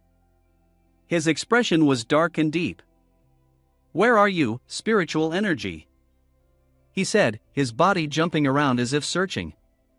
He turned his body, one hand on the ground, eyes scanning around, head swaying. Suddenly, the door opened, a woman's voice rang out, "Little friend." "I'm here." It was the woman Lung Yun had helped before, entering the house. Seeing someone coming, Lung Yun was startled. His hands couldn't support him anymore, he stumbled, his sandals falling off his feet from the table, he fell to the ground, making a painful sound. She hurried over when she saw him fall, continuously asking, "Little friend, are you okay?" Lung Yun's body now lay weak on the floor, he replied dazed and tired, "I'm fine, it's nothing. I'm just training my body," he said, brushing off the dust on his pants with his hands. His face was embarrassed by the situation. Upon hearing him say that, she quickly replied, "Can you treat me at this clinic? I just thought I'd give it a try, maybe I've been bothering you?" Her face blushing, hands tightly gripping her dress, she looked visibly embarrassed. Lung Yun smiled and replied, "No, there are no patients here, so I can help you with your treatment. Lie down on the bed," he said, pointing to the opposite bed. "On the bed?" she exclaimed. Hearing her, he immediately said, "Yes, I am a doctor, I don't lie down on beds, how can I help someone else lie down?" Now, her face began to show fear, she trembled as she looked at him, her face forced into a smile. "If you feel urgent, just close your eyes," he said. She nodded, "Okay, I'll close my eyes." In her mind, she thought, "This young man is not ordinary, he can definitely help me." In Lung Yun's mind, he thought, the physical training on the third floor is indeed different, spiritual chi can easily attach to the acupuncture needles. In the future, not only can it stabilize pregnancy, but it can also prevent illness. As he inserted the acupuncture needle into her, Lung Yun thought. Half an hour later, Lung Yun began to ask, "How do you feel now?" She replied, "I no longer feel scared, I feel exceptionally light. Yes, the child in your belly is healthy, no need to worry anymore." Upon hearing the news from Lung Yun, her face started to brighten up, nodding and saying, "That's great, as long as the child is healthy, I'm happy."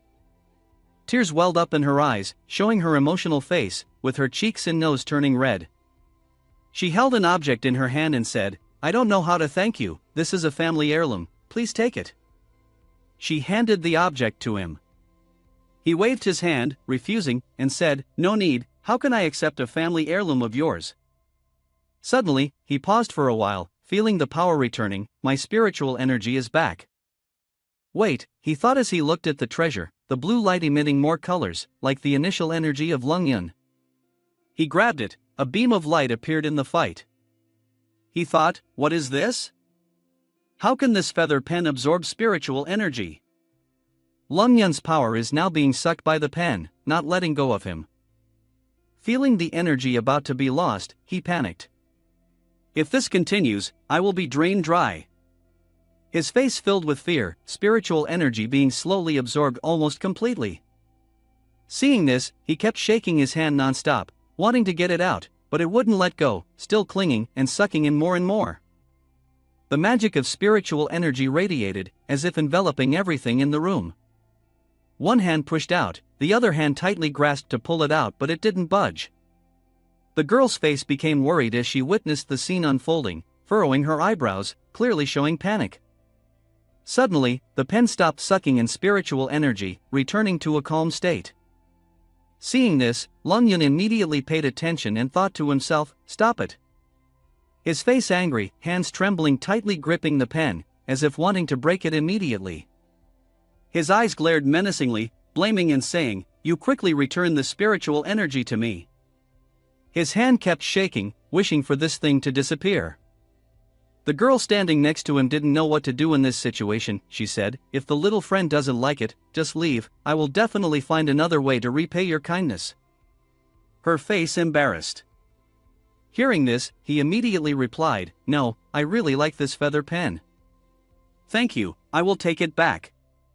While speaking in her mind, she also thought that it contained her spiritual energy, nobody should think about stealing it. She saw his interested face and smiled brightly. "That's really great then. If you need any support in the future, just call me, don't hesitate." He walked her to the door, waving his hand and speaking loudly. Hearing that, she replied, "All right, I know, you should go back now too, don't miss out on your business." With a loud bang, the door closed inside, and Lung Yun's face immediately turned gloomy. Angry and speaking at the same time, "Let me study a bit, to see what you really are." He touched his hand with the sharp pen, saying, "Is this pen or a weapon?" Then, he looked over to the opposite side where ink and paper were placed on the table. "Luckily there's ink at home to test." He straightened up, slightly tilted his head down, dipped the pen in the ink and wrote gently, saying, The ink disappears instantly." Impressed by the quality of the pen, he finished writing 2 characters. He kept talking, "Not bad, next time when I need to use it for drawing." While holding a pen in his mouth, he kept muttering, "This feather pen is indeed a treasure, but how can I replenish my spiritual energy now?" With a sad expression, he lay his head on the table, repeatedly hitting his head on the table, and kept saying, "I can't just be passive like this. I must quickly reach physical training level 4. In this way, I can actively transport spiritual chi in my body, and then think of a way to replenish spiritual energy." His expression seemed to have a bit of vitality and joy when he spoke. Suddenly, a loud ringing sound startled him. Annoyed, he looked down to see who was disturbing him, his voice sounding as if he was venting his anger and shouting, "Making me scared to death, who suddenly called me?" He looked down and seemed puzzled when he saw the caller's name. He read the name of the caller out loud, saying, "Shui Mining." Outside Lung Yun's alley, Shui Mining drove a red sports car. She was driving and complaining, "Oh my god. It's so difficult to get in here." She got out of the car, still grumbling, "If I had known earlier, I wouldn't have taken this car." At that moment, Lung Yun was already waiting for her at the door. He said, "You could have chosen not to come, turning back a moment ago." He received a call from Shui Mining on the other end of the line. She told Lung Yun, "Brother, where are you? I'm bored and want to come play with you." She spoke loudly, causing Cho Lung Yun to hold the phone away from his ear. Covering one ear, he frowned and replied, "I'm at home." Shui Mining immediately said, "Then I'll come find you." She spoke with a happy expression. he said to himself, completely not giving others a chance to refuse. Returning to the present after both entered the house, Shui Mining asked Lung Yun, "Brother, is your house also a clinic?" She turned to Lung Yun and continued, "Both of our families are in the same profession, so I can come here to help in the future." Lung Yun replied, "My mother is always in charge here, if you want to come, ask her." She winked and said, "Your sister will definitely agree, because I'm your girlfriend." Then she jumped up and hugged Lung Yun's waist. Lung Yun pushed her away and said, "Pay attention to your image, I'm just pretending to be your boyfriend." She still held onto Lung Yun tightly, with a happy face, and said, "Because it's pretend, I have to make it look real, otherwise Li Qingxian won't believe it." She realized, "Lung Yun, you even have dimples for me to touch a little." At this moment, there was a look of avoidance on Lung Yun's face. He thought to himself, this rotten kid is finding excuses to take advantage again. He suddenly grabbed Shui Mining's hand, which was touching his face. He said, "If you want to touch, you can touch, just 100 times, pay as you please for you to touch." At first, she was surprised, but then she agreed with him, "Okay." She picked up her phone and transferred the money to him as he wanted. At that moment, Lam Van's phone received a message. He didn't expect her to actually transfer the money just like that. When he opened his phone, he was surprised to see that she had transferred 10,000 to him, equivalent to 100 kisses. Before he could react, she stroked his face and asked, "Can Lung Yun touch now?" Lung Yun could only grit his teeth and endure. Through clenched teeth, he said, "I keep my word, you take the initiative." In his heart, he comforted himself, there's no way, she gave too much. Hearing this, she smiled happily, clasped her hands together and said, "Then I won't be polite." At the same time, footsteps could be heard outside the door.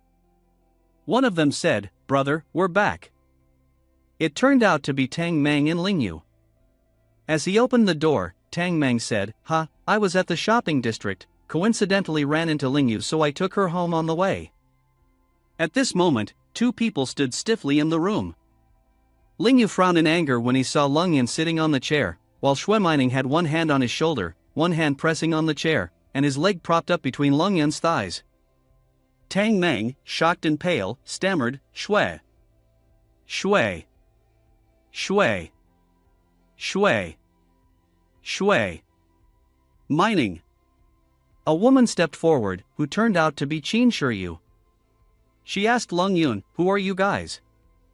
Shui Mining quickly stood up, blushing, and said, "Hello, I am Lung Yun's girlfriend."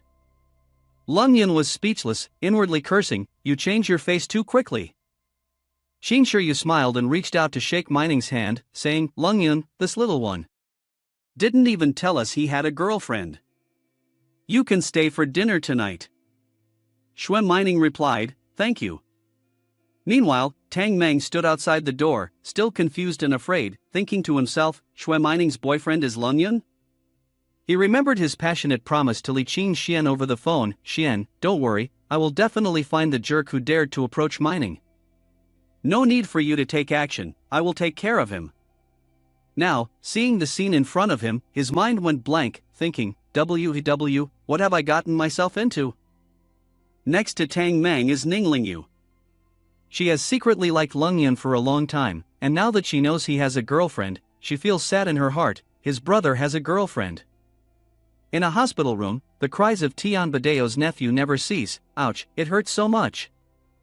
After being beaten by Lung Yun, he is now bandaged from head to toe. His big brother, a blonde man, stands beside him and says, "Your younger brother is late, causing you to suffer. I will go teach that Lung Yun tonight to help you vent your anger." He speaks angrily. Despite the pain, Tian Badeo's nephew continues to ask about his uncle. He asks, "Big brother, does my uncle know about my situation? Why hasn't he come to see me?" His big brother approaches and comforts him, "Uncle Tian has some urgent matters to attend to, he really can't come right now. He instructed you to rest assured and heal, he and I will take care of everything." Then he leaves the room, climbs the stairs, and stands in front of another hospital room. He takes a deep breath and enters. As soon as he opens the door, he says, "I have come to see him." The person lying in the hospital bed at this moment is Tian Badeo. He has been punched in the face to the point where his own parents may not even recognize him. The blonde said, he is seriously injured, he will have to stay in bed for about 2-3 months. Tian Badeo's face was cold. Lung Yun, I will not spare you. The blonde stood respectfully and said, Brother Tian, rest assured, I have called the brothers. Tonight we will break his leg and destroy his clinic. Before he could finish, Tian Badeo stopped him. No, that kid is extremely difficult to deal with, he said with a serious expression. He continued, wait for Lung Yun to return to school in the evening. Follow him to the clinic, then take the opportunity to capture his mother, Shin Shiryu. The blonde still didn't quite understand, asking with a puzzled expression, what do you mean? Tian Badeo continued, when the time comes, just tell Lung Yun that Shin Shiryu is in my hands. Do you think he will dare to resist? I want him to kneel like a dog begging for mercy. During the meal at home, Xue Mining picked up a dumpling for Lung Yun, surprising him, and said, Lung Yun, eat a few more dumplings. Ning Lingyu also couldn't resist. She also picked up a dumpling for Lung Yun and said, brother, have some more. At the table, the two girls were still at odds with each other. The table became silent, awkward to an unusual extent. The two girls refused to give in to each other, and both competed crazily to pick dumplings for Lung Yun. He could only sit speechless, looking at a pile of dumplings stacked up. He asked with a pale face, are you trying to make me eat until I die? Tang Meng sat opposite, clearly showing sadness. How come no one is picking dumplings for me? Shin Shiryu glanced over and picked a dumpling for him, saying, Tang Meng, eat a little more. Tang Meng felt very touched that someone cared for him. He said, thank you. After eating, everyone left. Shin Shiryu waved goodbye to them. It's getting late, be safe on your way back to school. Xue Mining quickly held Lung Yun's hand and waved goodbye to Shin Shiryu, saying, don't worry, I drive very safely. Lung Yun has also ridden with me before. Ning Lingyu stood aside, then turned to Tang Meng and said, Tang Meng, can I ride with you? Tang Meng was surprised and stuttered, Wah. Wah. What? Just the two of us? Ning Lingyu replied, yes. At that moment, Lung Yun turned around and stopped them, wait a moment. Tang Meng thought Lung Yun was not allowing him to drive Ning Lingyu, so he looked sad, saying, Big brother, what are you doing? This is the first time Lingyu has willingly agreed to ride with me. Lung Yun immediately denied, no, there's something not right around here. There's a sense of danger. As Lung Yun predicted, in the distance, a group of thugs with clubs were running towards them. Lung Yun solemnly grabbed Ning Lingyu's wrist and said, Ning Lingyu, quickly get into Tang Meng's car. She asked, brother, what's happening? He disappeared instantly, leaving the two still standing, not understanding what was going on.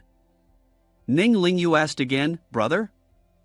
By now, Lung Yun had reached their foster mother and said, Mom, someone came to the clinic causing trouble. He left a moment ago. Xiao Qin was surprised on this side. Tang Meng exclaimed, Big brother, how did he disappear in the blink of an eye?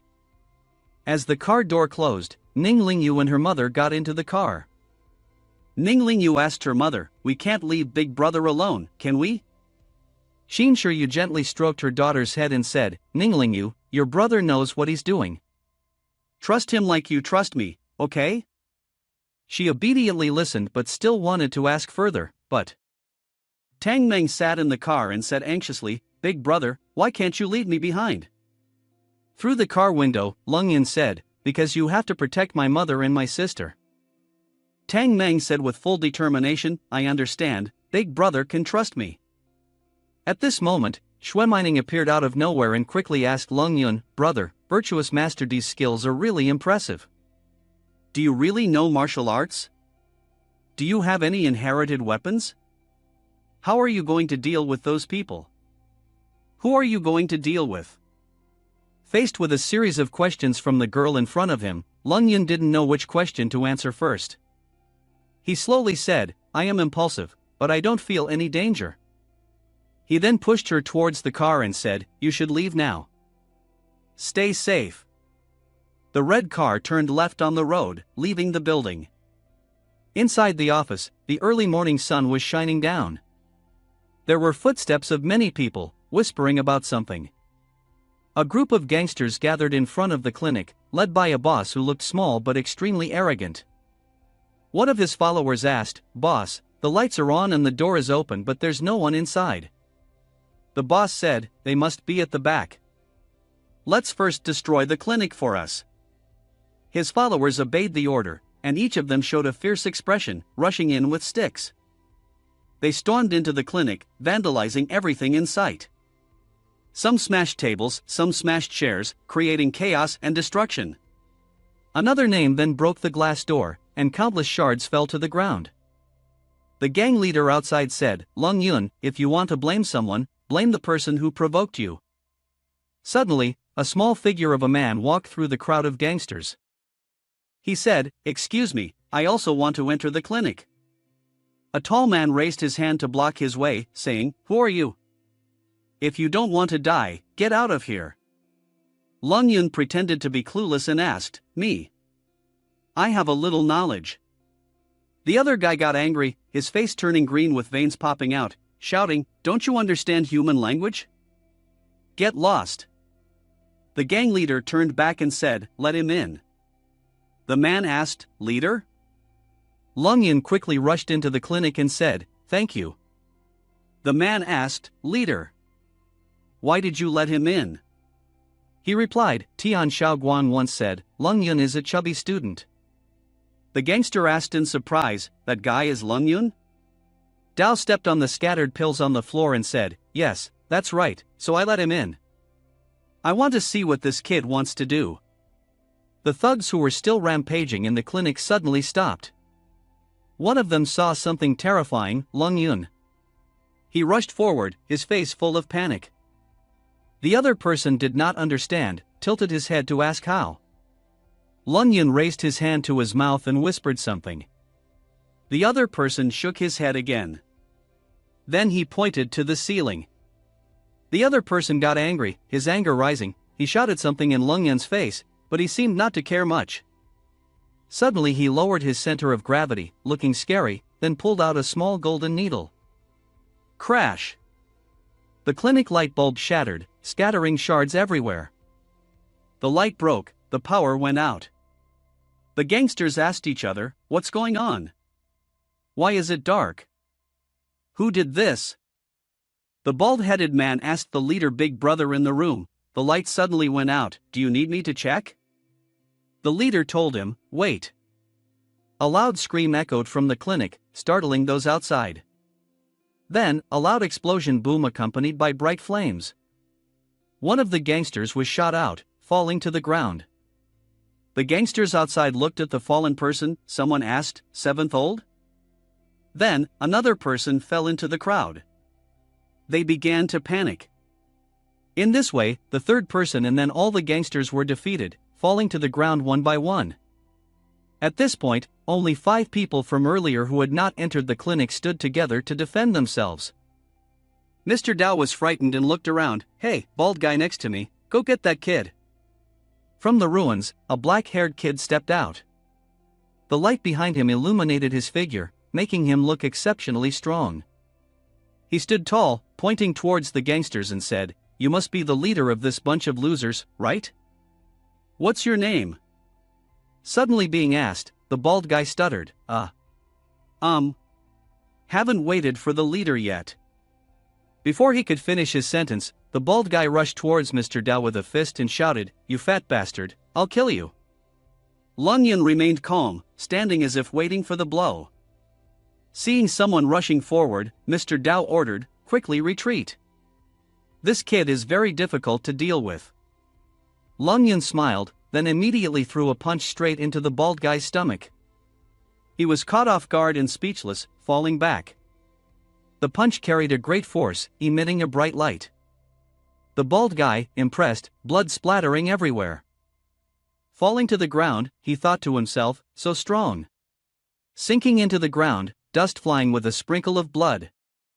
The other kid worried, realizing he had picked the wrong person this time. Approaching him, Mr. Dao taunted, "Hey, I'm asking you." The other person recognized the unfavorable situation. He quickly knelt down and introduced himself. "My name is Dao Yong, Everyone calls me Daotsu. Today is our emotional day, please raise your hand lightly, spare us this once. Lung Yun raised one foot forward and said, spare you this time? His tone seemed unwilling to forgive. Dao Yong began to sweat profusely. He bowed his head in disdain and said, based on what? That kid has lost control. He was extremely afraid and thought to himself, if I can't calm this guy down, today I'm afraid everyone will all lie down here. Quickly think of a solution. The gangsters had swollen faces from being punched and couldn't recognize who was who. They were obediently rearranging the clinic that they had destroyed earlier. The bald leader shouted loudly and seriously ordered, move faster. This place must be cleaned up thoroughly. Yes. The followers obeyed. Dao Yong raised his phone and said loudly, please scan my QR code. I have 100,000 to show respect to you. Lung Yun sat on the chair with a cold expression and said, 100,000? Hearing his tone, the kid secretly criticized him for being stingy. Then, he raised his head again and sweetly said, I misspoke earlier, it's actually 300,000. Lung Yun said nothing, he just let out a big yawn. The other guy didn't understand what he meant. He shouted out one last time, 500,000. At this point, Lung Yun's eyes began to move. He stood up. The guy next to him raised the bid, 600,000. The other guy hesitated and asked, what is this? He felt like he had been struck by lightning, took out his phone and thought. 600,000 was his income for 2 months, he couldn't bear to lose it even in his dreams. Lung Yun showed the QR code. Dao Yong also thought carefully. Then he scanned it, and the phone made a ding sound. He thought to himself, money can be earned back, life is more important. At that moment, Lung Yun's phone rang loudly, your account has just received 600,000. Lung Yun was happy as a flower. He looked at the phone screen and said with a smile, the money we received is not enough. Upon hearing this, the other guy was shocked and scared. Lung Yun put 2 fingers on Dao Yong's neck. A faint light flashed as if a collision created electricity. Then he touched his waist with another hand. At this point, he was shocked, his face turned purple and he felt too much pain. It felt like countless sharp swords were piercing his body. Lung Yun then pointed back to the chair and stood up slowly. He said, don't worry, you won't die. But every midnight, you will feel pain for 15 minutes. At this moment, his face looked very fierce. Lung Yun warned, I don't care why you want to destroy my house.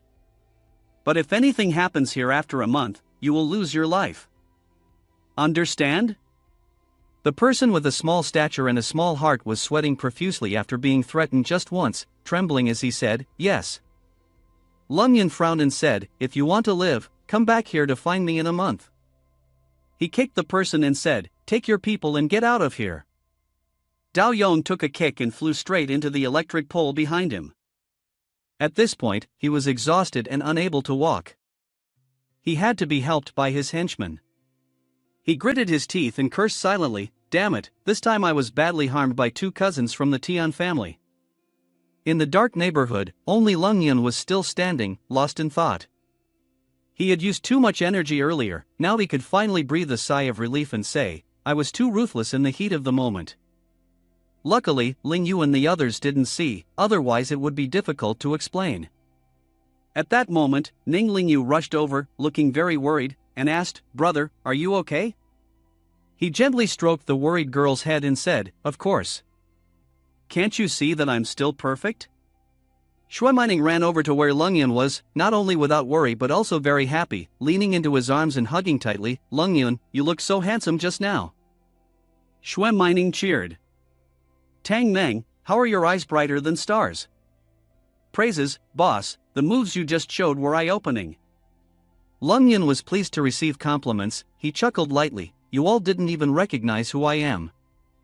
His face suddenly darkened and he asked, wait, did you see me fight them? The girl with purple hair raised her phone proudly and said, ha! Everyone saw it. Because I recorded the whole thing. She showed him the footage. When he grabbed the other guy by the collar with a fist, his eyes turned red and fierce, looking truly intimidating. At that moment, she was hiding behind a pole, recording with her phone and thinking to herself, trying to chase me away won't be easy. Lung Yun worried, his face turning purple, eyes wide, mouth open, and asked loudly, "What?" Ning Lingyu worriedly asked, "Brother, why did you suddenly become so powerful?" Contrary to Shui Mining, she hugged her face, eyes bright, and said, "Lung Yun, how many more secrets do you have?"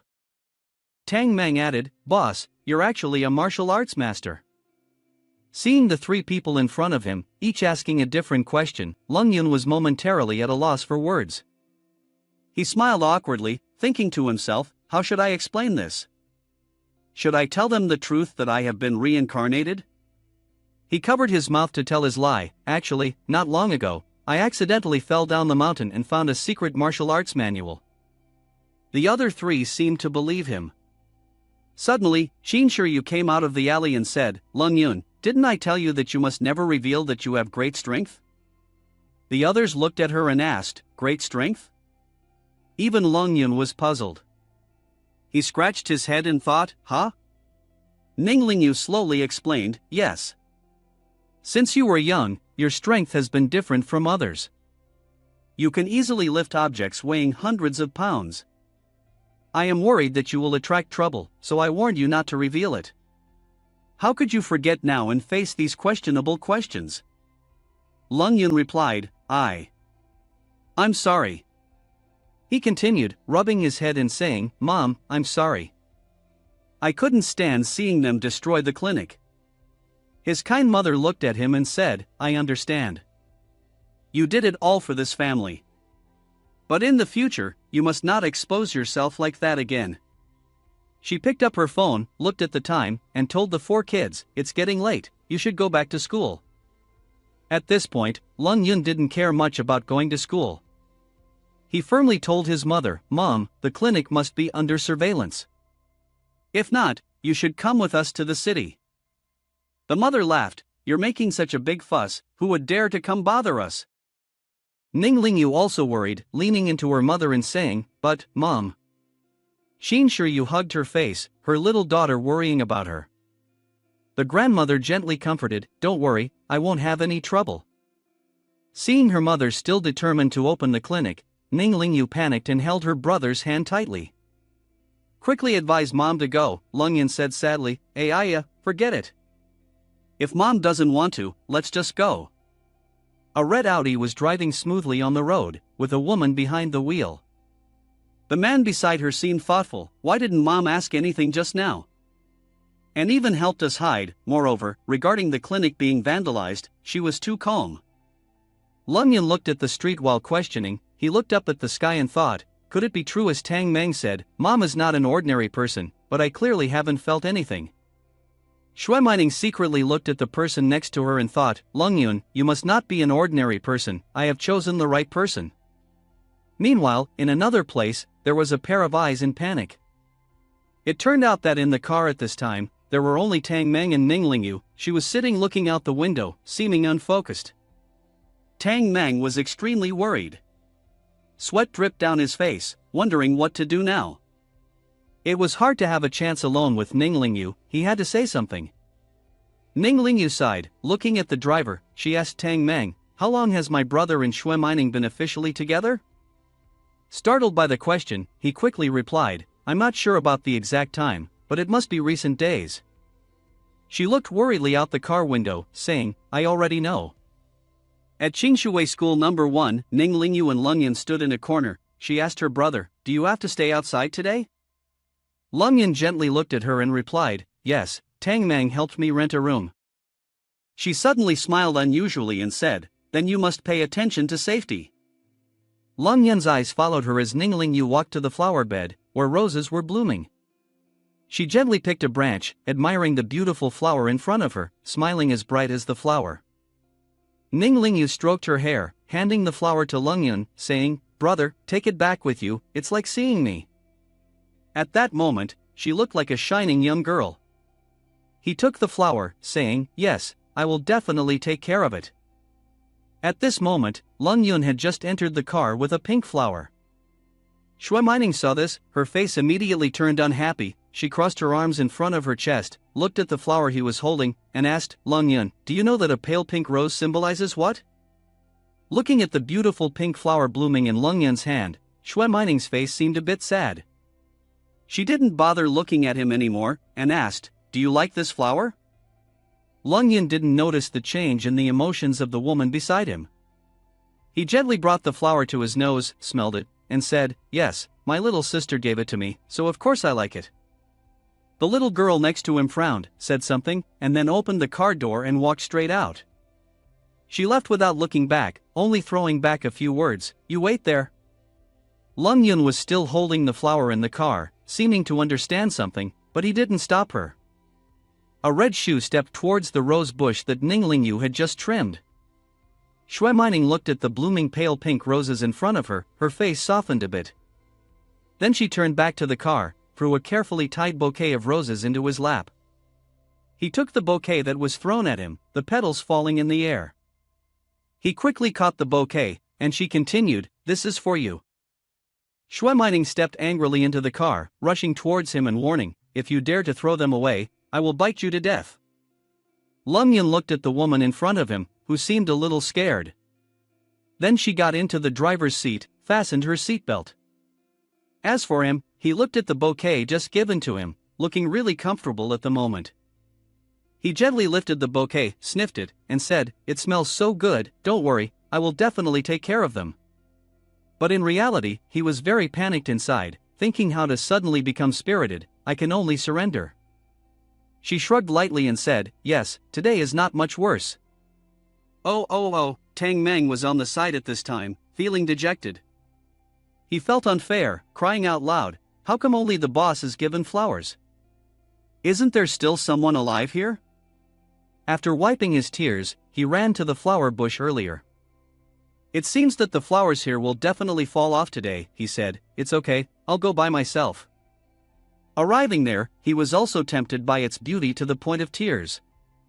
Then, like a 3-year-old, he jumped into the flower bush, picking one flower after another. He wrapped them into a bouquet and said loudly, Tang Meng, this is the jasmine flower I chose for you, I like you. Tang Meng hugged the bouquet, saying, the jasmine flower smells really good. I am so happy. The female students saw a man holding a bouquet of flowers and murmuring to himself, feeling a little scared as if he was hypnotizing himself. At Long Yun's dorm, Va Li Large and Va Li Small had been transferred by him. He lazily sat on the bed, shrugged his shoulders and said, this place is considered peaceful. Then he immediately became serious, focusing on the pen in his hand. He took out a long pen, the tip of the pen still looking new as if no one had used it before, saying, in the current realm, sharp weapons are difficult to handle, but they can cause pain. This time, I want to see how sharp you really are. He sat thinking with the pen in his hand, then brought the pen tip to his finger, causing his finger to bleed immediately. After pulling out the pen and tearing his hand, the blood on his hand rolled into red streaks on the pen. The blood continued to flow, and he panicked, saying, it still wants to suck my blood. The blood kept flowing more and more. He tried his best to pull out the pen but failed. He angrily tried to pull it out, shouting loudly. The pen no longer stuck to the blood on his head. He looked at the pen and commented, this pen is really strange. He gritted his teeth, his face covered in sweat, saying, if this continues. He fell onto the sofa, as if wanting to escape from his body. Ah! I was almost sucked to death by it. If I had seen a feather pen suddenly sucking blood, I would have been terrified to death. It's a pity that I have reached the breakthrough but haven't encountered any demons or monsters yet. Lung Yun looked at the feather pen dripping with blood. Now that it had sucked blood, the ritual to accept the master was completed. Lung Yun touched the feather pen with his finger, and after sucking blood, the feather pen flew up along the long trail of blood. Lung Yun happily said, indeed. After sucking my blood, I can feel a connection between it and me. The softness and hardness can now be adjusted according to my will. Lung Yun was surprised as the feather pen controlled itself, drawing a straight line on the paper. Not bad for everyday use to draw other spells, it can turn into a sharp weapon against enemies. Haha, my dear, you will follow me in cultivation from now on, I guarantee you won't lose out. The feather pen enthusiastically spun around the paper. At 7 p.m., Longyun was swimming outside. At 10 p.m., he went for a run at the training ground. At 1 a.m., he was sitting, circulating his chi. At 5 o'clock, the energy was becoming more abundant. The peak of physical training on the third floor has been reached. It is the time for a little achievement in cultivation. Longyun's feet stepped on the grass emitting green energy, the power enveloping Longyun's body. Longyun stepped onto the receding water, and in the blink of an eye, he had already reached the other side. Very good. The body transformed, larger than I imagined. The 5 senses and 6 perceptions have also increased. Although the cultivation speed is much slower compared to the immortal cultivation world, at each level on Earth, the strength is much greater than in the immortal cultivation world. In the next life, I will definitely not step on the same path as before. The sky is about to dawn, so I will stop here today. Finally, I have met Lingyu, and I will definitely not skip classes. On the second day at school, everyone was discussing Longyun. Look, that's him. It's unbelievable, he looks very sincere at first glance, which makes Longyun proud. Why is everyone staring at me? Did entering the third floor of physical training change my aura?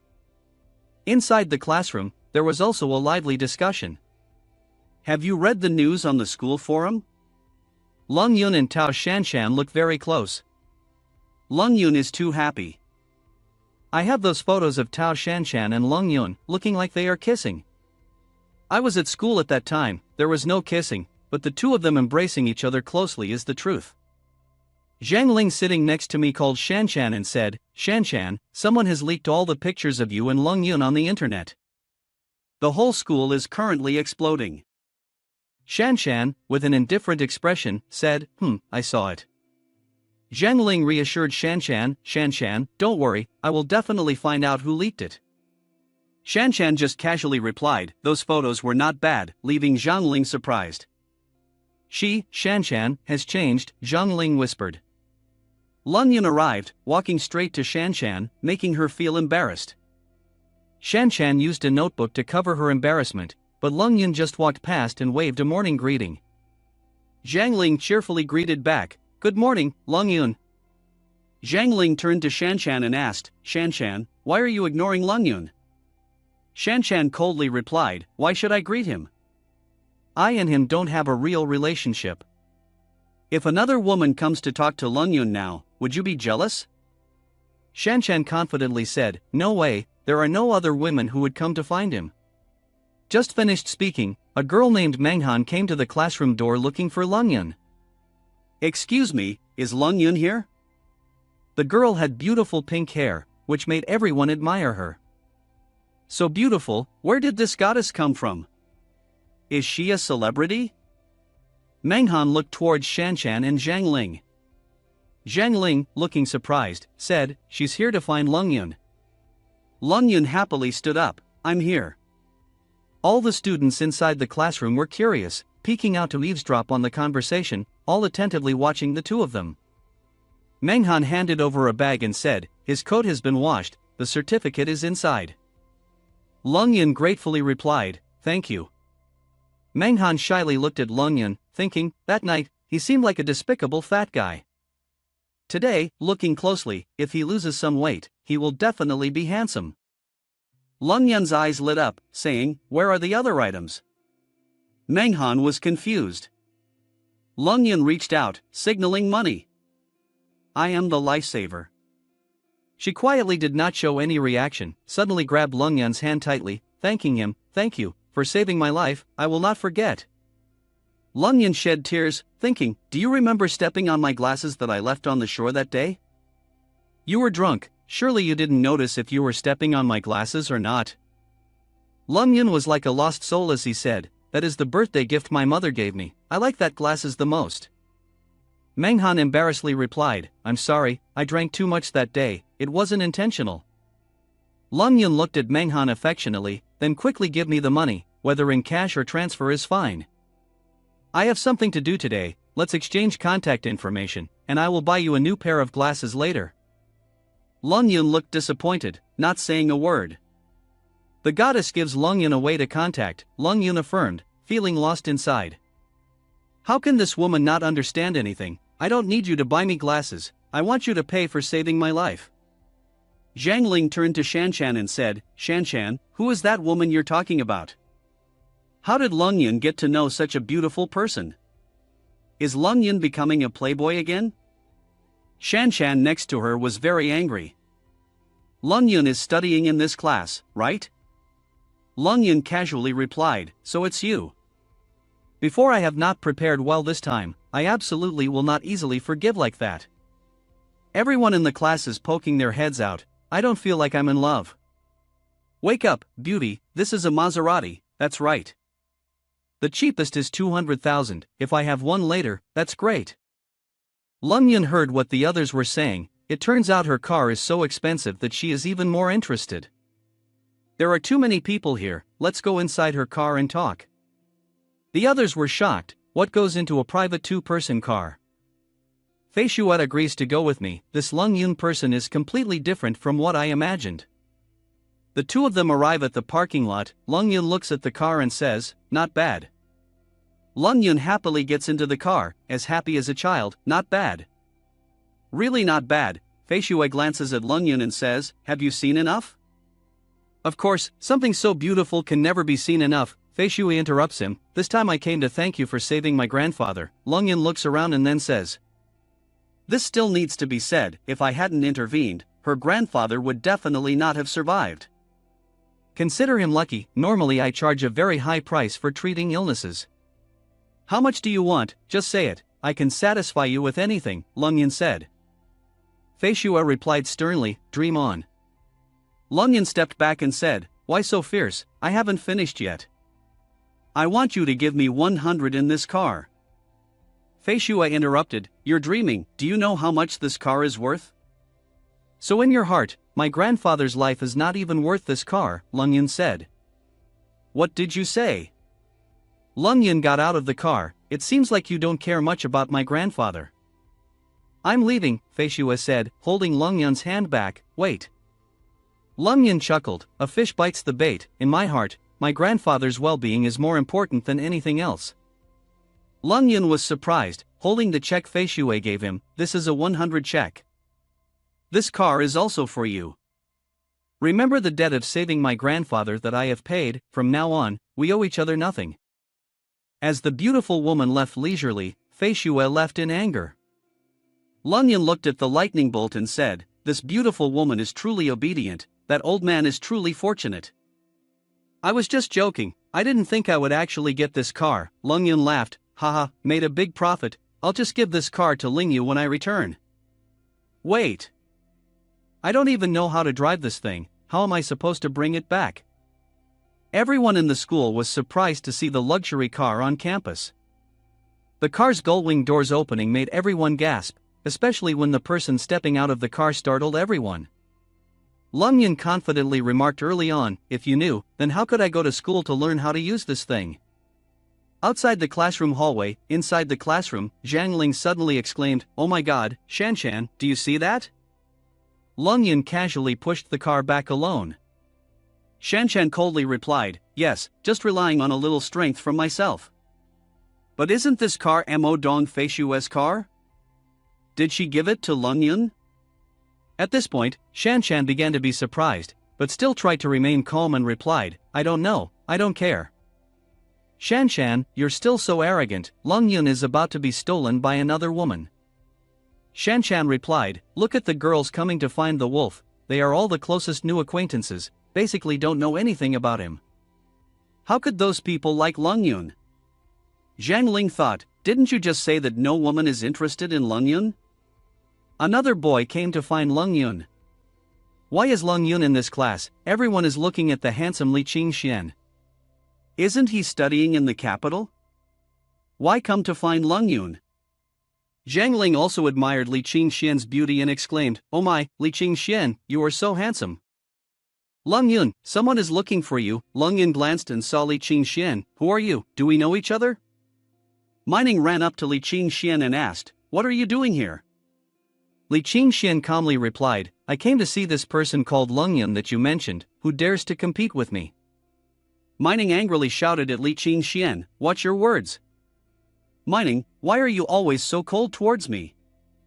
I gave up a whole forest of flowers for you, don't you believe you can turn around and look at me? Li Qingxian is really handsome, I have liked you for a long time, he must be looking at me, he looks like he's looking at me. I'm not lying to you." "So this is the guy Mining mentioned, I should also make a move," Lung Yin pulled Mining close and said.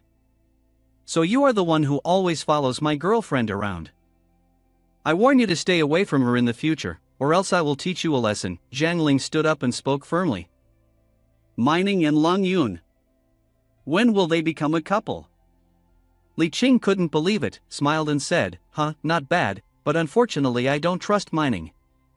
How can she choose you over me when her eyes are not blind?" Mining sternly said, "What if that's the case?" Mining lifted her chin, surprising Lung Yun. Li Qingxian was shocked. Mining kissed Li Qingxian in front of everyone. Lung Yun suddenly reached out his hands. Then, Mining hugged her waist, pulled her closer, and kissed Li Qingxian. This was her taking the initiative. Surprised by Lung Yun's actions, Li Qingxian looked up at him with a shocked expression, as if asking what was happening. Then, Lung Yun boldly kissed her on the lips. Unexpected situations kept happening, leaving Xue Mining unable to predict. She could only blame Lung Yun in her mind, as Lung Yun is rotten. "This was my first kiss." At that moment, everyone witnessed the intimate scene between the two. Such a surprising gesture made those around them start gossiping. He used to embrace Tao Shanshan, and now he's kissing Xue Mining? Is Tao Shanshan already being cheated on by Lung Yun? How pitiful. Just as they finished speaking, Tao Shanshan appeared with an angry face, startling the person who mentioned her. Tao Shanshan immediately exploded, shouting angrily, "Believe me, also your mouth shut right now." Under the anger of Tao Shanshan, the pink-haired girl just now jumped straight onto her friend, afraid that Tao Shanshan would be too angry. Another girl stepped forward to apologize to calm her anger down. Feeling unjustly scolded, the pink-haired girl stepped forward, tears streaming down her face, and said in a low voice, "Why are you so angry with me that you go looking for Lung Yun?" While the girls were arguing, Li Qingxian stood silently from the beginning without saying anything. Then he suddenly spoke up to ask Lung Yun, "Why do I want to get rid of you?" He suddenly shouted with a fearful face, but then his face changed a few seconds later, becoming flushed. Xue Mining, as if understanding what was happening to him, immediately turned to speak, her voice filled with concern. Li Qingxian, standing, suddenly leaned forward as if he couldn't stand still, causing everyone to panic. Xue Mining frowned and called out Li Qingxian's name to see if he was okay. However, with such strong agitation, his heart was immediately affected, as if it was constricting. Li Qingxian immediately fainted, his whole body falling forward and unconscious, causing everyone to become worried, not knowing what had happened to him. Later, Lung Yun ran over to where he was sitting and asked Xue Mining how he was doing, threatening others and then fainting himself. Xue Mining saw her friend faint, and she rushed over to explain to Lung Yun that Li Qingxian had a congenital heart disease. "I'm really sorry," she said, "I didn't expect him to get so agitated." Tang Mang saw his friend relapse from behind, and he quickly ran forward calling for Xian urgently. Li Qingxian lay motionless, leaving everyone unsure of what to do. Xue Mining then pleaded with Lung Yun to quickly help him. Tang Mang also joined in, asking their eldest brother to assist Xian as he had been a good friend since childhood. Applause suddenly rang out. Ling Hao walked over, smiling and complimenting the performance. Following behind Ling Hao were a group of strong, heavily tattooed individuals. Not only that, but their faces were as cold as ice, striking fear into anyone who looked at them. As Ling Hao approached Lung Yun, he stopped and tightly held his hands, looking at him with a disdainful tone. "I didn't expect you to enjoy the play so much." With Ling Hao's appearance, Tang Mang couldn't help but mutter "Do Gang." He then stared at the leader of the group, whispering to Lung Yun, "Be careful, that guy was once beaten and not afraid. Behind him is the Qing Long Gang. The Qing Long Gang are all rogues, making a living through violence. Today, it seems we won't have peace." Knowing that the group of people was not easy to talk to, he immediately asked what to do. This is a school, if we cause trouble, we might get expelled, he said. He looked down at Li Qingxian and decided to continue, don't worry, leave this to me. Upon hearing Leng Yun say that, Tang Mang, surprised and worried, spoke up, Big brother, do you want to handle this alone? What about Xian? His condition can't wait. Seeing Tang Mang panicking, Leng Yun grabbed his hand and pushed it aside, saying, I am already helping, aren't I?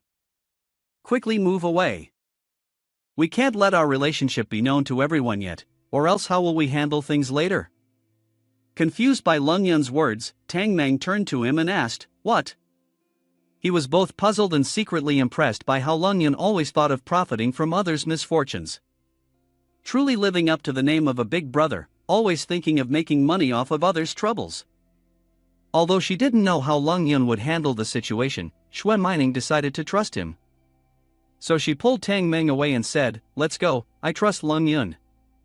Tang Mang didn't resist and followed her, not bothering Leng Yun anymore. From behind, Tao Shanshan saw the two of them retreating, leaving Leng Yun alone, and she worried for him, calling out, Leng Yun. Without hesitation, Tao Shanshan intended to step forward to where Leng Yun was because she did not want to leave him behind. However, as she moved forward, Tang Mang immediately blocked her path and ordered in a commanding tone, No one is allowed to pass. Frustrated by the obstruction, Tao Shanshan angrily confronted Tang Mang, saying, How could you leave Leng Yun behind at a time like this? As the two argued, Leng Yun below pulled out a needle, preparing to save Li Qingxian. In order to calm Tao Shanshan down, Tang Mang explained, This is at the request of the boss, I trust him.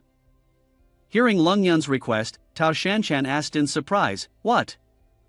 At the same time, seeing both of them stepping back to leave Leng Yun behind, the group started moving around, surrounding Leng Yun and Li Qingxian, looking ready to fight. Ling Hao, with a confident expression, asked Leng Yun, Now that you're alone, what are you going to do? Not afraid to face the aggressive group of people, Leng Yun instead smirked and challenged them, Come on, try me. Stop talking nonsense and let's fight together. The group charged forward. Before they could do anything, 3 of them were thrown forcefully against the wall, one even hitting his head on it. The other 2 fell to the ground, holding their thighs in pain and groaning. Surprised by his strength, Ling Hao wondered in amazement, How can you do that without even lifting a finger or moving a muscle? Everyone around stared in shock at him, some even unable to believe their eyes, asking, Oh my, what just happened? I couldn't see clearly, Leng Yun didn't even make a move, could he really have a way to harm without touching? Everyone was astonished to see the group being thrown around, while he remained calm and focused on treating Li Qingxian. He slowly pulled out the needle that had just been inserted, thinking that removing this needle would surely wake Li Qingxian up. After a few seconds, Li Qingxian slowly opened his eyes. As soon as he opened his eyes, he immediately thought, Did my heart disease relapse just now, who saved me? He sat up, rubbing his tired forehead.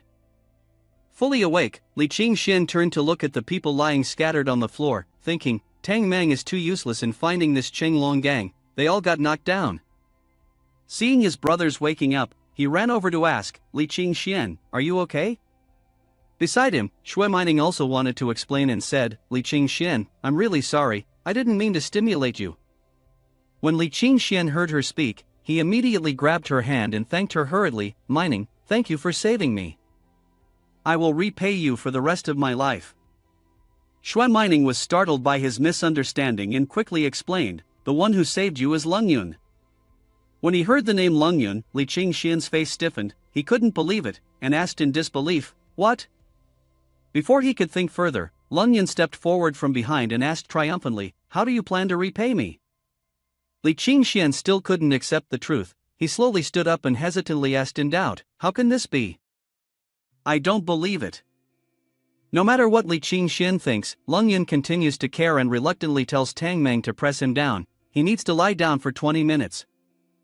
Upon hearing this, Tang Mang immediately pressed him down and reassured, Li Qingxian, don't doubt anymore. It was really Leng Yun who saved you. I saw it with my own eyes. Xue Mining also helped press Li Qingxian down and said, Don't be chaotic, listen to Leng Yun. Both were pressed down. Li Qingxian followed helplessly, but in his heart he felt ashamed and thought, I was saved by my love rival. Is this a tragedy in the world? How can I face mining in the future? While everyone was focused on Lung Yun's location, someone shouted, "Get out of the way, get out of the way!" Tai Xiaohu suddenly appeared with a fierce face as if ready to fight, causing chaos. Lung Yun immediately asked, "Huh? There's still someone who doesn't wait for me to ask who it is?" Tang Meng quickly reminded Lung Yun, "Be careful, this is Tai Xiaohu. He is a strong member of the Qinglong gang. Moreover, he is a martial arts prodigy, skilled in all kinds of martial arts." Before finishing the sentence, Tang Meng was pushed aside by Lung Yun forcefully. It seemed like Tang Meng had said something wrong, but suddenly Tai Xiaohu rushed forward. Throwing a punch forward, Lung Yun deliberately pushed Tang Meng away, as if he had anticipated Tai Xiaohu's actions. Lung Yun showed no fear, but instead turned to look at Tai Xiaohu and commented, "Your speed is quite fast, you have some ability."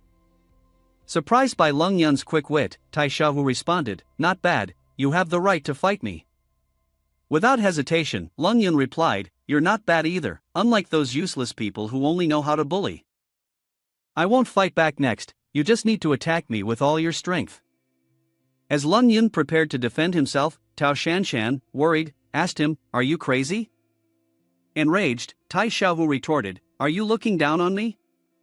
Clearly uninterested in further conversation, Lung Yun provocatively gestured, "How come you were so arrogant earlier, but now you're afraid to fight?"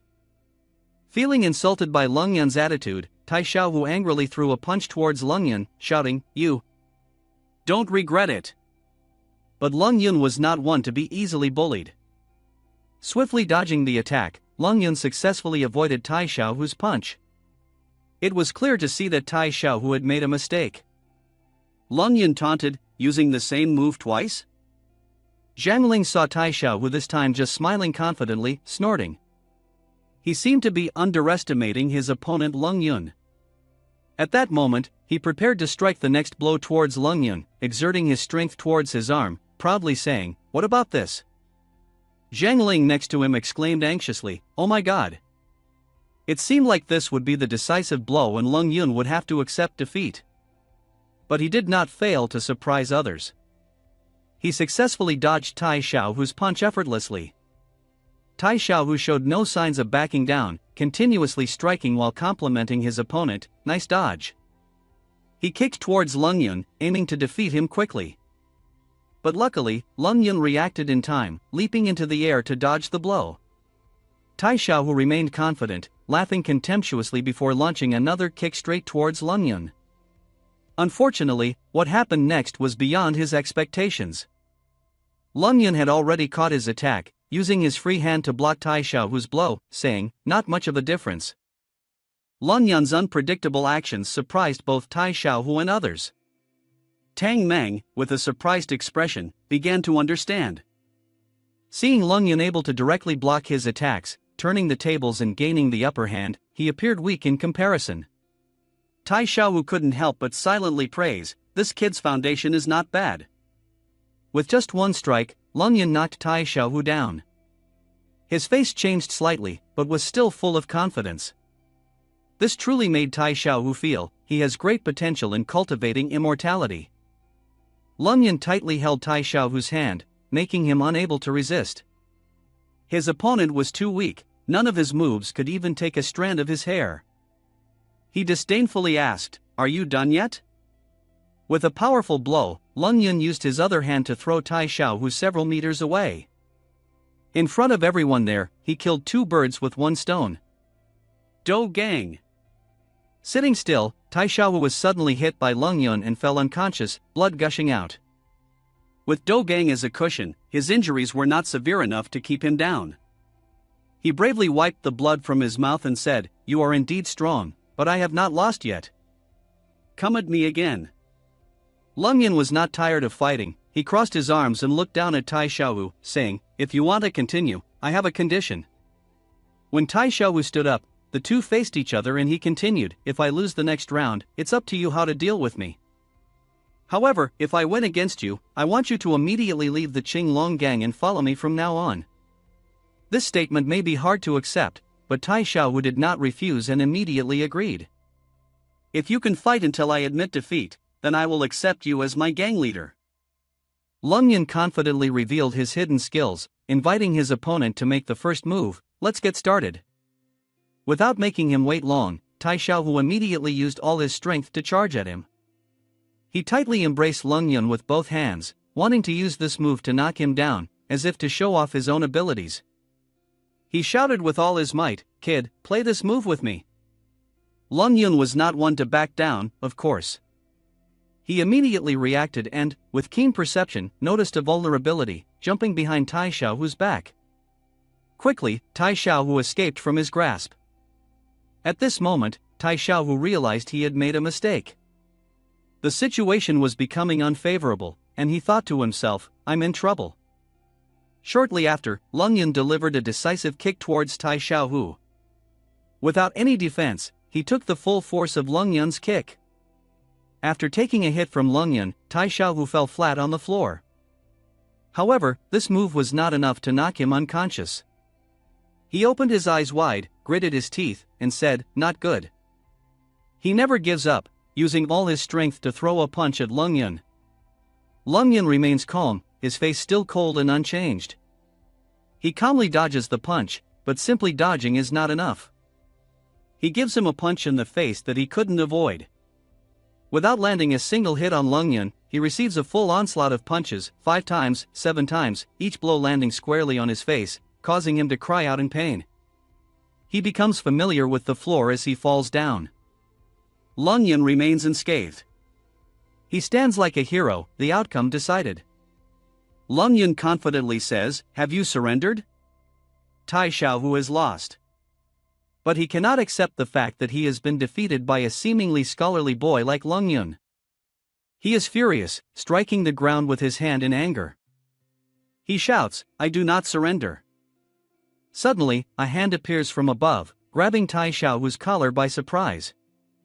Before he can realize what is happening, Lung Yun has lifted him off the ground with just one hand, surprising him and everyone around with his actions. Then, Lung Yun throws him with great force, sending Tai Xiaohu flying. Under the watchful eyes of everyone, Tai Xiaohu was thrown away as fast as a gust of wind passing by them, making everyone startled. This time, the first point of contact when hit by his blow was no longer the floor but the wall behind. Immediately, a loud thud resounded. This blow must have been very painful. Tai Xiaohu sat down on the floor, but unlike before, this time his mind was spinning, unconscious. The onlookers were surprised. Someone had to exclaim, "Wow, that's brutal." Zhang Ling and the girls around now dared to ask, "Did he win?" Lung Yun did not answer. He thought quietly, "It's too early, for now." Thinking to this point, he continued to look towards Li Qingxian's group. There were still matters to be resolved before. Lung Yun sat down opposite Li Qingxian and spoke to him, "It's time for me to withdraw." This made Li Qingxian break out in a cold sweat. "You won't lay a hand on me, will you?" Li Qingxian was also very nervous, threatening him verbally, saying he might be in for a lot of pain. This time, Li Qingxian was truly scared. He immediately hugged Shui Mining next to him, and kept shouting, "Mining! Save me!" While he was still waiting for him to finish hugging the beauty and crying, Lung Yun had already taken out 3 acupuncture needles. Announcing, "It's done," immediately made the other 2 turn back. Li Qingxian was still puzzled about what was happening. At this moment, Lung Yun stood up and said to Li Qingxian sitting on the floor, "You can stand up now." Tang Mang helped Li Qingxian stand up anxiously, asking, "Master, how do you feel?" Li Qingxian was a bit skeptical and replied, "I feel like my whole body is light. It didn't feel like this when Grandpa Shui gave me acupuncture before." After speaking, he suddenly looked towards Shui Mining, afraid that he had said something wrong. Li Qingxian worried that Shui Mining would think too much, so he awkwardly smiled. He immediately said, "Mining, I'm not saying that Grandpa Shui is not good. I will definitely still seek treatment from Grandpa Shui in the future." Shui Mining was not concerned whether Li Qingxian would come to her grandfather for treatment or not. She said to Li Qingxian, "You don't need to find my grandfather anymore, because your heart disease has been cured by Lung Yun." Upon hearing this, Li Qingxian suddenly stopped. Memories from the past when he was treated by Shui Mining flashed in his mind. Li Qingxian thought to himself, "She doesn't understand. my heart disease clearly has no cure, even divine intervention cannot save me. He then remembered the scenes of rolling around with his brothers, knowing that he couldn't handle excitement, vigorous activity, or fighting without getting hurt. That day, Tang Meng even said, "Shuyan, you stay away a bit, let me handle the fighting." Yet now, TP Mining claimed that Lung Yun had cured his heart disease. He waited for a while, lost in his thoughts. I thought my life would just pass by like this, but now, Mining says that Lung Yun has cured me? How can something so unbelievable happen? Of course, Li Qingxian couldn't believe it right away. Immediately after, he suddenly grabbed Lung Yun's hand as if pleading. "Lung Yun, I have something to ask you," he said, surprising Lung Yun. "What is it?" Lung Yun asked, confused. "I want you to hit me hard." Li Qingxian's request was truly unexpected. "Are you sure you want me to do that?" Lung Yun asked, still unsure. "Yes, please," Li Qingxian insisted. With that, his hand had already clenched into a fist before Lung Yun could confirm his request. "Are you sure this is what you want?" Li Qingxian confirmed. "Of course, let's do it," Lung Yun agreed. A loud pop sounded as Lung Yun calmly punched Li Qingxian in the face. He was indeed a bit lenient with Li Qingxian, who was eager to fulfill his request. Just one punch from Lung Yun was enough to send him flying a few meters, his face swollen. Seeing this, Tang Meng quickly ran to his boss lying on the floor, calling out to him. At that moment, Li Qingxian, with his face swollen from the punch, lay still on the ground. It was unclear whether he was in pain or touched by Lung Yun's medical skills. He said, "My heart truly feels nothing." After being treated by Lung Yun, his heart had truly become healthy like never before. Initially, Li Qingxian did not believe that Lung Yun could be so skilled. Now, he truly believed. Tang Meng, relieved, happily said, "Lung Yun, Li Qingxian, I owe you a life." Even Tang Meng was surprised to hear this, rubbing his head and thinking, so the boss was telling the truth.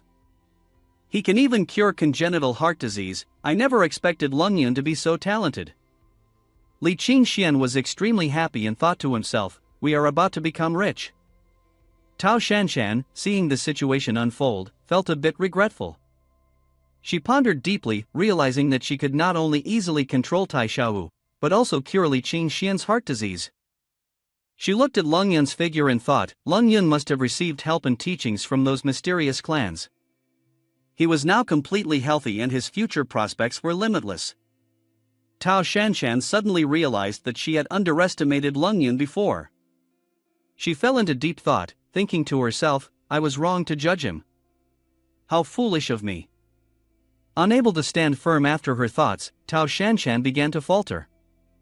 Zhang Ling quickly supported her and exclaimed, "San San, are you okay?"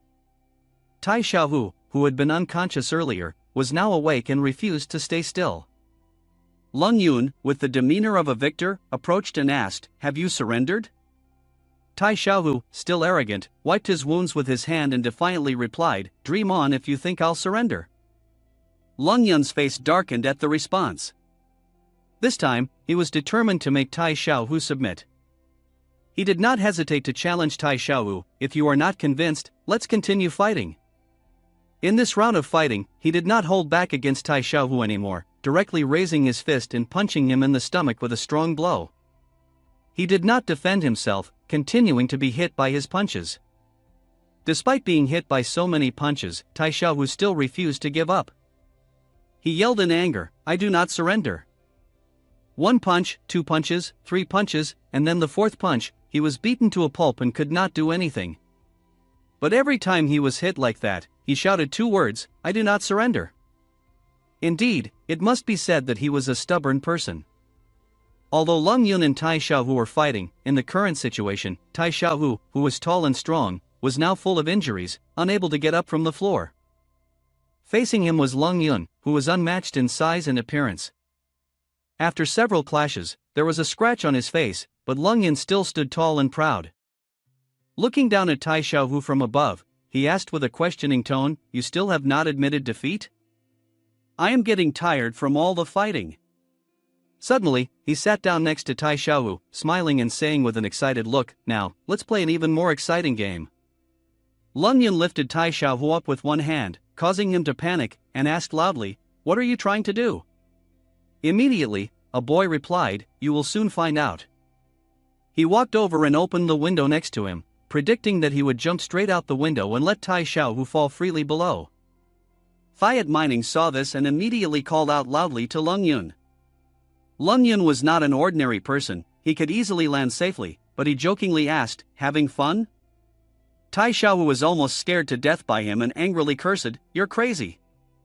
Lung Yun asked again, "Do you surrender?" Although Tai Xiaohu was now scared to the point of tears, he still bravely replied, "I won't surrender even if you kill me." Not done with the torment, Lung Yun said, "Let's go for a run." Tai Xiaohu panicked and shouted, "What?" Li Qingxian could now grasp reality and approached Shui Mining, asking, "Mining, what does your boyfriend want to do?" Shui Mining, watching from the window, replied, "I don't know either." As for Lung Yun and Tai Xiaohu, he actually took him to the stadium and ran at full speed. Everyone watching stopped to see the spectacle. Tai Xiaohu, seeing Lung Yun actually running, shouted in confusion, "Lung Yun, what do you want to do?" But Lung Yun simply replied, "I want to defeat you. Tai Xiaohu called for my surrender, and I truly surrender. My master and I fought, and he let me go." Lung Yun tightly grasped a handful of needles and said it was too late. He then ran towards Tai Xiaohu and threw the needles at his back. Tai Xiaohu cried out in pain. He was furious, his mouth foaming, saying, "This time I will surely be crippled." Lung Yun arrogantly looked towards TC Cam, thinking to himself, "Your martial arts have all been crippled." Tai Xiaohu screamed in agony. Lung Yun then jumped up and struck the large Tai Xiaohu who was in pain. Lung Yun thought, "I will use my own spiritual qi to help cleanse your marrow." With a triumphant look, he continued, "From now on, you will no longer be the ordinary Tai Xiaohu." Suddenly, Lung Yun lifted Tai Xiaohu with one hand. Tai Xiaohu, terrified, asked, "What are you going to do, master?" Lung Yun then threw him far away. Tai Xiaohu screamed in fear as he was thrown into a basketball hoop, knocking it down. Lung Yun turned around, raised his hand, and said, "Rest up, then find your own way down." Meanwhile, in another room, 3 injured men groaned in pain. Lung Yun approached and said, "Wake up." The nearest man turned towards him in fear. Lung Yun continued, "Let's now consider the consequences." The leader nearby turned back and shouted, "Calculate." I didn't understand what he was saying, then Chang Jia nervously reached into his pocket, "Quickly give him the money, or else we won't be able to leave." Beside him was a lackey helping him up.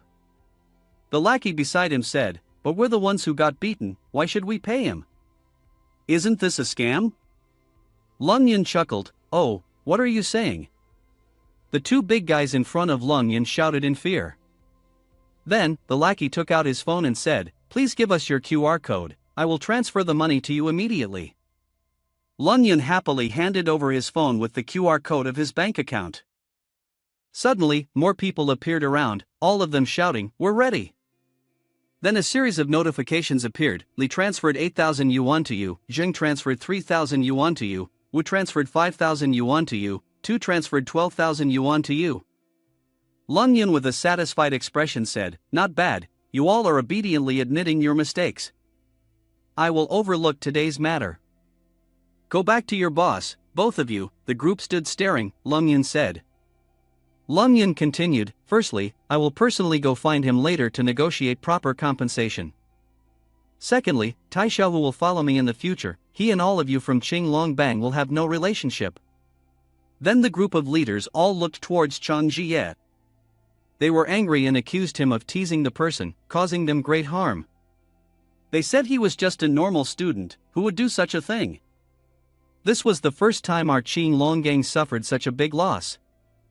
Chang Jie sat on the ground, his eyes filled with tears as he thought, but back then, Lung Yun wasn't as powerful as this. At that moment, the sound of police cars could be heard outside the classroom. Tao Shanshan and Zhang Ling stood near the window. Zhang Ling exclaimed, "It's not good, even the police are here." A girl stepped out of the car. Zhang Ling exclaimed in surprise, "It's her," as a beautiful purple-haired policewoman appeared before them. Zhang Ling continued, saying she was the first beautiful policewoman to come looking for Lung Yun. The purple-haired policewoman stood with another female officer in the room. In front of the two of them stood Ao Gao Lang, who said, "Mr. Cha said the city needed to handle a big case. So he mobilized an extremely powerful female officer from the province." Tang Meng stood outside the window of the room, his eyes full of longing as he exclaimed, "Could it be her?" Suddenly, Li Qingxian stood beside him and exclaimed how beautiful she was, causing Tang Meng to turn and look at him. Lung Yun touched Li Qingxian's shoulder, causing him to startle. Then Lung Yun said, "Hey, why are you so jumpy?" Then Lung Yun sternly said to Li Qingxian, "I saved your life, should you not invite me to a meal?" Li Qingxian scratched his head and replied, "Of course." Suddenly, Ning Lingyu ran over calling Big Brother. She arrived at the door of the room and asked, "Are you okay?" Lung Yun replied, "What could be wrong with me? Go get your brother and let's have a big feast." He then announced to everyone in the room, "As the host today, I invite you all to Zhangyuanla with me." Li Qingxian turned to Tang Meng and said, "Lung Yun will not be the host, I invite everyone." Tang Meng responded, Well, Xian, I think he has this intention." Li Qingxian was shocked. Meanwhile, at the basketball court, Tai Xiaohu lay back on the basketball pole, exclaiming, "It's amazing, my body is even stronger than the basketball hoop." Tang Meng remarked to Tai Xiaohu, "Hey, Tai Xiaohu, your pose is very unique." Tai Xiaohu was surprised, then Tang Meng turned and said, "Oh, it seems the boss doesn't want to invite you to dinner anymore." Tai Xiaohu angrily asked, "Did Lung Yun tell you to come get me?" Tang Meng crossed his arms and turned slightly, with a questioning look on his face, "Can I still deceive you?" Suddenly, Tai Xiaohu grabbed the basketball hoop, firmly gripping it with both hands, maintaining balance and frightening Tang Meng. Then he jumped down strongly. Tang Meng was startled and fell to the ground. Tai Xiaohu cheerfully called out, "Let's go." Tang Meng was grabbed by him, then he hesitated and thought, "How come I feel like Tai Xiaohu was even more powerful after being beaten by the boss?" At the same time, Lung Yun and everyone were walking together when suddenly a female police officer with purple hair said, "Lung Yun, stop." Behind her were two other female police officers. Lung Yun calmly asked, "What's going on?" Ning Lingyu looked at him worriedly, and the female police officer continued, "Today there is a request for you to cooperate in the investigation, please come back to the station with us." Lung Yun sarcastically replied, "I'm not going." Everyone knew that trouble was not his thing. The female police officer with purple hair took Lung Yun's hand, then she solemnly said, "We're not here to arrest you, just inviting you to cooperate in the investigation. After giving a statement, you will be released." Lung Yun's friends were worried, the female police officer was concerned. Lung Yun confidently asked, "Just to give a statement, right?" He stepped forward, getting close to her face. The female police officer with purple hair said, "Come with me to Zhangyuanlu." Then he hugged her and said, "Let's eat and give a statement at the same time." At Zhangyuanlu, there were delicious dishes on the table. Someone said, "I didn't expect that I could come to Zhangyuanlu for a meal." Li Qingxian exclaimed, "All thanks to Lung Yun." His friend also said, "That's right, who would have thought that the fat guy from before would be so powerful now?" They even thought that even the powerful figures from Qingshui High School were surrounding him. Meanwhile, the purple-haired policewoman was sitting on Lung Yun's lap, shouting, "Let me go." Lung Yun panicked and said, "Even if I try to be a good person, I still can't do it. I'm afraid you'll fall." At the same time, at another table, Tai Xiaohu, also known as Cheng Long Gui, and Tang Meng, also known as Qingshui Evil, greeted Lin the policewoman. Tai Xiaohu was staring hungrily at the delicious food on the table. Zhang Ling, Shanshan's best friend, thought to herself, "I'm sitting next to Li Qingxian again." Sitting next to her was Li Qingxian, also known as the most handsome Qingshui. Suddenly, Ning Lingyu called out, "Mining, come sit next to me." Ning Lingyu, who was beautiful and extremely strong, Mining walked over and sat down with everyone, saying, "Consider yourself lucky." Tao Shanshan turned to Mining and asked, "When did you get to know Lung Yun?" Mining pursed her lips uncomfortably. Mining continued. It was the day he ran with a bag of sand. Tao Shanshan asked, "That was just a few days ago, how did you all progress so quickly?" Mining immediately thought, inappropriate, could it be that Tao Shanshan also has intentions towards Lung Yun? The radar of love rivalry sparked between Tao Shanshan and Mining. Mining leaned in close to Tao Shanshan, speaking in a mocking tone, "This is a secret between me and Lung Yun, you can't know." Tao Shanshan replied, "Is that so? Then you should pay attention to Lung Yun, he even approached that police officer earlier." She smiled thoughtfully, "Sorry Mining, I have thought carefully, I must have Lung Yun." On the other side, Mining was not to be outdone, "I'm not afraid of you, Lung Yun is mine." Suddenly, Lung Yun handed food to the policewoman, saying, "Sister, eat more, I'll give you a gift after you finish eating." The other side responded, "Really, thank you brother." The policewoman then asked Tai Xiaohu, "Why were you hanging on the basket, was it because of Lung Yun?" Tai Xiaohu stiffened, then continued, "Right now, the police are asking questions, I hope you will answer truthfully." Tai Xiaohu and Tang Meng looked at each other, the policewoman and Lung Yun looked at them. Lung Yun signaled, then coughed. Tai Xiaohu said, "I felt cool up there, so I crawled up like that, can I, officer?" The policewoman pointed at Tai Xiaohu's face, saying, "Just as simple as that." Tai Xiaohu, with food in his mouth, replied, "Of course." She crossed her arms and said, "Go away, if you have said so, then we have no more business." Tang Meng shrugged. Tai Xiaohu said, "Brother, you are not bad, the boss just scolded you like that, and you are still willing to help him talk." Tai Xiaohu frowned and said, "I am not as strong, I admit defeat." Tang Meng turned to Tai Xiaohu and continued, "So in the future, you should follow the boss, you don't have to worry about Qing Long seeking revenge." Tai Xiaohu said while eating, "With boss Lung Yun, Qing Long is not a match." Tang Meng prodded further, "You used to be the one who continued Qing Long's legacy, do you not regret it?" Tai Xiaohu said, "It's better to follow boss Lung Yun in the future." Li Qingxian thought, to make someone as stubborn as Tai Xiaohu willingly follow boss Lung Yun, he must not be an ordinary person. He continued to think, "I must repay him well, help me cure my heart disease, and conveniently establish a relationship with him." Meanwhile, Lung Yun was drinking water from a bowl, looking at Qingxian, thinking, "Why does this Li Qingxian always look at me, does he not want to invite guests?"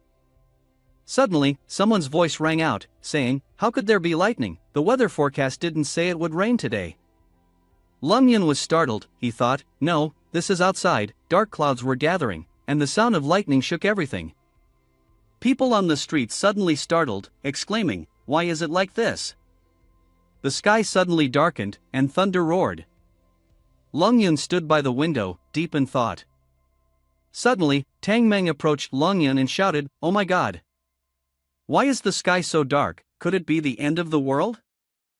At the same time, a light suddenly appeared on the lamppost on the upper floor, causing everyone there to feel extremely confused and worried. They cried out, "What is happening?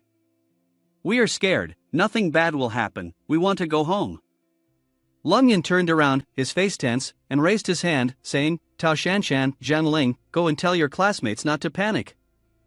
Tao Shanshan and Zhang Ling were terrified. Lung Yun continued, "Just keep doing what you need to do, things will quickly return to normal outside." He then said, "Ling Yu, Tai Xiaohu, the two of you come with me." Lung Yun sternly said, "I will take you to increase your knowledge." Suddenly, Tang Meng hugged Lung Yun's legs and cried, "Boss, don't leave me behind, I want to go too, I am your true brother." Shui Mining pointed at Lung Yun and scolded, "Do you want to leave your girlfriend behind in this place?" Tang Meng was hit on the head by Lung Yun, who then raised his hand to his chin, pondering, and asked, "Which is the highest mountain in Qingshui City?" Tang Meng happily replied, "Lung Banshan, its peak has a building, facing the city of Qingshui." Lung Yun asked, "Can the car drive up there?" Tang Meng looked at him and replied, "The car can only go up to the foot of the mountain." Lung Yun said, "I will take Mining and two others up the mountain, you drive to the location. You can see the entire city of Qingshui, the higher the better." He urged, shouting, "There's no time left, let's go immediately." Lung Yun, Tai Xiaohu, Ling Yu, and Shui Mining went together. Lung Yun said to Lung Banshan, "Even if you have to crawl, you must crawl to the top of the mountain. As long as you can make it, you can follow me later, understand?" Tai Xiaohu exclaimed, "Got it, I will definitely make it up there." Then, Lung Yun hugged Ling Yu and Xue Mining and said, "The next part will be a bit thrilling, both of you hold on to me tightly." Then, he started saying, 3, 2. He and the two girls suddenly leaped into the air. He continued, 1, and Mining and Ling Yu shouted loudly, "A." Xue Mining involuntarily thought, "Why does Lung Yun always want to bring my sister along wherever he goes?" While Ling Yu thought, "It would be better if it were just me and my brother." As for Lung Yun, he thought, "I must quickly ascend, this is the opportunity for celestial cultivation." Thunder roared, all three of them soared like the wind at Lung Banshan. All three of them descended. They stomped the ground. Lung Yun shouted, "It's here!" and continued, "Quick, look over there." The two girls exclaimed in surprise, "Wow," when they saw in front of them a huge and powerful dragon spout, thundering incessantly, with strong winds blowing as all three of them looked at it. Lung Yun exclaimed, "It is," as all three stood staring at the giant dragon spout. After Lung Yun, along with Ling Yu and Xue Mining, climbed to the top of Mount Lung Banshan, the highest mountain in Qingshui City, they encountered the dragon spout. This surprised Ling Yu and Xue Mining greatly. Xue Mining blinked in surprise and exclaimed, "Oh my, it's a dragon spout." Ling Yu was equally surprised, looking at the dragon spout growing larger and larger, accompanied by thunder and lightning all around. She exclaimed in astonishment, "This is the first time I've seen such a scene." After seeing the surprise of Ling Yu and Xue Mining, Lung Yun affirmed and explained to them, the dragon spout may be a natural phenomenon. The dragon spout is mainly water vapor. We see a column of water vapor rising because the water vapor inside the low-pressure vortex. The water spraying at the base of the water column is the water spray formed when the dragon spout hits the surface of a lake or the Atlantic Ocean. The dragon spout is getting larger, thunder booming all around. This dragon spout is quite unusual. Lung Yun noticed that and thought, being so large, it confirms the evil dragon's demonic influence. The powerful whirlwind swept through a region in the mountains of Lung Banshan. The water vortex of the whirlwind extended to where the three of them were standing. They stood there, the sound of the whirlwind roaring loudly. Suddenly, from the whirlwind emerged the shadow of a white dragon, its eyes glowing red against the sky. The silhouette resembled an angry dragon from the west. The thunderous noise reverberated through the land. Upon seeing the dragon's shadow, Lung Yun thought the evil dragon had appeared, and he hurriedly rushed to the whirlwind, exclaiming happily, "It's here!" Suddenly, the whirlwind spiraled into a circle, and the dragon's shadow disappeared into thin air. The whirlwind then floated in the sky before disappearing into the heavens with a loud thunderclap. Seeing the whirlwind vanish, Lung Yun and the two girls were surprised. Lung Yun thought, "I clearly saw the dragon's shadow just now, but now the sky no longer shows any sign of the whirlwind, only the sound of thunder echoing in the damp mountain air of Lung Banshan." Unexpectedly, a strong gust of wind swept in, causing leaves to roll and float in the air. This sudden gust of wind caught the three of them off guard, making them unsteady on their feet. Xue Mining exclaimed in fear, "How did this strong wind suddenly arise?" Lung Yun thought, "This is not an ordinary gust of wind, it is very different from the ones we've experienced before." Next to a feather pen, Lung Yun suddenly emitted a surprising beam of light. The feather pen in Lung Yun's hand trembled, emitting a strange light.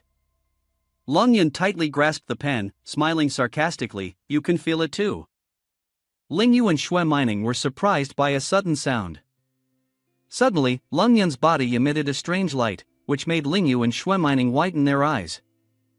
The light surrounded Lung Yun, forming a circle that absorbed into Lung Yun's body. Lung Yun thought that he could use the long spiritual qi once again to help himself sever sinews and extract marrow, completely transforming his body. The long spiritual qi was too strong, causing Lung Yun to cough up blood. Suddenly, the feather pen emitted a bright light, absorbing all the surrounding long spiritual qi. Lung Yun thought, "Luckily, I have this feather pen to help me absorb the long spiritual qi." Blood continued to flow from Lung Yun's mouth. Lung Yun looked at the feather pen, thinking, "Fortunately, there is a feather pen like this, absorbing such a huge spiritual qi. Simultaneously entering his body, I will definitely die from this."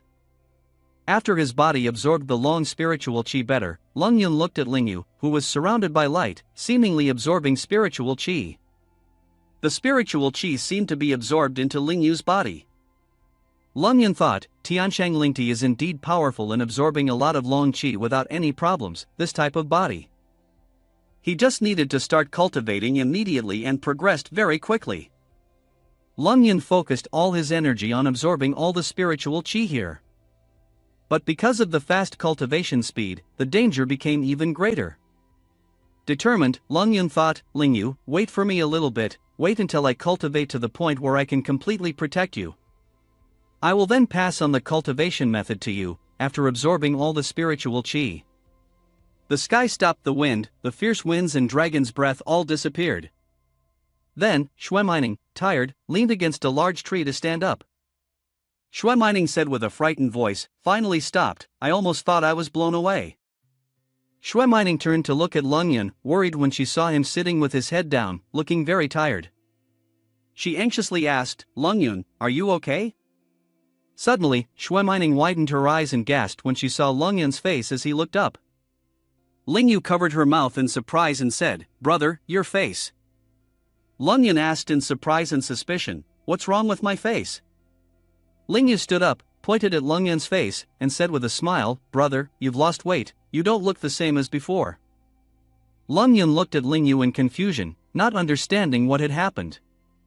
After hearing Lingyu's words, Lung Yun looked back at his body, raising his hands in surprise at the changes. His hand was thinner, even though he didn't feel any changes in his body earlier. Lung Yun raised his eyebrows, eyes widening in surprise, realizing the reason behind this. He thought to himself, what could be so surprising that made Lingyu and Xue Mining stop in their tracks like that? Lung Yun chuckled, releasing a stream of spiritual qi that he had absorbed. He thought, if long spiritual qi can help regenerate my body, then losing a few extra pounds is just a matter of moments. Although he was excited about absorbing this source of spiritual qi, Lung Yun looked at Xue Mining and Lingyu, who were still in shock, and thought that he couldn't mention this for now. He had to come up with another explanation for them. Lung Yun scratched his head, teasingly looking at the two of them hesitantly, saying, I also don't know why this happened, maybe it's because. Suddenly, Xue Mining blushed and jumped to hug Lung Yun. Lung Yun blushed, surprised and stiff, even though Xue Mining held onto him tightly. Xue Mining let go, dropping Lung Yun to the ground. Lingyu stood beside them, covering her mouth, glancing at them.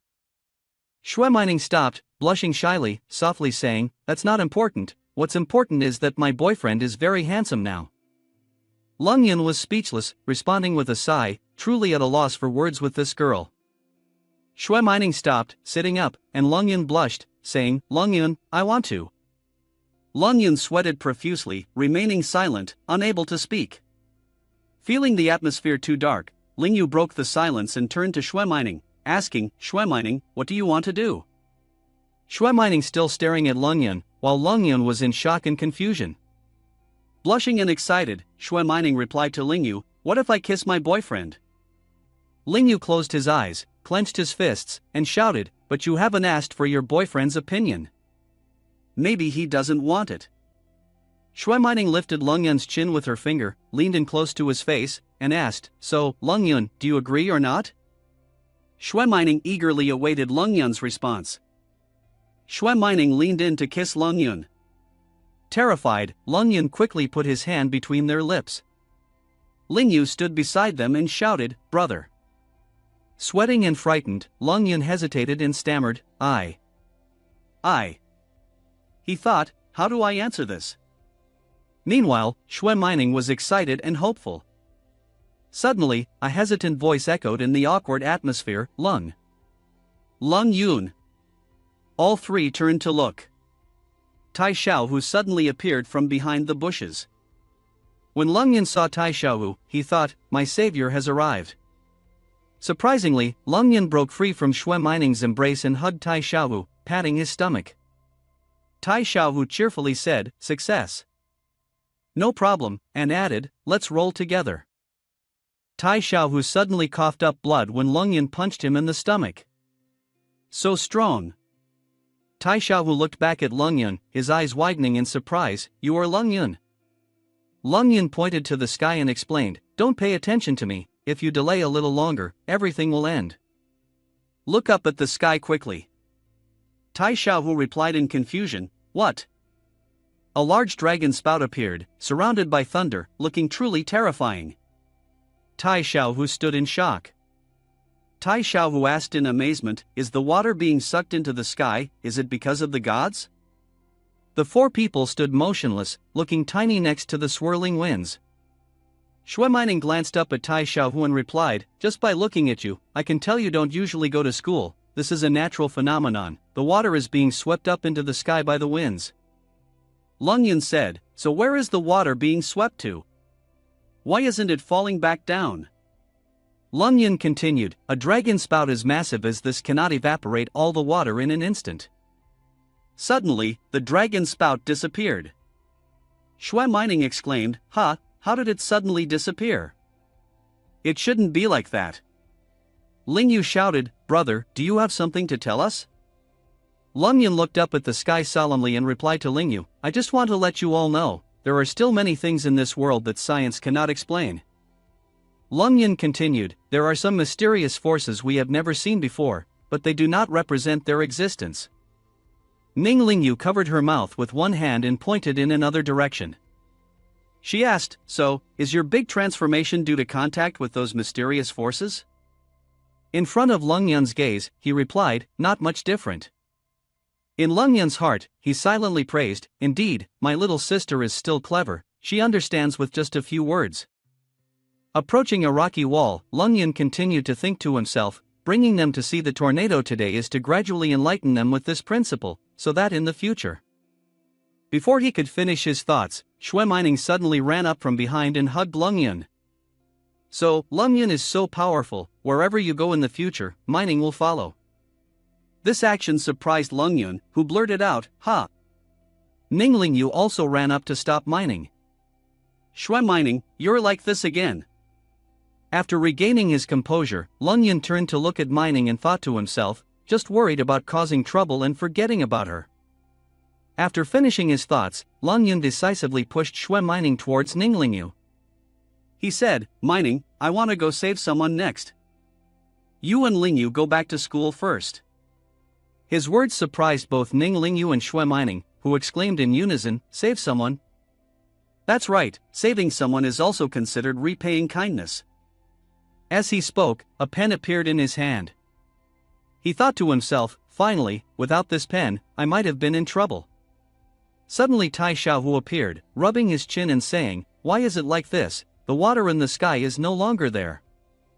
As he spoke, he looked down towards the cliff. Suddenly Lung Yun swiftly put his arm around Tai Xiaohu and said, "Tai Xiaohu doesn't need to worry, let's start the race down the mountain now. If you lose, you will bear the consequences yourself." After saying this, Lung Yun ran down the mountain at an extremely fast speed. Seeing this, Tai Xiaohu called out, "Boss, wait for me, I can't just start like this." After speaking, he also followed Lung Yun lightly. As for Shui Mining and Ning Ling Yu, they could only call out, "Lung Yun." At this point, only the two of them stood together. They looked at each other with thunderous eyes. "If it weren't for you, this time I could have been with Lung Yun." After thinking, they both snorted and turned away without looking at each other. At the same time, Lung Yun and Tai Xiaohu had both run down the mountain. Lung Yun leaned on his hand and looked straight at Tai Xiaohu, who was gasping for breath, lying on the ground, saying, "You're not bad to be able to keep up with me." He sat down, chin in hand, eyes never leaving. In Tai Xiaohu's heart, he thought, although I deliberately slowed down, I am still, as usual, faster than normal people by 10 times. Tai Xiaohu was sweating profusely and said, "If the boss has anything to check, just come directly, no need to worry about me getting hurt." Upon hearing this, Lung Yun immediately put his hand on Tai Xiaohu's shoulder and asked, "Are you hurt? Where are you injured?" Suddenly, Tai Xiaohu stood up with a suspicious look and looked at his hands. He exclaimed, "Why is that? I fell when climbing the mountain before, why am I not hurt now?" Tai Xiaohu thought to himself, recalling the image of himself falling headfirst into the bushes on the mountain. His face showed joy. He continued to think, not only is Lung Yun full of strength, but the boss told me to climb the mountain, he is training me. Suddenly, Xiaohu hugged Lung Yun and thanked him, thank you very much. Lung Yun also said, get ready, your days of suffering are just beginning. Not long after, in a hospital, Xian Yang was unconscious lying on a hospital bed breathing oxygen. The doctor diagnosed the condition as untreatable, and the patient may not be able to endure much longer. Luli cried after hearing this, saying, please don't give up on my husband, please save him. The nurse tried to console Luli, I'm sorry, we have done our best. Suddenly, Lung Yun walked in and said, let me try. Hearing the familiar voice, Luli immediately turned around and asked, you are? Then Luli went to where Lung Yun was, he remained calm. Meeting you again, Sister Luli, Lung Yun gently placed his hand to check Xuanyang's pulse. He smiled lightly and said, there is no problem that cannot be solved. Upon hearing this, Luli immediately became happy, that's great. Lung Yun prepared his tools and said, everyone please go outside, he will recover quickly. Seeing Lung Yun take out a long needle, Diao Chan looked surprised and shouted, wait, what are you going to do with the patient? As she spoke, Diao Chan walked towards Lung Yun. He chuckled lightly and said, of course, I'm going to treat him and save him. Seeing Diao Chan about to cause trouble, Luli quickly stopped her, nurse, he is a skilled doctor, he can really cure my husband. Tai Xiaohu behind them spoke up, that's right, boss, not everyone will save you and still be hindered. Diao Chan ignored these words and said, now you're saying, Sister Luli, I understand your feelings, but there are no miracles in this world, don't be deceived. Lung Yun heard this without getting angry, he even chuckled inwardly, thinking, so she sees me as a scammer, this little girl, this time I will give her some more knowledge. As he thought, he looked closely at the long needle in his hand. Diao Chan and Luli both looked into the distance. Suddenly Lung Yun turned to look at the name tag pinned on Diao Chan's chest, causing her to misunderstand. She covered her chest with her hand, shouting at him. Ignoring Diao Chan's words, Lung Yun smirked and said, Diao Chan, right? If you think I'm a fraud, then stay here. After speaking, he turned to Tai Xiaohu and said, Tai Xiaohu, take Luli outside to wait. Following Lung Yun's order, Tai Xiaohu obeyed, yes, boss. After the two left the room, Diao Chan seemed surprised. Suddenly Lung Yun stood up and approached Diao Chan, startling her. I warn you, this is a hospital. If you dare to come any closer, I'll call security. Ignoring her, Lung Yun gently covered her mouth, making her only able to say, He reassured her, don't worry, I'll just give him a few stitches. As they backed away, Diao Chan's feet hit the chair. Lung Yun pressed her shoulder and sat her down on the chair, continuing, his relatives have also agreed, I guarantee there won't be any issues. If there are any problems, you can freely report to the police. While speaking, he removed his hand from Diao Chan. Before returning to his place, Lung Yun once again reassured her, don't worry, adding another time. Adjusting his collar, he continued, I am not a fraud. The illness of Luli was cured by me before. After saying that, he pointed to himself. Hearing this, Diao Chan's face showed surprise and a hint of doubt. What? After about 20 minutes, Xian Yang gradually woke up. He slowly opened his eyes, and shortly after, Xian Yang sat up and asked, where am I? Liuli joyfully shed tears when sitting beside Xian Yang, her husband finally woke up. Xian Yang also spoke up, I am truly sorry for letting you suffer. Diao Chan, on the other hand, did not take her eyes off Lung Yun. She thought to herself, the doctor clearly determined that Li Yun Chui's condition was critical. How could he wake up? Her gaze remained fixed on Lung Yun, continuing to think, moreover, he has the strength to sit up and talk to others. Am I dreaming? Luli placed her hand on Xuanyang's shoulder and said, Lung Yun, thank you for saving my husband. Xian Yang also followed his wife's words, we will quickly repay you for the medical expenses. Lung Yun, with a happy expression, said, money is not necessary, I have earned quite a bit in the past 2 days, around a few dozen. As he spoke, Lung Yun stroked his chin proudly. Unexpectedly, someone from behind asked, earning a few dozen in 2 days, what did he do to deserve that? Tai Xiaohu also spoke up, Humph, our leader is definitely not an ordinary person. At that moment, Luli immediately spoke in place of Lung Yun. Lung Yun, your ability to make money is your strength, but we must definitely return this money. Suddenly, Luli's phone received a notification, and she quickly picked it up to check. After seeing the message, Luli's eyes widened in surprise. This is. Your bank account just received 30,000. Lung Yun answered the phone. Sister Luli, this 30,000 is for you to use to take care of your husband's health. Diao Chan also looked surprised after hearing this, thinking to herself, what, 30,000 is meant for that? Tai Xiaohu immediately walked over from behind and said, Leader, this is the money you worked hard to earn.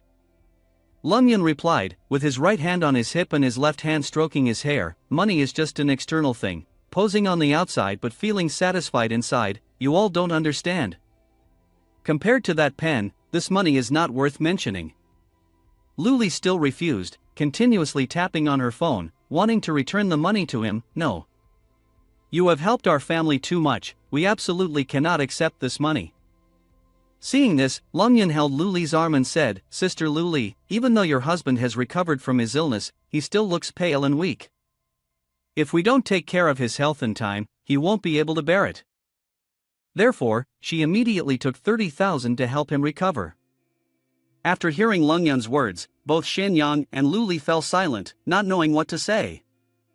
As he returned the phone to Luli, he said, Please take it. Shenyang looked at Lung Yun and said, Such a great kindness, we really can't accept it. Lung Yun smiled at Shenyang and said, It's nothing, you will get used to it. After speaking, he left towards the door. I'll go first, we'll have a chance to meet again. With Lung Yun's farewell, the door closed. At the same time, Luli hugged her husband Shenyang, crying. The kindness of Lung Yun to our family, even if we use our whole lives, we can't repay it. Her husband also hugged her to comfort her. Seeing them hugging each other, Diao Chan also sighed in her heart, Just leave like that, I'm still here. Outside the sick room, Tai Xiaohu spoke up, Boss, you handled it beautifully just now. Lung Yun replied to Tai Xiaohu, I also feel that way. Suddenly, Diao Chan appeared behind them and called out loudly, Lung Yun, causing both of them to startle. Stop, for me. After regaining their composure, Lung Yun turned back. Surprisingly, Diao Chan pushed Lung Yun against the wall. Seeing the surprised expression on Tai Xiaohu and Lung Yun's faces, Tai Xiaohu immediately asked, Hey, what are you doing? Lung Yun replied with a shy face, Sir Diao, I have already helped the patient recover, what else do you want? Diao Chan, while playing with her hair, hesitantly said, I'm about to break up, do you want to go out and have fun with me? This statement left Tai Xiaohu and Lung Yun bewildered, both asking, What? Suddenly, an image of Diao Chan in a swimsuit, flipping her hair at the beach, appeared. Blushing, Diao Chan placed her hand on her chest and shyly continued, Do you like this outfit? I can wear it anywhere. She then moved closer to Lung Yun's face and said, Or you can choose what I wear. Diao Chan unexpectedly rushed forward, looking straight at Lung Yun, pushing him against the wall. In her mind, she thought, this guy changes too quickly, wasn't he just disapproving of me earlier? She carefully examined his face with interest, thinking to herself, this Lung Yun is quite handsome as he grows up, and he knows how to make money. Suddenly, she embraced his waist, cheeks blushing. She continued to think, I must capture him for sure. At the same time, Lung Yun raised his eyebrows, his mouth slightly agape in confusion, sweat dripping from his forehead. He helplessly said, I really want to meet Diao Chan, but I have other things to do. I truly don't have time. After hearing this, she lowered her head with a disappointed look. Is that so? Suddenly, she put her arms around Lung Yun's neck, then pressed her chest against him, hoping he would give her his phone number so they could contact each other later. Lung Yun still looked at her as if being forced. She smiled gently, trying to seduce him. He had to say, of course. Shortly after, she opened her phone, added his number. She happily held the phone in her hands, pressed it against her ear, arched her back, one leg kicking out behind her. It's great to have a way to contact you now, she said. Meanwhile, Tai Xiaohu was about to give his phone number to Diao Chan. She turned to look at him. She widened her eyes, what do you want his number for? Behind them, Lung Yun had little influence. The doctor was watching them, with only Lung Yin smiling. She walked past him. Tai Xiaohu watched her back, with warm eyes, full of love. Suddenly, Tai Xiaohu ran over, Lung Yin hugged him, tears streaming down his face as he shouted, "Boss Lung Yin," helplessly. He comforted Tai Xiaohu by patting him on the back, "Don't be too distressed. I'm here with you after all. It's normal for her to be upset with you." Tai Xiaohu hugged his phone to his chest and sniffled, "Oh, I forgot." He looked at him and said, "But why does the boss want to deceive her? We clearly have nothing to do with it." Lung Yin replied with a smile, "I indeed have nothing to do with it." He calmly looked at Tai Xiaohu, "But you do." Upon hearing this, Tai Xiaohu's body stiffened. What did the boss say? I don't understand. In the park, the two went to the skewer food stall together. Lung Yin drank soda and said, "On the way here, you said to me."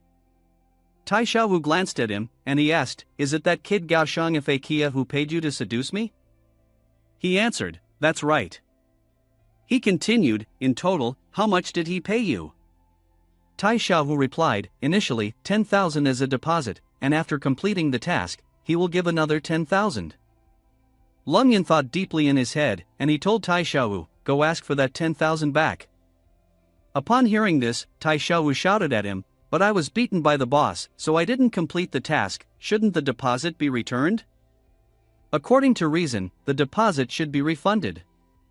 Lung Yin sighed. Still, Tang Meng's mind was agile, and he understood immediately.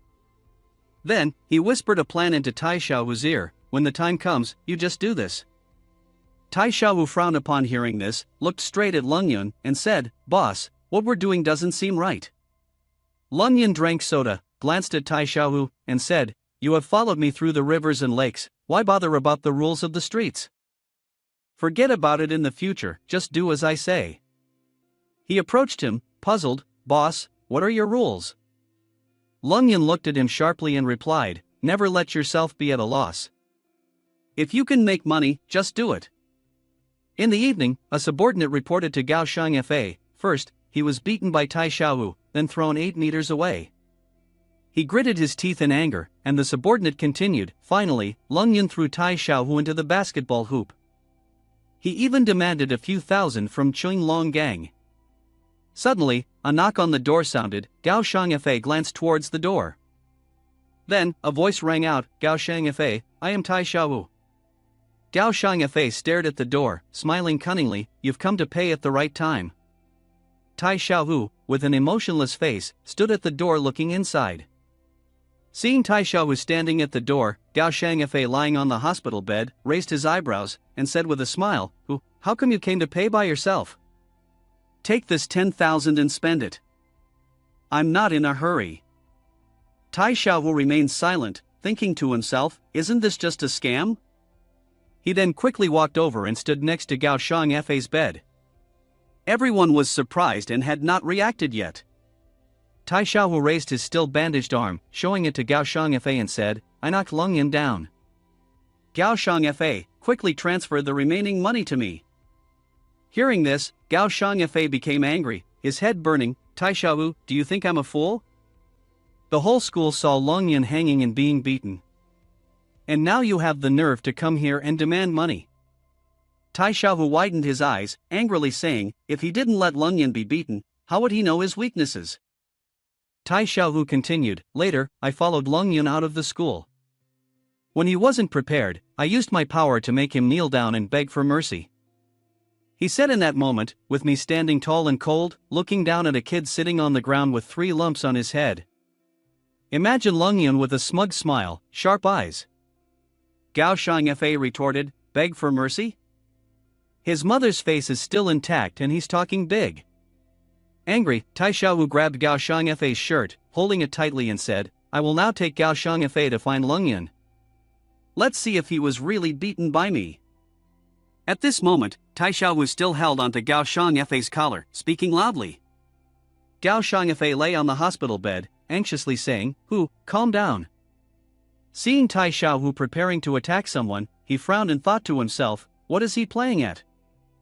Following him to find Lung Yin is just asking for trouble?"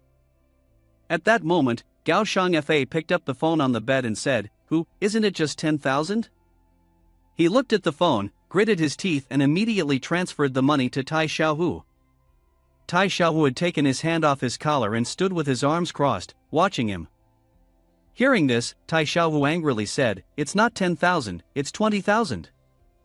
With the phone in hand, Gao Shangfa calmly said, are you mistaken?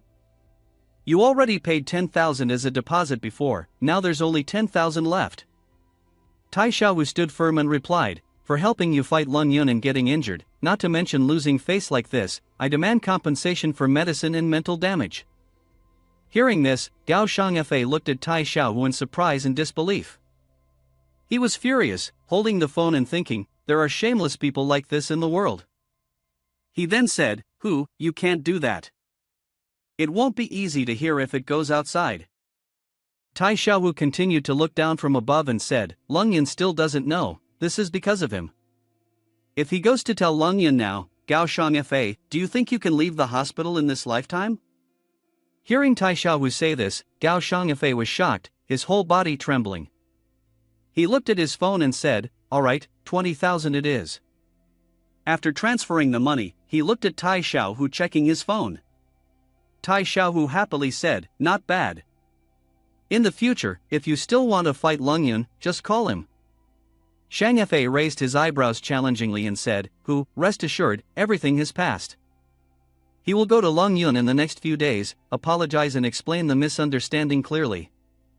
Tai Xiaohu held his phone and glanced back before saying, that's your business, but if Lung Yun continues to hit me in the future, the medical expenses will still be paid by Gao Shangfa. Shangfa angrily said, what? At this moment, the door of the hospital room was slammed shut. Shangfa's eyes were blazing with anger, and his bodyguard beside him said, boss, should we let him go like this? Shangfa said loudly, otherwise, what do you want to do?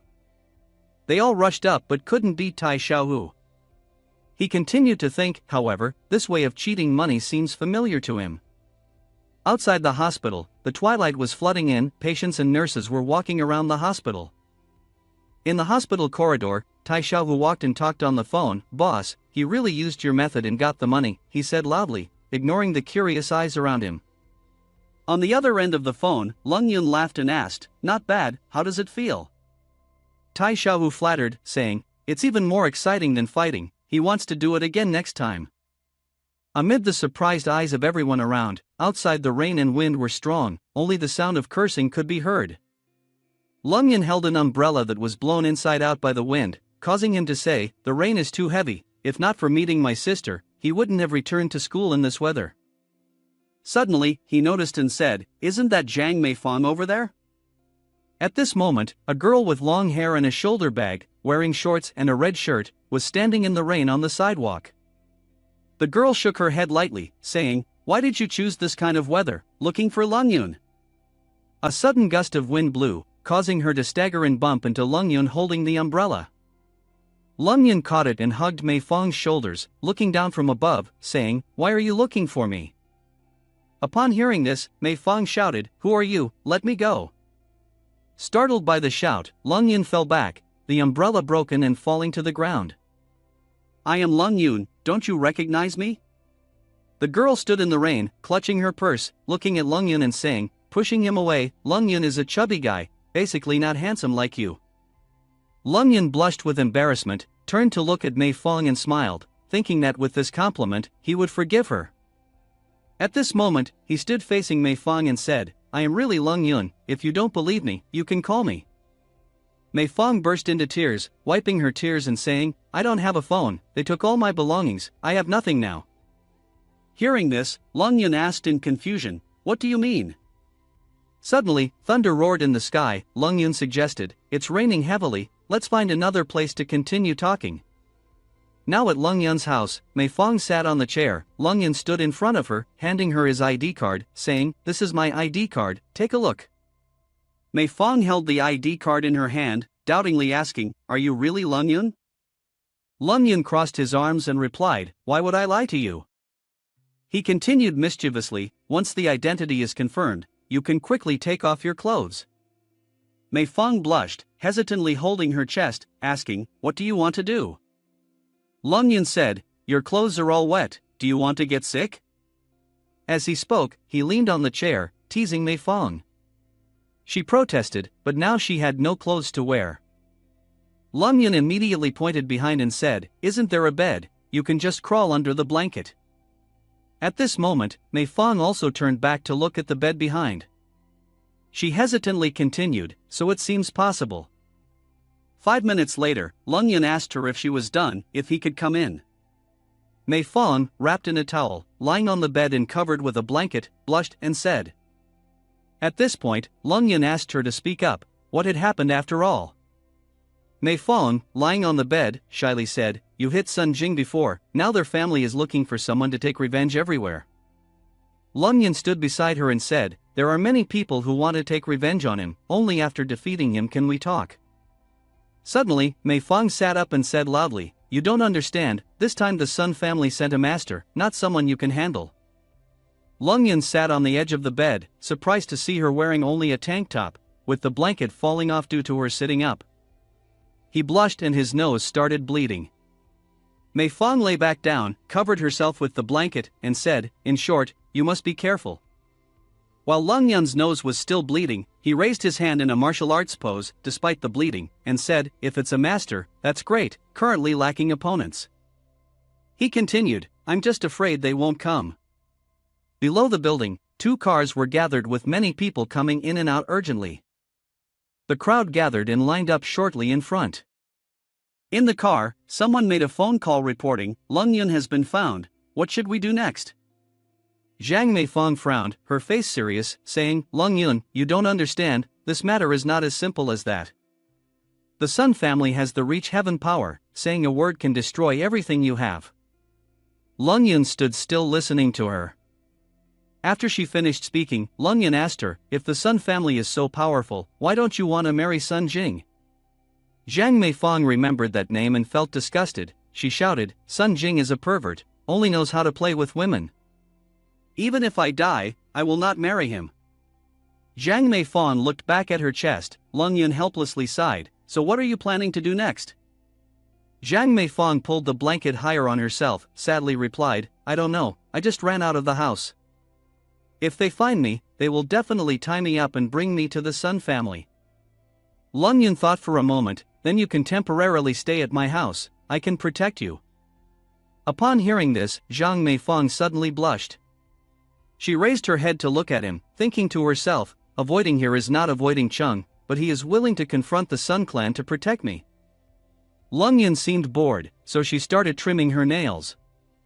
At that moment, Zhang Mei Fong hesitantly spoke up, "It's not impossible."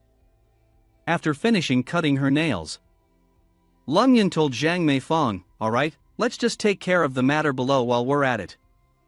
Lung Yun leaned on his hands and hips, looking at her. Zhang Mei Fong, bewildered, looked down at Lung Yun.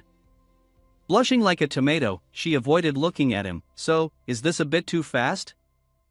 Lung Yun, puzzled, asked her, "Is this too fast? Do you want to stay here for free? At least you have to do some housework, right?" Zhang Mei Fang gasped, "Huh?" She couldn't believe it, "A beauty like me standing naked in front of you, and you only think of me as a maid?" She uncovered herself and looked at her seductive body. "Am I not attractive enough, can't I?" Lung Yun chuckled beside her, "Hee, a nosebleed unconsciously flowed out after putting on his clothes." Lung Yun asked Zhang Mei Fong, "So, besides washing and cooking, what else can you do?" Zhang Mei Fong stretched, feeling a cold sneer in her heart, "This is underestimating me." Zhang Mei Fong bragged, "I am a graduate of Capital City University of Finance and Economics, and I have obtained a certificate as a financial accountant." Lung Yun rubbed his hands, smirked, "So, do you know how to make money?" Zhang Mei Fong confidently replied, "Of course, just give me a computer and a little capital, and I can make money." Lung Yun handed her a check and asked, "Does this check have enough capital? Can you quickly make a few $100,000? Zhang Mei Fong wondered, "How much money can a high school student like you have?" Lung Yun placed the check in her hand, then whispered in her ear, 1 million. Zhang Mei Fong exclaimed in surprise, "What? How do you have so much money?" Lung Yun smiled faintly, of course I earned it myself. Is it enough? Zhang Meifan looked at the check and replied, it's enough, I guarantee that I will help you earn multiples of this amount this month. Lung Yun dreamt, it would be best if I could earn enough to buy 2 huge villas.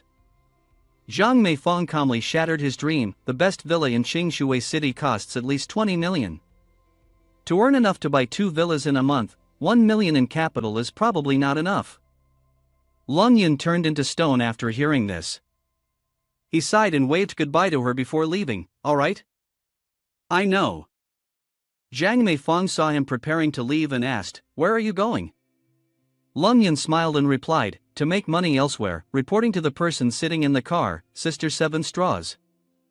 The person in the car observed Lung Yun appearing and quickly reported, Lung Yun is leaving.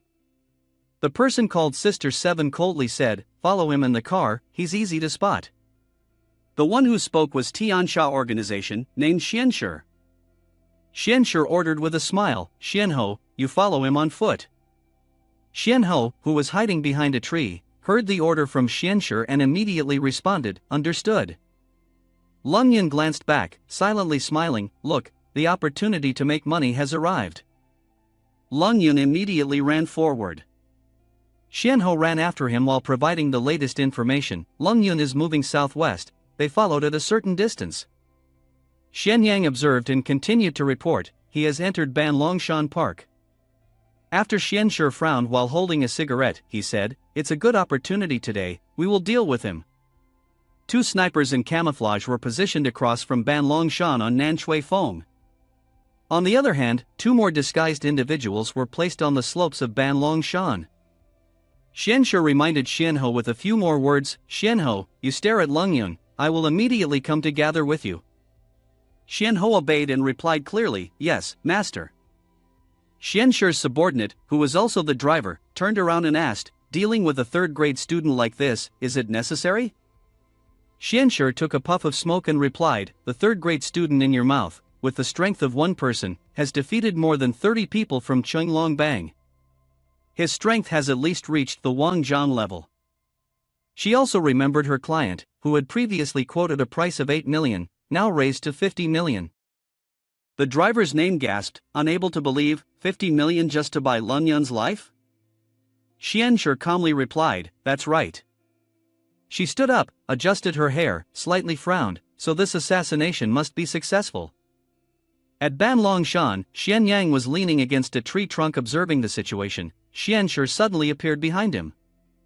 She asked, has Lung Yun gone up the mountain? Xianyang answered softly, yes, he goes up and down, as if afraid I can't keep up. Xianshi laughed coldly upon hearing this, he's already facing death, yet he's so calm, I wonder which sect teaches such foolish disciples.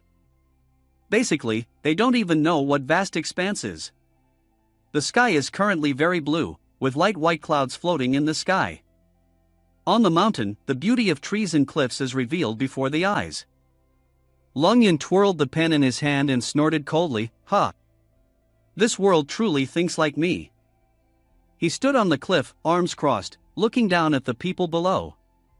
Indeed, he heard them discussing about him. Lung Yun smirked, quite surprised himself, there are indeed quite a few people. Seeing the scope pointing in a certain direction, Lung Yun speculated, is that a gun? He realized he needed to be careful. As soon as he finished speaking, Xianshi and Xianyang appeared beside him. Lung Yun quietly glanced at them and expressed disappointment, too slow, with this speed, you still want to kill me? Xianshi and Xianyang exchanged glances. Then, Xianyang kicked a large rock towards Lung Yun. Xianshi also flew up at a fairly fast speed, closely following the large flying rock. Lung Yun tilted his head, his face expressionless, easily dodging the large rock. Xianshi flew up behind Lung Yun, holding a knife ready to stab him in the neck. Unfortunately, Lung Yun quickly turned his head and moved back a considerable distance. Xianshi couldn't believe how fast Lung Yun was, what? She stopped, one knee on the ground, amazed, and he managed to dodge. Lung Yun laughed, just in time. Suddenly, behind him, Xianho smirked, a cold laugh on his lips. He approached Lung Yun with a dagger, and Xianyang shouted loudly, go die. Lung Yun startled, realizing the southern assassin was playing dirty tricks. He swiftly rushed towards Lung Yun, launching a sneak attack, the sharp blade inches away from Lung Yun in an instant. He suddenly noticed something unusual here. No matter how much strength he used, the blade couldn't pierce through him. Before he could react, Lung Yun seized the opportunity to reverse the situation, turning around and grabbing the blade with his bare hands, pushing him back. Lung Yun looked at him, a scornful smile on his face. Dare to sneak attack me, dream on. As for the female assassin, she seemed to have not learned a valuable lesson from her younger brother, continuing to imitate him, playing dirty tricks from behind. The younger brother, having tasted Lung Yun's strength, warned, "Xianshi, be careful." But perhaps this warning came too late, as Lung Yun grabbed the collar of the male assassin, forcing him to move. Then he made a beautiful 180-degree turn, throwing the man towards the female assassin rushing towards them. The two collided, the female assassin unable to avoid crashing into the younger brother. By inertia, they both jerked back, crashing straight into a rock behind them, creating a loud noise.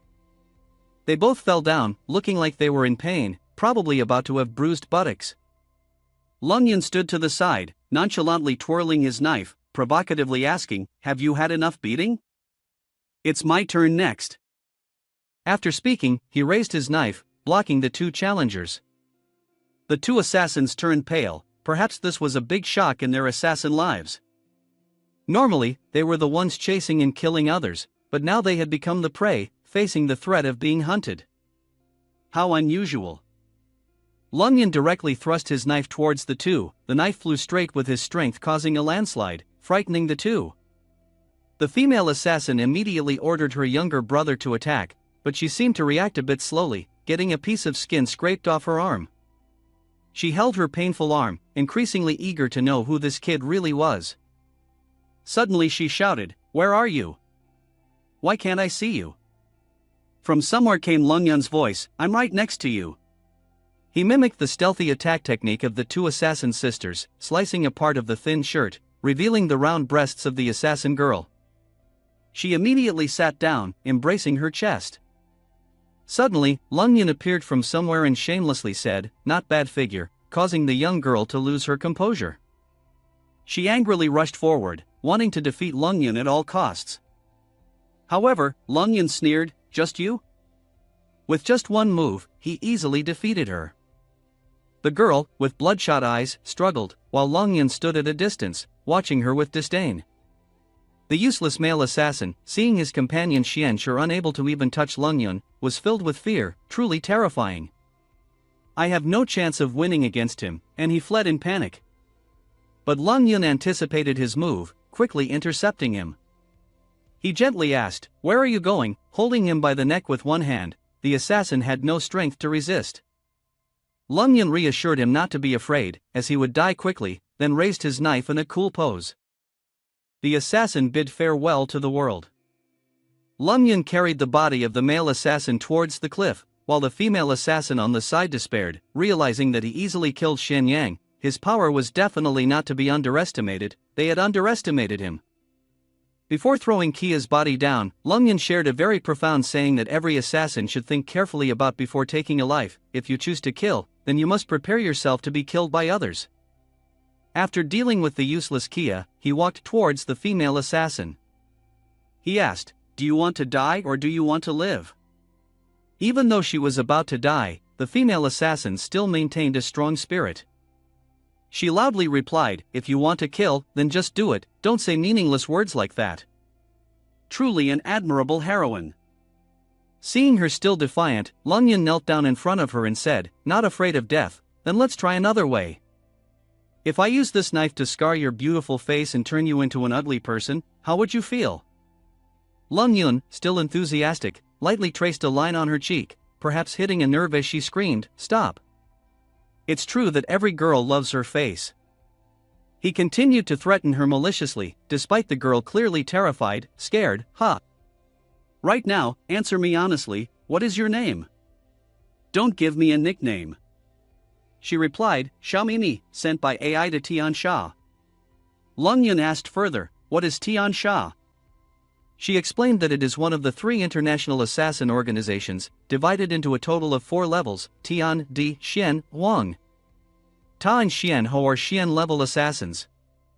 No one knows where the headquarters of Tian Sha is located, but it has branches scattered around the world. Each branch has from 3 to 9 Tianji assassins, who are in charge of completing assassination missions. Lun Yun asked, in terms of strength between me and a Tian level assassin, who is more powerful? He had just finished asking when she burst into laughter without caring about the threat from the notorious killer. He may have felt ashamed and immediately pushed the girl to the ground in broad daylight. Lun Yun, angry, grabbed her collar and threatened, "What are you laughing at? Answer quickly." She frowned and replied, "Your true power is at the peak Xian level, but compared to a Tian level assassin, you are not even worth mentioning." Not satisfied, Lun Yun increased the pressure and continued to ask, "What is the peak Xian level?" Xiaomini, struggling to answer, said, "Ho Tian level 4. Lun Yun silently drew the conclusion, physical training at level 3 is equivalent to Ho Tian level 4 in this world. Not bad, gained some useful information. How much money does she have? Xiaomimi replied helplessly, "I also don't know who paid for the human network." But suddenly she stopped as if realizing something. Money? I roughly have about 170 million. Lung Yun smirked, "Alright, I will give you 2 choices now. The first one, I will cancel your face, then throw you down the mountain to die on your own. The second one is to follow me, your life and money will all belong to me." He seemed a bit greedy, wanting both beauty and money. Xiaomini looked at him suspiciously. Lung Yun thought to himself, killing her is too simple, but if I keep her, I can learn more secrets about this world. After some contemplation, following the call of reason, Xiaomini chose the second option. From now on, both her body and her money officially fell into the hands of this cunning man. After hearing her answer, Lun Yun smiled and offered to help heal her injuries, then they both dealt with the remaining assassins. However, Xiaomimi came up with a better idea to eliminate the trouble, a trap to catch all of them. A group of assassins with a fierce look on their faces. Holding their guns cautiously, they approached the mountain wall. One of them questioned, "Why did Xian Sure ask us to gather at the mountain peak?" Nearby, Xiaomimi suddenly cried out in pain, holding her arm curled up in agony. The moment she saw her cousin, she ran up to her and asked, "Where is Xian Yang? Where is that coward?"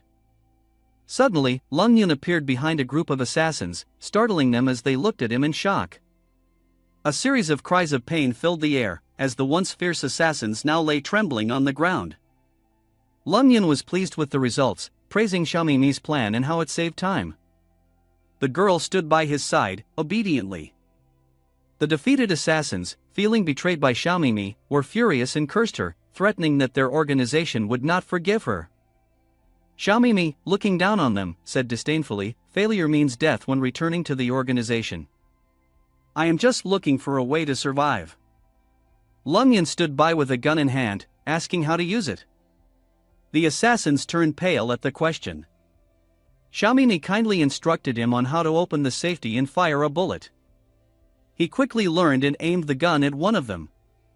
The cowardly man raised his hands in surrender at the sight. Even he knelt down to beg. Lung Yun looked at the timely person with joy and praised, "Very meaningful."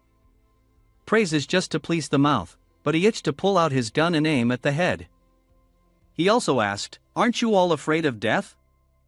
The assassin was so scared that he didn't dare to move, sweating profusely, imagining the gun going off and him dying, so he kept begging for mercy, willing to do anything for him. The others seemed very righteous, so they scorned and cursed the assassin, making them lose all face. He asked, "You mobilized so many people, how much is my life worth in the end?" Xiaomimi respectfully replied, 50 million. Lung Yun was shocked to hear this. He shouted, "So much? I haven't seen 50 million yet." The one who was held at gunpoint earlier saw a way to survive, honestly declared, "I have 60 million, all of which I will give to you. Please spare my life." He must have been very pleased to hear that, but he also pretended to be noble and said, "I, Lung Yun, am not that kind of person, but based on this money, I will try to spare you." The others realized something, and then continuously shouted out the amount of money they had, 25 million, 30 million, 40 million, and then 8 million. Even with a name like 1,200,000, it seems that this assassin profession is quite lucrative. They rushed to offer money to Lung Yun in exchange for mercy. A group that had just opened their mouths to organize, now refused to admit their affiliation, ready to die for the organization. Lung Yun stood to calm everyone down, one by one. I know you were just doing your job, money makes everything easier. Xiaomimi stood beside her, realizing something. Is he being kind, or did he plan to demand money from the start? After a while, Xiaomimi reported to her boss, the money has been transferred to my overseas account, totaling nearly 50 million. Lung Yun excitedly exclaimed, great. He pressed down on the spine of the assassins with 2 fingers and said, restrictions lifted, you have been released from half of your debt. You can move freely after 10 minutes. Remember to come to Qingshui City in 3 months to find me, or else you will face certain death. The group embraced each other joyfully, looking at the foolish group below. Lung Yun chuckled to himself, now, they won't dare to cause trouble for my mother and sister. In 3 months, I will have already reached the Qi training stage, so even if a formidable enemy comes looking for me, I won't be afraid. He instructed Xiaomimi, the matter is resolved, let's go home together. I need to think about how to use this money. Then, he unexpectedly reached his arms behind her, lifting her up in a hug. She asked in amazement, what are you doing? Lung Yun calmly replied, you are currently holding my money, how can I let you go by yourself? Zhang Meifeng sat alone in the room, her appearance at this moment was extremely dejected. She lowered her head near the table, as if trying to hide her emotions. At this moment, she seemed unable to control those emotions.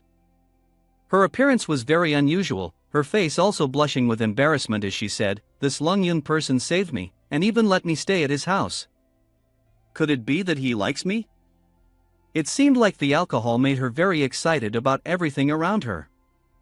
Zhang Meifeng hugged the wine bottle, continuously laughing and talking very happily, like a child on cloud 9. She said, if it's really him. Immediately there was a very loud noise outside the door. At the same time, a voice outside called out, causing her to immediately turn her head to look. Zhang Meifeng, it's me, open the door. She happily walked out the door, looking like an obedient wife waiting for her husband to return. When she saw Lung Yun return, she joyfully ran up and said, Lung Yun, you're back. She had thought that he would come back and happily run up to hug her, like a husband eagerly waiting for the moment to return home. However, it was different this time. Contrary to her thoughts and imagination, the image of him coming back and embracing another woman at home was completely different. After seeing that scene, Zhang Meifeng, who was already drunk, immediately recognized the difficult situation. She suddenly exclaimed, oh. Immediately after, Lung Yun gently placed the girl on the sofa. The girl then said, thank you, master. Hearing her strange words, Lung Yun's reaction puzzled Zhang Meifeng. Her face became more alert. She thought, what game are you playing, master? Seeing the girl with a small wound on her face, but it didn't affect her beauty. At that moment, Lung Yun walked in front of her to assess the situation. This action made Zhang Meifeng very uncomfortable. She angrily pointed to the woman on the other couch and questioned Lung Yun, who is this woman? Upon hearing her question, Lung Yun quickly approached her, whispered in her ear, she's an assassin. She came to kill me today. Zhang Meifeng's face became extremely unpleasant, she furrowed her brows in anger, grabbed the collar of Lung Yun's shirt, and demanded, why would you bring an assassin home? At this moment, Lung Yun immediately placed his hand on Zhang Meifeng's shoulder, looking at her with a very gentle gaze, as if coaxing a small child. He said, now you belong to me, I can rest assured to let you protect her like this. Isn't that very wise? Immediately, Zhang Meifeng raised her voice towards Lung Yun, not wise at all. After her words, Lung Yun immediately fell into a very awkward state, not knowing what to say, just standing helplessly. As for the girl who was originally lying on the chair, she immediately heard the scream and jolted up. At this moment, Lung Yun was very puzzled, looking towards the angry Zhang Meifeng. He didn't know what he did wrong to make her so uncomfortable that she screamed like that. He thought, why is she angry? Without letting Lung Yun explain anything further, Zhang Meifang immediately moved to her room, opened the door and slammed it shut, as if she was slapping him in the face. The other girl immediately saw this scene and became extremely startled, not knowing what to do.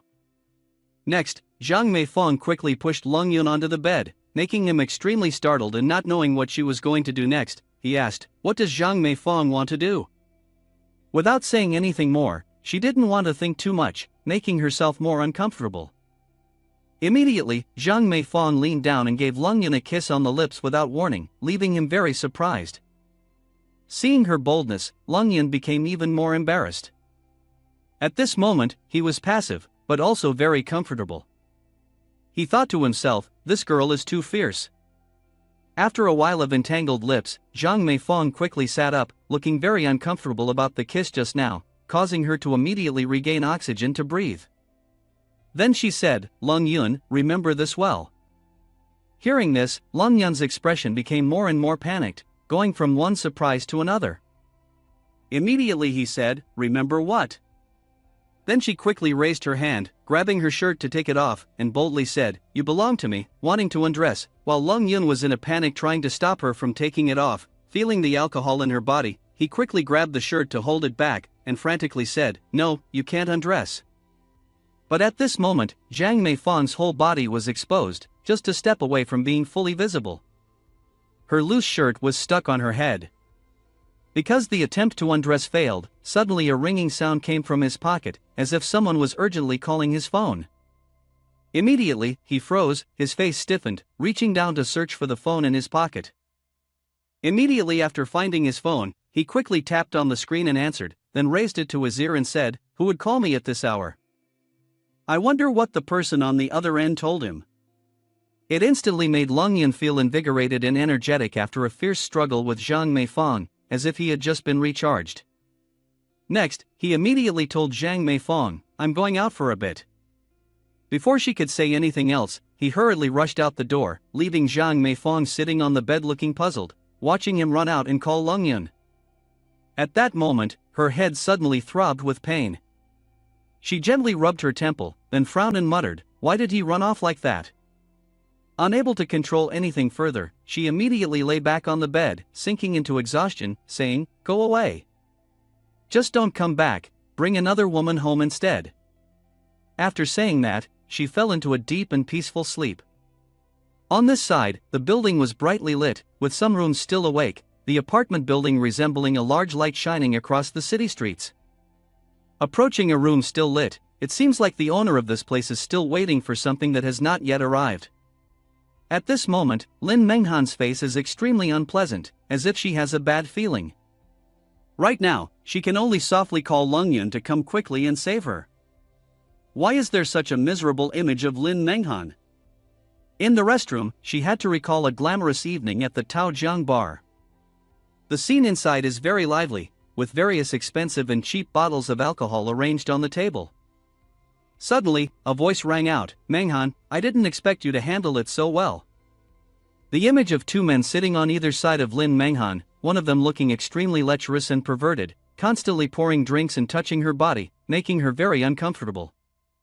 At this moment, the fat blonde man sitting on her left side said with great interest, "Just by looking, I can tell you're a big star." Immediately after, the brown-haired man sitting on her right side lifted a bottle of alcohol and continuously poured it into her mouth, forcing her to drink it all. The alcohol quickly overflowed, and her body was now immobilized, only able to follow their actions. She then grabbed the bottle from his hand and pushed it outside. Due to the strong alcohol content and drinking too much at once, her cheeks turned red. At that moment, she thought, "It's fortunate that I have undergone professional training, so even if I drink a lot, I can still maintain my sobriety." On the other side, a man sat opposite, his face full of cunning as he looked at her while holding a blonde girl. At this moment, she thought, XIN1 Film Company seems to want to cultivate a star, but they have seduced and tortured many women. Today, I must obtain evidence of their crimes. Suddenly, something mysterious was added to the wine glass by someone. Then, a brunette girl brought a glass of wine with something added inside and immediately handed it to the man. He immediately raised the glass towards Lin Menghan and coaxed her, "Menghan, drink this glass and we can try out the role." She quickly became intoxicated, but immediately blushed and looked at him, saying, "Really?"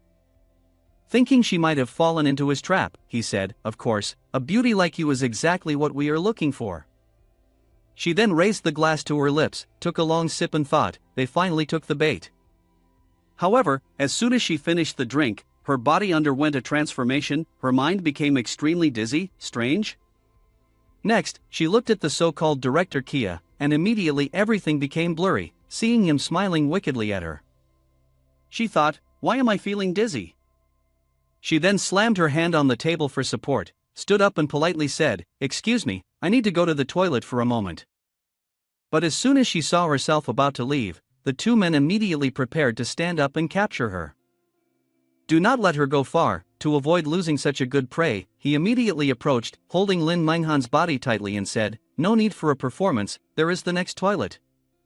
Then, the fat yellow-haired man immediately approached, whispered in her ear, "Yes, delaying the time to try the role is not good."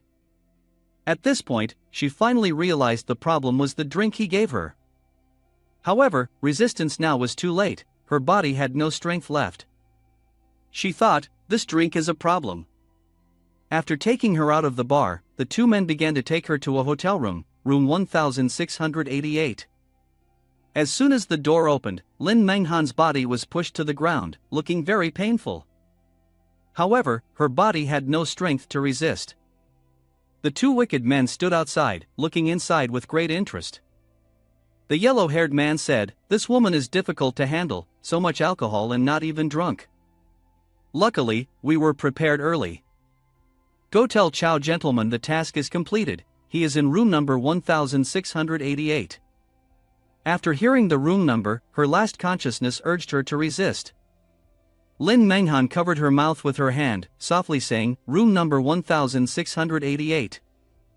After that, Lin Menghan immediately took her phone and slowly walked into the bathroom, muttering to herself, "It's too late, Lung Yun. Only Lung Yun can save me." Immediately, to make herself more comfortable and alert, she stepped into the shower, turned on the shower head and started washing herself. At this moment, the cold water ran down Lin Menghan's body, bit by bit, trying to wake her up. In her mind, she could only hope that everything would go according to plan. She murmured, "Lung Yun, please come quickly." At this moment, after receiving the notification that Lin Menghan was in room 1688, Chow gentleman finally arrived. He walked into the room, still puffing on his cigarette, and called out, "Miss Lin?" At this moment, he heard the sound of running water in the bathroom, so he immediately walked towards the door. However, when he saw Lin Menghan showering, he cheerfully said, "So you like to play in the bathroom?" At this moment, suddenly hearing footsteps approaching, Lin Menghan's face became extremely tense as she looked towards him. She immediately raised her hand to cover her body. Meanwhile, downstairs in the hotel lobby, Lung Yun had finally arrived to rescue Lin Menghan. His steps were urgent, as time was running out.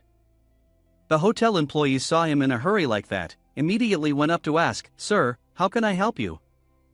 Immediately, Lung Yun looked at him, urgently asking, "How to get to room 1688? After hearing this very special room number, the face of the employee became very puzzled, asking, "Why are you asking about room 1688? After hearing him ramble a lot, Lung Yun grabbed the collar of the hotel receptionist and said, "Stop talking nonsense, show me the way." The two of them moved along the hallway. There was a very luxurious room, beautifully decorated, being closed. Feeling threatened, the face of the employee was very reluctant, seeming scared to the point of being angry at Lung Yun's appearance. Next, the receptionist said, "Room 1688 is just ahead." After seeing them approaching, a man with blonde hair, looking very unpleasant, angrily looked at them and said, "What are you doing here? This is not a place you can come to, get out." Immediately, Lung Yun stepped forward, tightly grabbing the man's wrist, making him very uncomfortable. However, his strength at this moment became terrifying. Perhaps partly because he urgently wanted to save Lin Menghan. He directly pushed the man to fall to the ground. Following that, Lung Yun immediately kicked open the door and urgently said, "Lin Menghan, I'm here to save you." The unlocked door was immediately kicked open, slamming forcefully into the wall with a loud bang. The high gentleman who was sitting on top of Lin Menghan had another person interrupting his enjoyment, causing his expression to turn extremely angry as he looked towards Lung Yun and asked, "Who are you?" At this moment, Lin Menghan was unconscious, showing no signs of movement, completely at the mercy of others. Seeing the uneasy look on Lin Menghan's face, Lung Yun immediately rushed over to them without saying a word. He then raised his hand and pressed straight on the high gentleman, causing him to fall to the ground in surprise, shouting, "What do you want?" The man was then beaten down to the ground. Without letting him say another word, Lung Yun continued to deliver another punch to his face.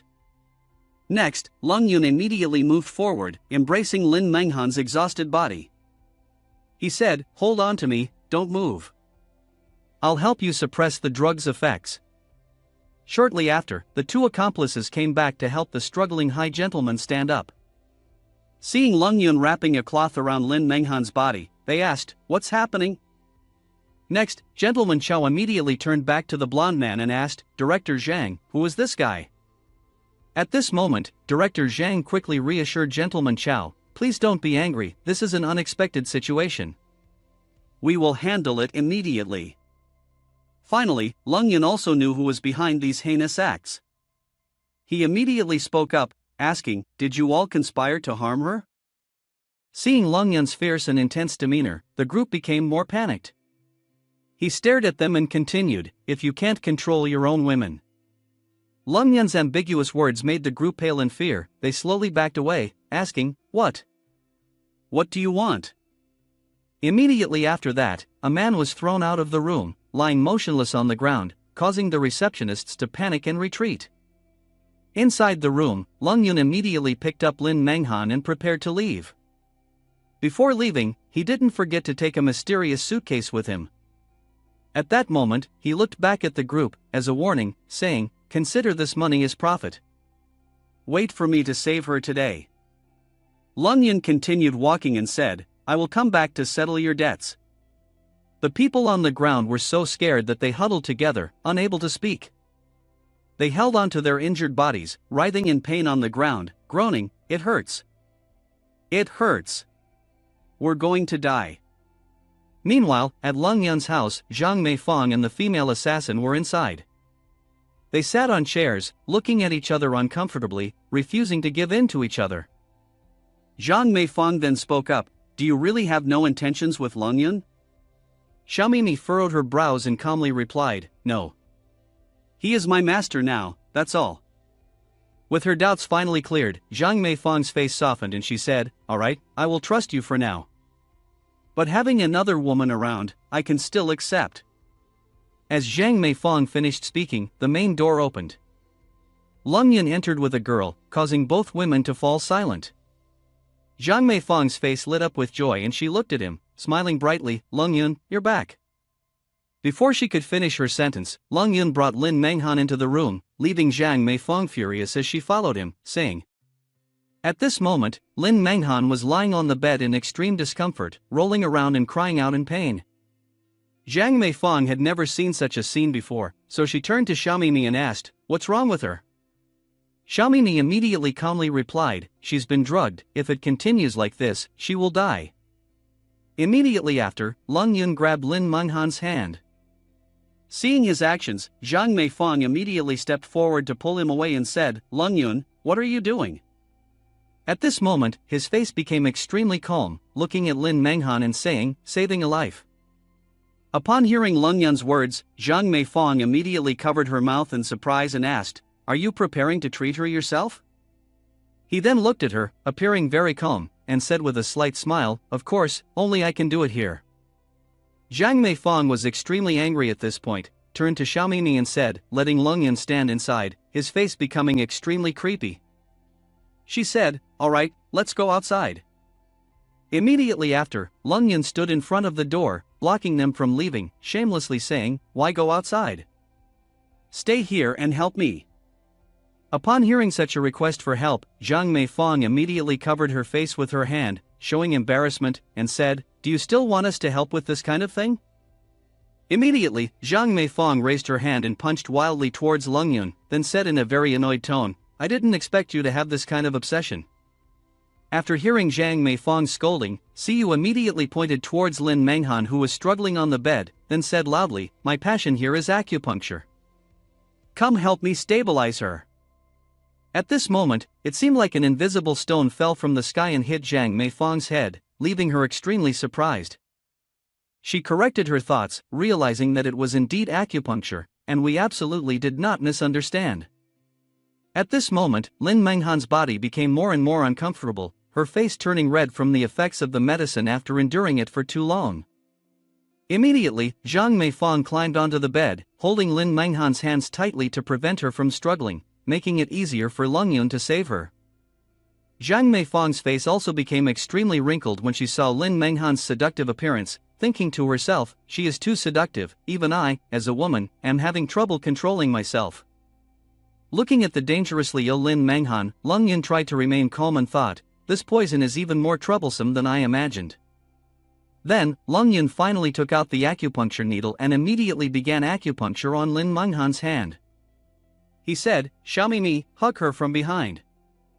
Originally thought she could escape from this, but Xiaomi Mi also became a scapegoat, so she patiently said, "Yes, master." At this moment, outside was extremely quiet, the moon had risen high, blending with the light of the stars in the sky. The gentle breeze rustled the leaves. Seeing Lin Menghan's increasingly unpleasant appearance due to the effects of the medicine, Xiaomi Mi followed Lung Yun's instructions and stepped forward to hold onto her tightly from behind. Lung Yun raised the needle, preparing to acupuncture the next artery, and he reminded, "Hold tight, don't let her mess up." Meanwhile, Zhang Meifang on the side was holding her breath for the next action. Immediately, as the needle was inserted into the artery, Lin Menghan arched her back, letting out a loud "ah." Lung Yun continued to move to different arteries on her body to save her, causing her to continuously utter extremely unpleasant sounds. Zhang Meifang on this side raised her hand to cover her face, feeling extremely embarrassed, taking a cloth similar to Lung Yun's arrangement. She thought, "Saving with this sound is too stimulating, I really can't stand it." After a period of acupuncture, finally, at this moment, Lin Menghan also regained some consciousness.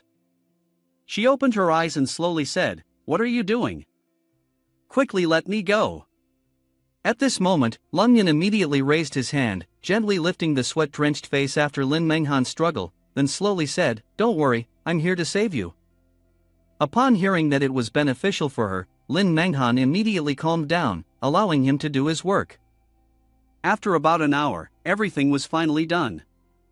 Seeing Lin Menghan, who had been writhing in pain, now peacefully sleeping on the bed, very obedient, Lung Yun stretched and said contentedly, "It's done, everything is fine now." The next day, Lung Yun looked at Xiaomi Mi and instructed, "Someone go get some hot water to help her clean up." She immediately became very obedient and said, "Yes, master." Seeing Lin Menghan lying on the bed so obediently, Zhang Meifang immediately approached to admire her and unexpectedly said, "Facing such beauty, Lung Yun is really calm and composed." Immediately, she looked towards Lung Yun, who was sitting calmly drinking water, and a sense of trust appeared. At this moment, Zhang Meifang was deeply moved, looking at Lung Yun, her face filled with mixed emotions turning red. "He is truly different from other men." Now Zhang Meifang's face became even more radiant, full of love, looking at Lung Yun. "Indeed, he is the husband I have always been searching for." Seeing her fiery love for him growing more intense, Lung Yun was extremely surprised and curious, looking at her, wondering, how did Zhang Meifang do this? After completing her mission, Zhang Meifang immediately took Lung Yun back to her room, closing the door mysteriously.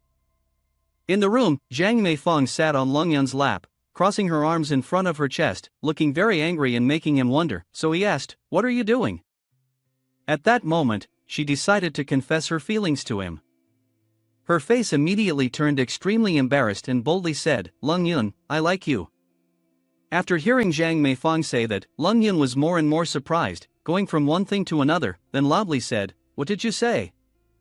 Not giving him a chance to resist immediately, Zhang Meifang approached, pressing her body against Lung Yun's, and repeated, "I said I like you, I want you to be my husband." At this moment, both of them looked at each other very embarrassed. Lung Yun looked at her and began to think, "Like me?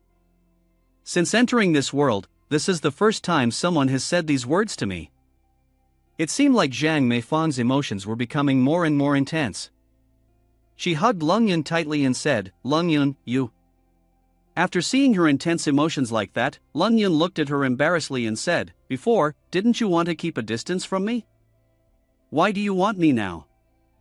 When she heard him mention the past, she was extremely unwilling to be close to him, so now she becomes more and more shy. She immediately grabbed a pillow to cover her face and said, "Back then I didn't understand you, now I do. Of course, I have to take the initiative to seize the opportunity." After that, Zhang Meifang turned away, crossed her arms in front of her chest, hiding her intense emotions at the moment and said, "Anyway, I have made up my mind. You can't drive me away." This statement surprised Lung Yun even more. He said, "When did I say I wanted to drive you away?" After hearing his response, her expression changed, from one emotion to another, becoming more intense. Then she looked at him and hugged him tightly, causing him to lose his balance. He reached out to try to hold on to something but couldn't. Next, Zhang Meifang said, "I know my husband is the best." Lung Yun, hearing such a strange way of addressing him, immediately said, "Don't talk nonsense, I'm still a student." At this moment, Lung Yun's face became extremely embarrassed, looking at her and saying, "This posture is not appropriate. Do you want to eat me up here?" After that, Zhang Meifang held onto Lung Yun's arm tightly and said, "Just in time." Right after that, Zhang Meifang immediately took Lung Yun's hand and placed it on her chest, saying, "Husband, the call has been made, we should take care of it." This statement immediately surprised him to the point of a nosebleed. Suddenly, Xiaomimi walked in from outside and coughed softly, ahem, causing both of them to feel embarrassed and immediately stop their actions. They both turned to look at her with confusion. Immediately after, Xiaomimi looked at the two of them and said in a low voice, "Master, the woman in the room is awake. She has something to tell you in private." Seeing an opportunity to escape, Lung Yun quickly pushed Zhang Meifang onto the sofa and happily said, "I'll go now." Seeing his reaction, Xiaomimi was very puzzled. After seeing him leave, Zhang Meifang's face became very uncomfortable, thinking, "Oh no, he's running away again." Outside, it was very quiet, with only the gentle sunlight shining into the room, creating a fresh scene. Inside the room, Lin Menghan had finally woken up and sat on the bed, feeling very embarrassed as she pulled the blanket up to cover her body. Lung Yun finally entered the room and sat on the bed, softly saying, "I'm here." At that moment, Lin Menghan hesitantly said, "Lung Yun, do you hate me? Do you look down on me?" This question left him very puzzled. Lung Yun looked towards Lin Menghan, his face also becoming difficult to accept this question, and said, "I just hope you will be smarter in the future, don't dress like that to those places." Hearing Lung Yun's words, it seemed like he was mocking her. Immediately Lin Menghan angrily said, "I am a police officer, I went there to find evidence of their crimes." Then, Lung Yun's face finally became more relaxed. He said, "A police officer? Do you really think you are suitable to be a police officer?" Hearing his question, Lin Menghan's face immediately became very unpleasant. She continued, "If someone can't even protect themselves, how can they protect others? Lung Yun, have you ever thought that if I didn't know the 9 divine principles of the cycle, I could only use that method to save you?" At this moment, Lung Yun also became very uncomfortable, pointing towards Lin Menghan and said, "You understand, dying to protect purity is also not worth it."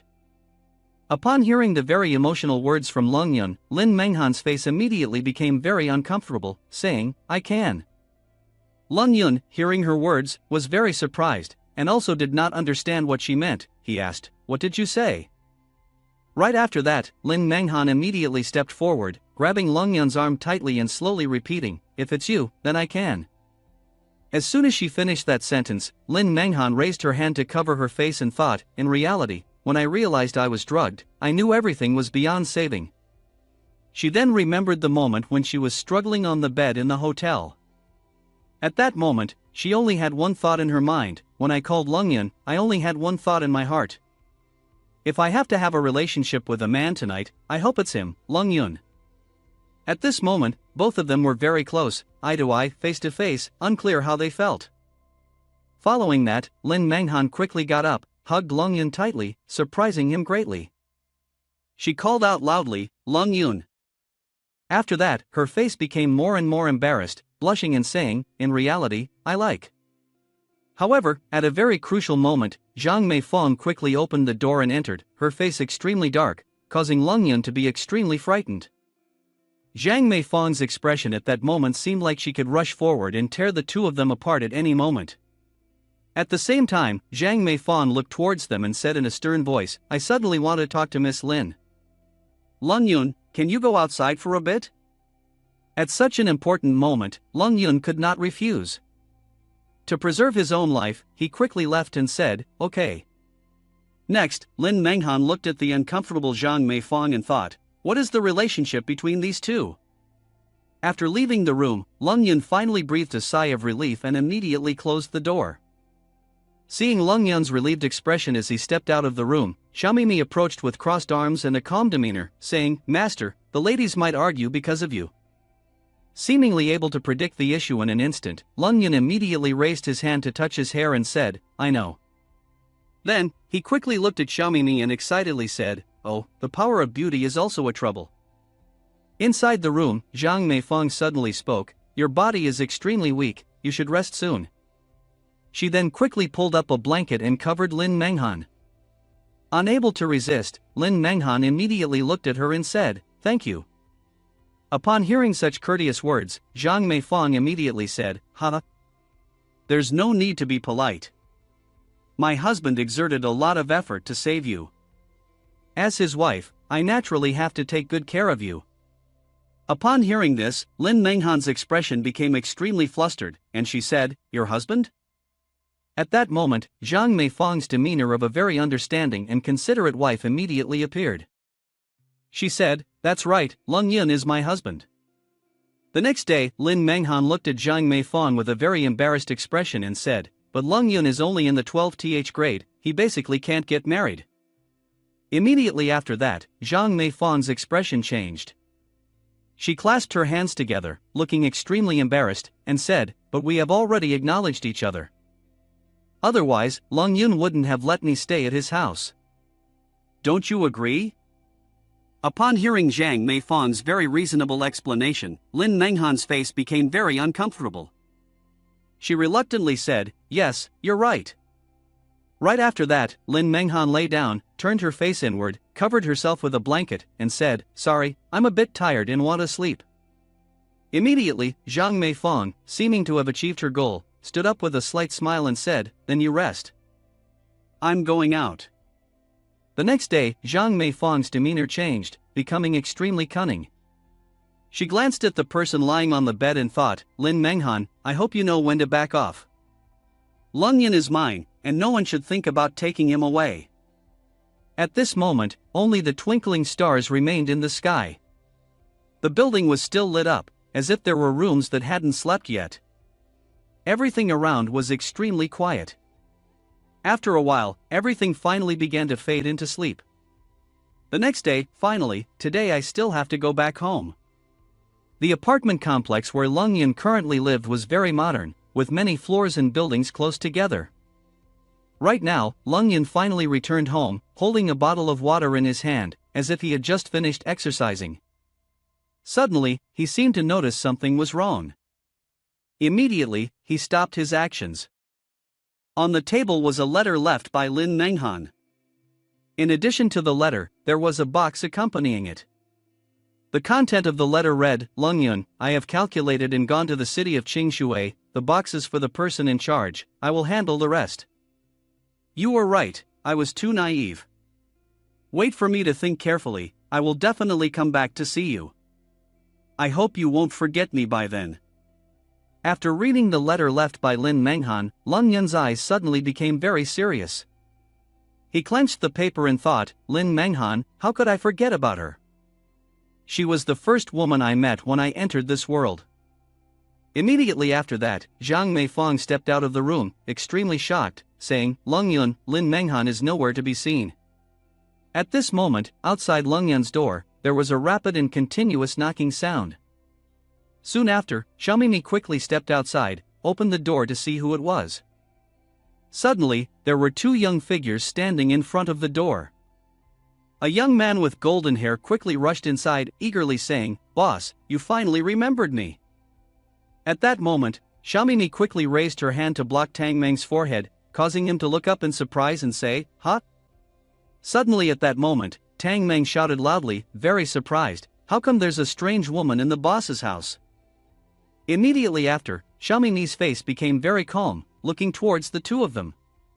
Tai Xiaohu then gently bowed his head to look at Tang Meng, whispering, "Be careful, this woman is very dangerous." After hearing the reminder from the person next to him, Tang Meng was very surprised and said, "What?"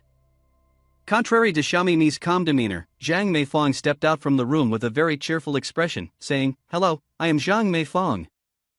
At that moment, Tang Meng's eyes looked at her, very puzzled, and said, "Zhang Meifeng, this name sounds familiar." At that moment, he finally remembered who she was, becoming very surprised, gaping and saying, "I remember now. Isn't it Miss Zhang Meifeng?" He remembered her extremely beautiful and graceful appearance, walking on the street attracting the attention of everyone, unable to look away. He said, being known as the most beautiful woman in Qingshui City. At that moment, Leng Yun finally stepped out. Seeing the two of them, they said, "Why are you standing at the door? Come in and talk."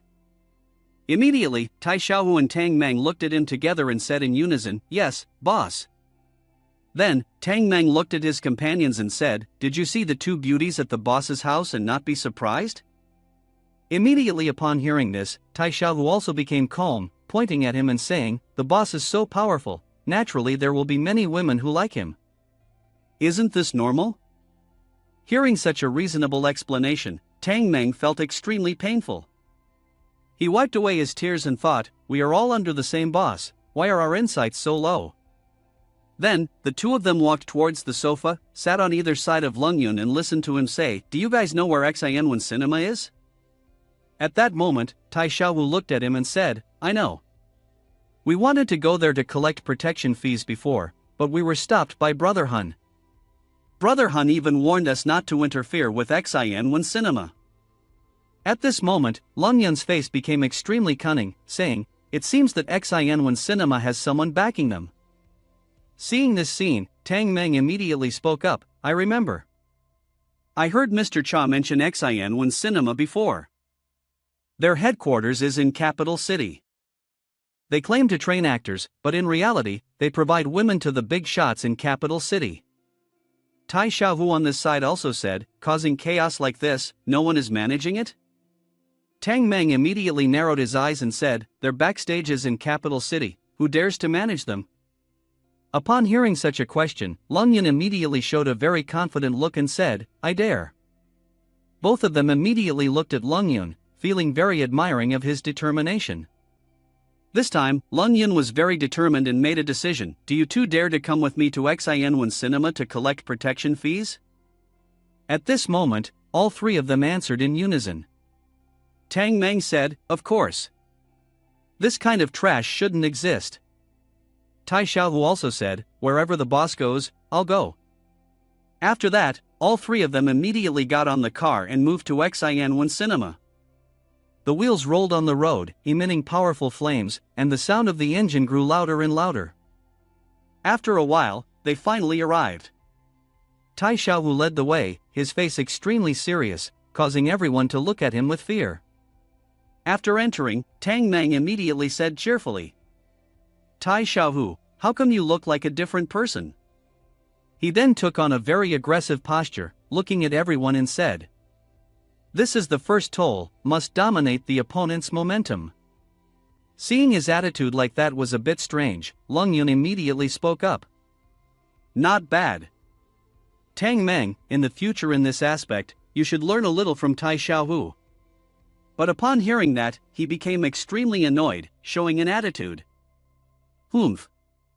At this moment, Tang Meng quickly turned to Tai Xiaohu and said, "However, our boss should also find a reason, otherwise people will say we are robbing." After that, the three of them quickly entered inside. Tai Xiaohu's momentum was the most dominant, so he walked in front. He said, "I have experience in this kind of thing. You guys just wait and see." All three of them entered the elevator, moving up to the Xianwen Film Company. Then, they quickly entered the director's office, very calmly. As the door was pushed open, Tai Xiaohu's momentum at this moment made everyone terrified, especially the secretary who was about to open the door. She screamed in fear, and Tai Xiaohu said, "Where's the boss?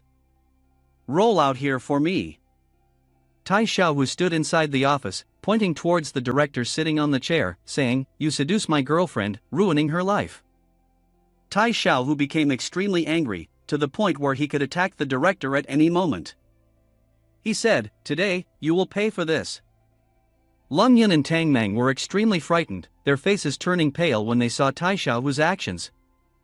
Suddenly, a man from outside entered the room and quickly said, "Who is causing trouble in the company?" Tai Xiaohu looked at him with anger and asked, "Who are you?" The man quickly introduced himself, "I am Huang Feiyang, the general manager of Xianwen Film Company.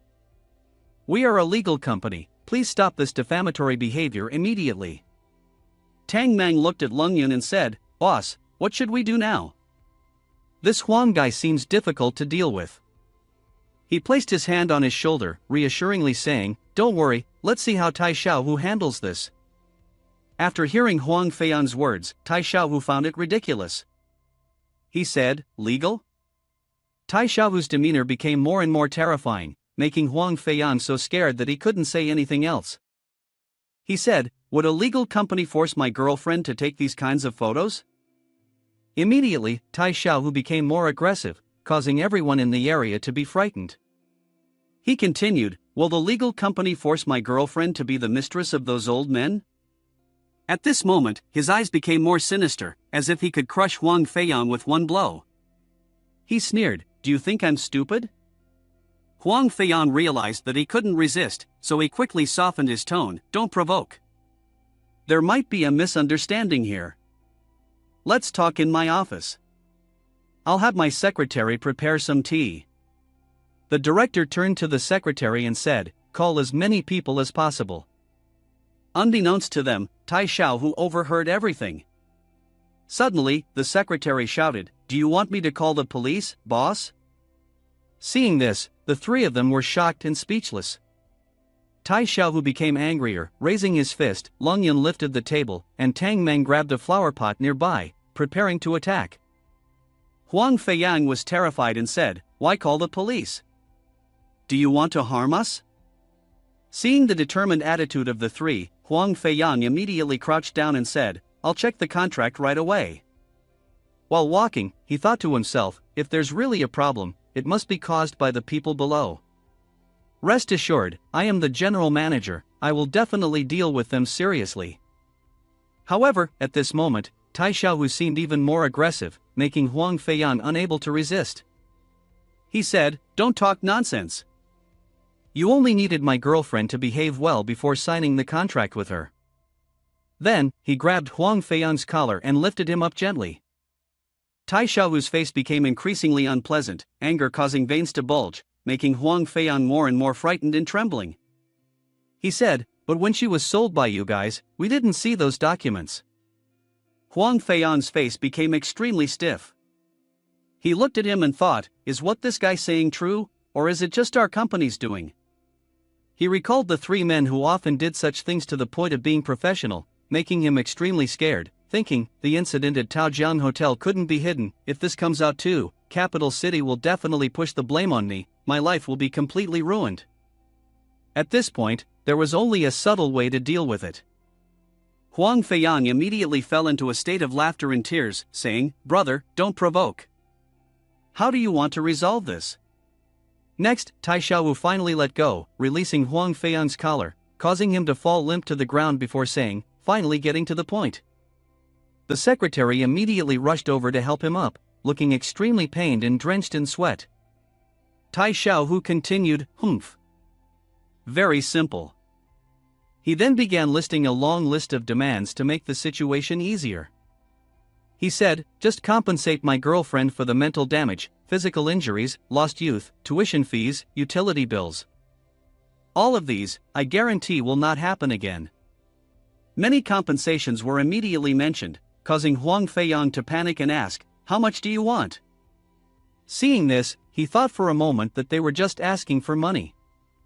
Seeing Tai Xiaohu's hand now showing the number 3, he quickly said, 30,000 is not a problem.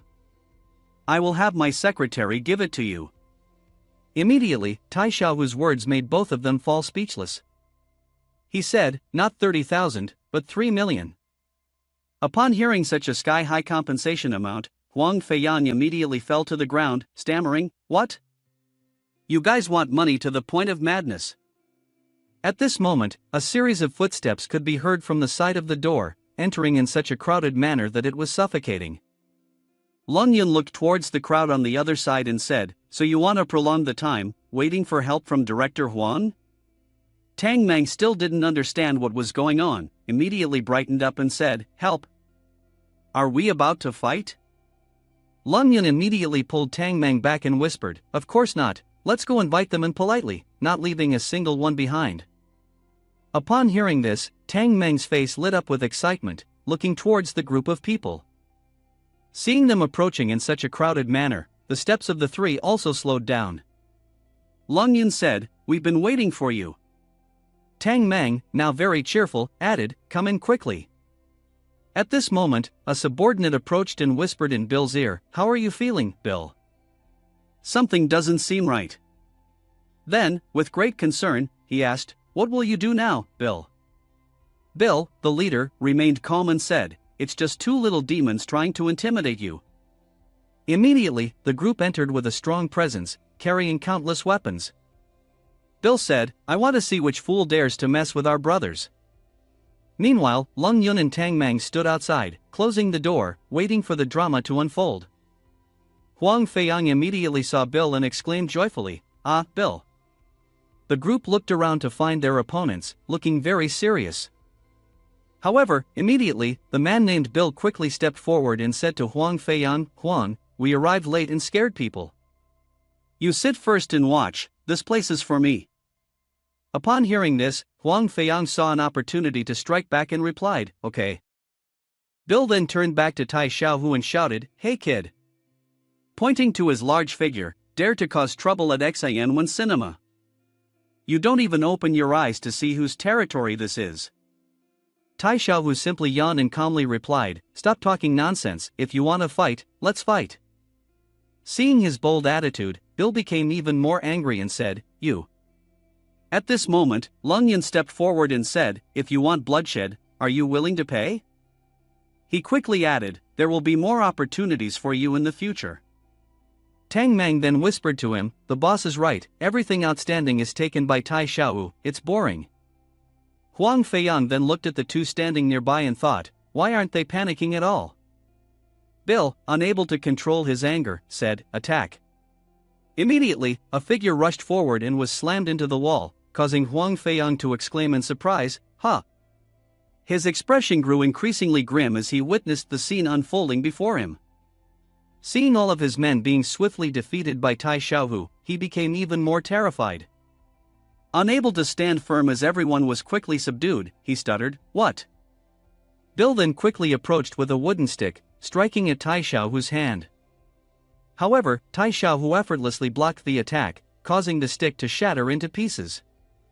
He then grabbed the stick, causing Bill to freeze in place. Suddenly, a loud shout came from behind, "Let go of Bill!" Tai Xiaohu grabbed Bill's shoulder, preparing for a perfect spin. In an instant, the other person's attack landed directly on Bill's head, causing him to cry out in pain, "Hey!" After being hit, he spat out blood, his face bruised and swollen. Huang Feiyang was surprised by the sight, but Lung Yun and Tang Mang remained calm. Immediately after that, Tai Xiaohu threw the group of people into a corner, stacking them up like a human mountain. Without any hesitation, he advanced and delivered a decisive blow, causing the group of people to fall on top of each other, writhing in pain. After a series of actions that left everyone in pain and fear, unable to speak or move, Lung Yun on this side, seeing Tai Xiaohu's excellent performance, thought to himself, in just a few days, Tai Xiaohu has made rapid progress. Truly did not choose the wrong person. Due to a very inappropriate blow to Bill, causing the younger brother to panic, he ran away saying, "Don't hit me. I won't fight." However, before he could run far, Tang Meng immediately blocked his way, saying, "Where do you think you're going?" He then raised his leg and kicked, sending the younger brother flying back, then said, "Go back." At the same time, Tai Xiaohu immediately grabbed the head of the one who tried to run away, pulling him back. At this moment, Tai Xiaohu's face became extremely terrifying, his voice low as he said, "Next up, it's your turn," making the space extremely chaotic. Huang Feiyang hugged the secretary tightly, extremely frightened and not daring to move. On the other side, cries of desperation and pleading rang out, "Help me, it's a mistake, please don't hit anymore." At this moment, Bill's group of people lay motionless on the ground, extremely tragic. Tai Xiaohu looked towards Huang Feiyang's group, extremely angry, saying, "I haven't even used all my strength, and you've already lost." At this moment, he looked like a commander, making the other group unable to resist. On this side, Huang Feiyang and his secretary hugged each other, trembling with fear. Next, Tai Xiaohu turned back to look at the two of them, saying, "Director Huang, let's talk, don't send someone to fight me." Immediately after, Huang Feiyang kept trembling, saying, "Brothers, calm down, let's take things slowly." However, at this moment, Tai Xiaohu's momentum was huge. He looked at the two of them and shouted, "Who? Your mother is a brother to you. I will go to the police station right now and report everything you've done." Upon hearing this, Huang Feiyang's group immediately knelt on the ground, saying, "No need to call the police, we'll lose our lives, let's settle it ourselves, I'm willing to compensate you." Then, Huang Feiyang quickly turned back, asking the secretary, "How much liquid capital does the company have left?" The secretary quickly replied, 13 million. Huang Feiyang immediately looked up at Tai Xiaohu, his eyes full of humiliation, saying, "You heard that, the company only has that much money left." After hearing that, Tai Xiaohu fell into contemplation for a moment, not saying anything. Huang Feiyang immediately looked up to assess the situation. Then, Lung Yin behind them turned and asked, "Tang Meng, does this person have money in their account?" He quickly replied, "Of course. Nowadays, who doesn't have some savings in their pocket?" After hearing their conversation, Tai Xiaohu seemed to realize the issue and immediately started thinking. At that moment, an idea sparked in his mind, he could demand compensation. Tai Xiaohu then stepped forward, grabbed Huang Feiyang's collar tightly, and said, "Give me your money." Huang Feiyang was extremely panicked and said, "I don't have money, I'm just a laborer." Unable to reason with him, Tai Xiaohu raised his fist and pointed it towards him, saying, "Say it again." Tears streamed down Huang Feiyang's face uncontrollably as he sobbed, "I was wrong, I have a total of 500,000. Immediately, Tai Xiaohu released Huang Feiyang, causing him to fall to the ground. He quickly pointed towards Huang Feiyang and angrily shouted, "Transfer the money to him right now." Without hesitation, Huang Feiyang rushed back to the office to log into his bank account. He is sitting inside, continuously using the computer to complete the most important mission at the moment. He was working and saying, "Can we settle this now?" However, Lung Yun was not satisfied with the result, so he reached out and put his hand on his shoulder and said, "Of course not." Lung Yun continued, "Write an IOU. If the remaining amount cannot be paid within the specified time, then this company will be ours." Upon hearing such a request, Huang Feiyang immediately became extremely panicked and said, "What?" Tai Xiaohu looked at him, his eyes full of anger, and said, "What, don't want to?" Seeing his appearance, he didn't want to be beaten again. Huang Feiyang reluctantly said, "I agree, I especially agree." After that, Tai Xiaohu handed the IOU to him and said seriously. Tang Meng on this side also stood directing, saying, "Stamp it." When everything was done, Lung Yin looked very happy, looking at Huang Feiyang and said, "Director Huang, if in the future we find you continuing to do bad things, it won't be as simple as just compensating. Remember?" Huang Feiyang was extremely frightened at this moment, continuously bowed down to write on the paper and said, "Yes, understood." He thought how terrifying he felt compared to Tai Xiaohu. Immediately after successfully completing a perfect attack, the three of them immediately returned. On the way, Tai Xiaohu turned and said, "I didn't expect that we could hit Xin1 Cinema." Tang Meng, who had not yet expressed anything on this side, immediately retorted, feeling offended mainly because of the great actions the leader had taken back then, which left them in awe. Then, Lung Yin said something very strange, "Finally enough." This statement puzzled Tang Meng greatly, who covered his mouth and asked, "Huh? Enough of what?" Everyone looked at Lung Yun to see what his answer would be. He then continued, of course, enough money to buy a villa. This answer was extremely surprising, beyond everyone's expectations, leaving them all stunned. They arrived at the Qingxi Villa area, which was a large area with hills, surrounded by forests, and a clear, cool river flowing through, creating a scenic landscape. Tang Meng found buying such a villa a bit abrupt and urged Lung Yun, "Leader, do you really want to buy a villa? Or should you reconsider?" Tai Xiaohu, with a simple mind, didn't see any issue with it and said, "What's wrong with that? Isn't it just buying a house? The leader has a lot of money right now." Tang Meng also did not know how to speak to this fool, only bowed his head and complained, "You don't understand, that place is not a normal villa area, the money there is definitely not enough." Upon arrival, they saw a person waiting there, seemingly the manager. The manager greeted them and informed them, "I'm sorry, to visit the villa, you need to provide proof of assets. The customer does not meet the requirements, we have no way to welcome them." Lung Yun asked in confusion, "What is proof of assets?" The manager continued to bow, looking up to speak to them, replying, "For example, you have at least 50 million in savings." Tang Meng was shocked, holding his head and wailing bitterly, "I told you, that little money is basically not enough." Lung Yun calmly took out his card and handed it to the manager, "Here is the card, you can check it yourself." She replied, "Yes, please wait a moment." Then she took the card to check. After she left, Tang Meng was still amazed. He exclaimed, "Huh?"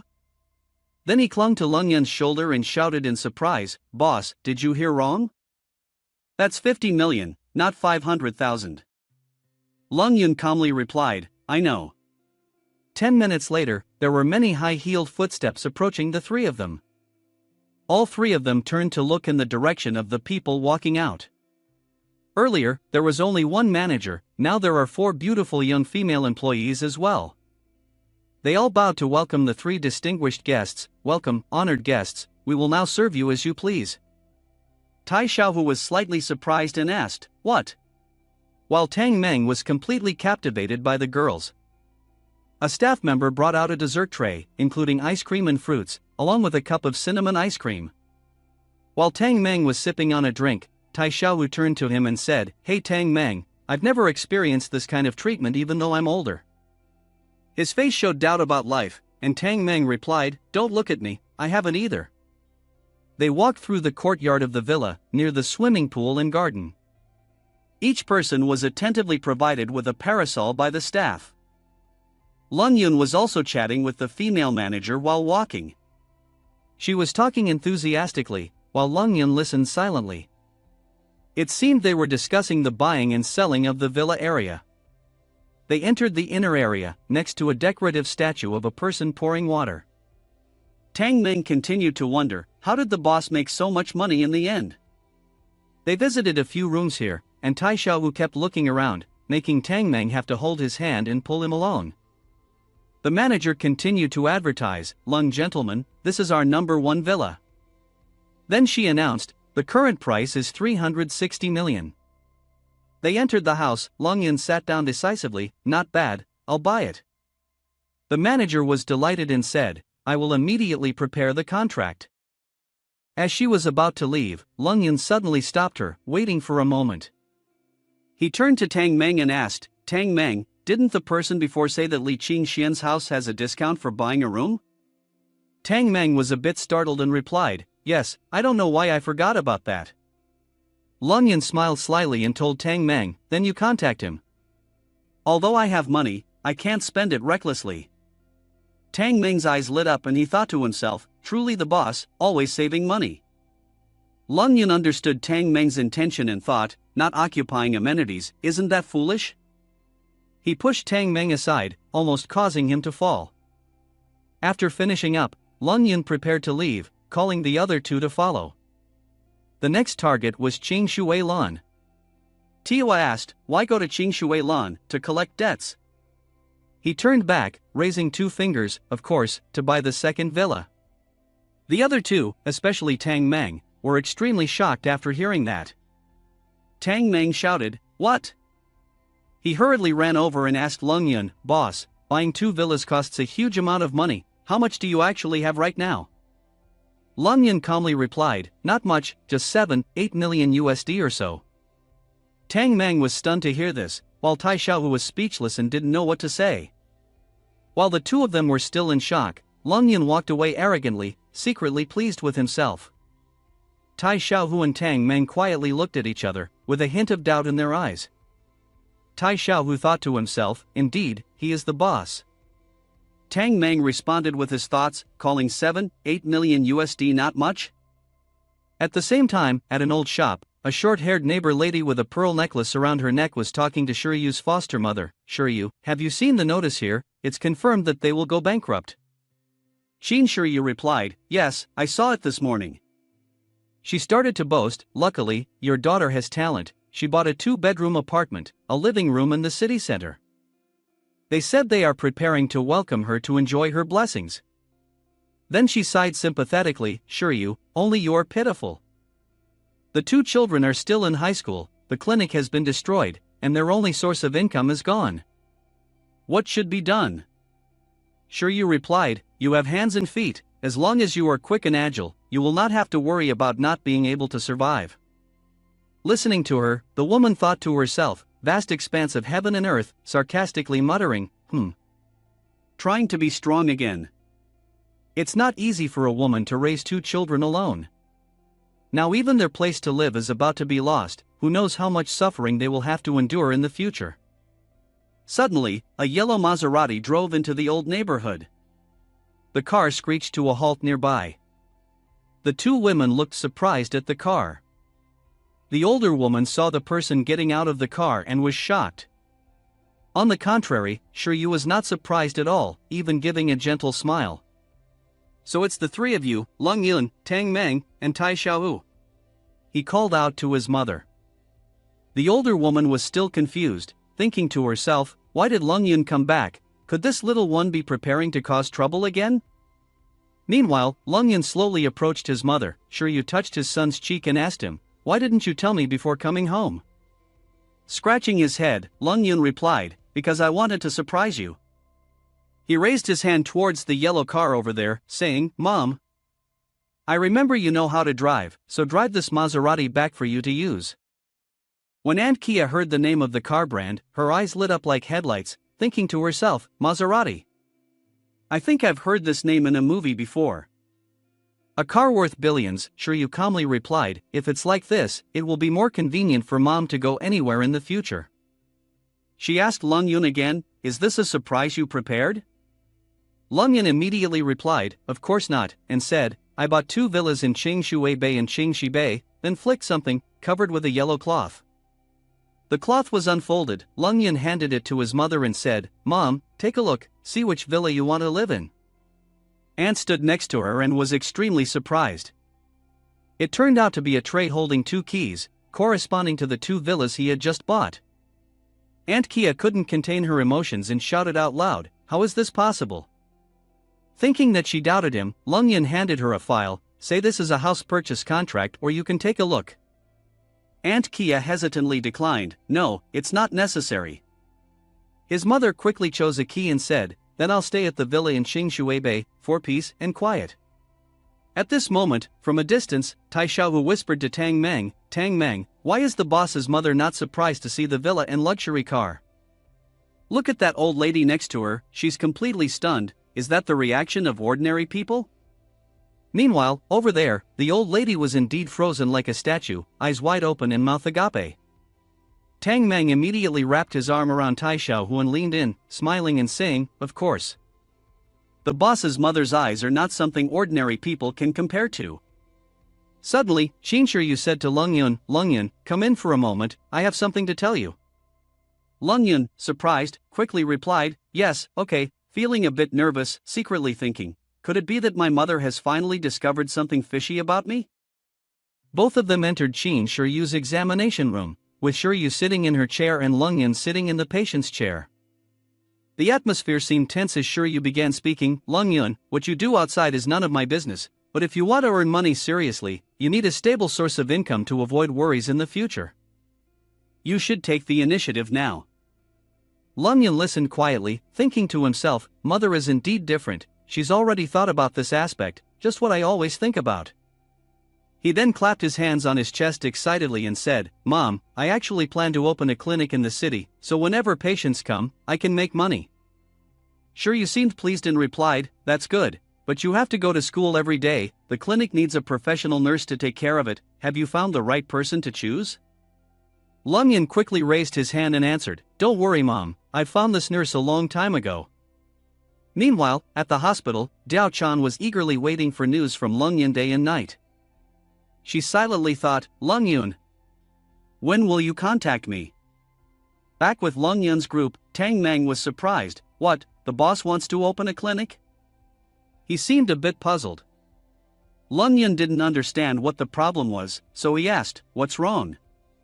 Tang Meng didn't say anything, he just reached out and shook Lung Yun's hand. He thought to himself, even Xian's heart disease. The boss can cure it, with his medical skills, he will definitely make a fortune. Suddenly, he realized another issue and told Lung Yun, but, it seems the boss doesn't have a medical degree certificate. Lung Yun was not from this world, so he didn't understand much. He asked in confusion, medical degree certificate, what is that? Tang Meng whispered into Lung Yun's ear, opening a clinic without a medical certificate is illegal. Lung Yun, feeling annoyed, replied, How troublesome. Suddenly, he thought of Shui Mining, if Shui Mining's grandfather helps us, can we get the medical certificate? Tang Meng immediately agreed, definitely. Shui Mining's grandfather is the #1 doctor, Hua Ha. This is easy for him. Feeling reassured, Lung Yun decided, alright. Let's split up. Tang Meng, you go pick up Diao Chan, I will go back to school to find Shui Mining. Tang Meng obeyed, okay boss, leave it to me. Suddenly, he paused, remembering, wait, who is Diao Chan? Tai Xiao, who wasn't assigned anything, feeling a bit useless, he asked the boss in frustration, what about me? Lung Yun placed his hand on Tai Xiao's shoulder, soothingly advising him, you go back to train and improve yourself, that's the only way you can become stronger. Then, Tang Meng followed Lung Yun's instructions, went to the meeting point to pick up Diao Chan, which was near a tall building with many people coming and going. Tang Meng stood at the meeting point, waiting, holding his phone for easy communication. He was still curious, since when did the boss know a nurse? Why didn't I know about it? Tang Meng thought to himself, could it be a lady or an experienced old woman who can help the boss? The image of an elderly nurse appeared in his mind, and suddenly Tang Meng shouted out, she's here. A beautiful young girl, dressed in a nurse outfit and a coat, is standing in front of him. She is also holding a phone and looking around eagerly. Tang Meng was extremely shocked, far from what he had imagined. He thought to himself, she must be the nurse. Tang Meng suddenly changed his demeanor, trying to appear elegant, hello, are you Diao Chan? Diao Chan, on the other hand, was very surprised and hesitant, you are. He confidently introduced himself, I am Lang Ban's brother, Tang Meng. Diao Chan was somewhat disappointed, Lung Yun didn't come? Tang Meng hurriedly explained, trying not to be misunderstood, the boss has urgent matters to attend to, so he asked me to come pick you up. Upon hearing this, Diao Chan seemed slightly less disappointed and asked again, is that so? She urged, let's go quickly. I want to meet Lung Yun as soon as possible. Then she quickly walked away. Her words and attitude left Tang Meng feeling like a statue. In her eyes, there was only Lung Yun, deeply hurting him, tears streaming down his face. He thought to himself, the boss's Tao Hua is really something. Then he comforted himself, luckily, in my heart, there is only Lingyu, even though Lingyu actually likes Lung Yun. They went to school to meet Lung Yun. The sky was clear blue today. Tang Meng said, we have arrived. The boss told us to wait at the school gate. Diao Chan stood there, looking at the Qingshui schoolyard, waiting for Lung Yun. Suddenly, she saw something, it turned out to be Lung Yun and Mining walking out hand in hand, affectionately. Mining coaxed, Lung Yun, play with me first. Otherwise, I won't listen to anything. Lung Yun tried to be patient, what do you want to play? Suddenly, the two of them looked over and saw Diao Chan. Lung Yun spoke up, Diao Chan, you're here? Diao Chan replied curtly, yes. Mining looked at Diao Chan with hostility, lightning bolts shooting from her eyes. She thought to herself, another person competing for him. Diao Chan also looked back with the same look, wondering, what is this girl's relationship with Lung Yun? Diao Chan hesitated, saying, Lung Yun. Suddenly Mining approached, using her hand to press Lung Yun against the wall forcefully. Lung Yun. Let's go sing. He awkwardly replied, huh? I don't know how to sing. Mining looked back at Diao Chan, who was sulking behind, and deliberately said, Lung Yun, don't you need a medical certificate anymore? She then grabbed Lung Yun's hand and pulled him, saying, let's go. Today, I'm treating. Lung Yun was in a dilemma, scratching his head as he turned to look at Diao Chan. Sorry, I forgot there's still something I need her help with. Diao Chan was so upset that tears welled up in her eyes. She looked at Lung Yun's eyes without much understanding. At a nightclub, Mining was sitting on top of Lung Yun, holding his neck with both hands, making him wonder, Mining, what are you doing? Blushing, she replied, Lung Yun, be my official boyfriend. This statement truly made him turn pale. Mining hugged him tightly. Lung Yun was so startled that his neck extended by 10 centimeters, he kept avoiding the loving hearts flying towards him. This action made Mining shed tears, saying, Lung Yun, are you not interested in Mining? He quickly denied, how could that be, you're overthinking. Mining appeared saddened, I know boys like gentle, obedient girls. I'm too stubborn and rebellious, I will try to change in the future. Lung Yun replied, Mining, I never thought that way. He leaned in close to her, saying, the you now is great, I really like it. His words made Mining blush on both cheeks. She raised her hand to cover her shy mouth and replied, why don't you want to be my boyfriend? Lung Yun immediately put his hands on her shoulders seriously, explaining, because we are still young, studying is the most important thing. We can talk about relationships later. Mining's eyes welled up, but there are so many women around you, what if you forget about me in the future? Hearing that, he reached out to hug her. He held Mining tightly, full of affection, and said, I promise, in the future, you will be the only girlfriend for me, okay? She scratched her face, replying okay, but before she could finish her sentence, Mining hugged Lung Yun tightly. He blushed and thought to himself, Mining, don't be like this. She pretended to be angry. Before officially dating, you have to agree to take care of me, love me, hug me when I need it, and kiss me. He was at a loss, replying, how is this different from being a boyfriend? Suddenly, she put her hands on his shoulders. Lung Yun, don't you want the certificate anymore? Those words made Lung Yun sweat. He pretended innocently, okay. I agree, but his heart was filled with tears. Is this selling myself? 5 years later, Lung Yun, tired, held his face, finally finished. The sky turned gloomy. Lung Yun looked up and suddenly felt the temperature drop. It's probably going to rain soon, I should hurry home. He suddenly saw Diao Chan in front of him. He looked at her and thought, why didn't he tell her to go home? Diao Chan's face was now flushed. She hugged herself with her arms. Lung Yun approached Diao Chan, making her startle and exclaim, Lung Yun. He wondered, why are you still here? I glanced at you and told you to go home. Diao Chan hesitated, I'm sorry, I thought you meant for me to wait for you. Lung Yun scratched his head in frustration, then you didn't have to wait until now. Diao Chan said loudly, no matter how late, I will always wait for you. As she finished speaking, she fell into Lung Yun's arms, but then suddenly sneezed. Seeing this, Lung Yun took Diao Chan's hand to feel how cold it was. Your hands are freezing, he said warmly as he lifted her up and said, I'll take you home now. With a victory, Lung Yun brought her back home. Diao Chan, looking at her humble room, apologized, I'm sorry, my place is a bit simple.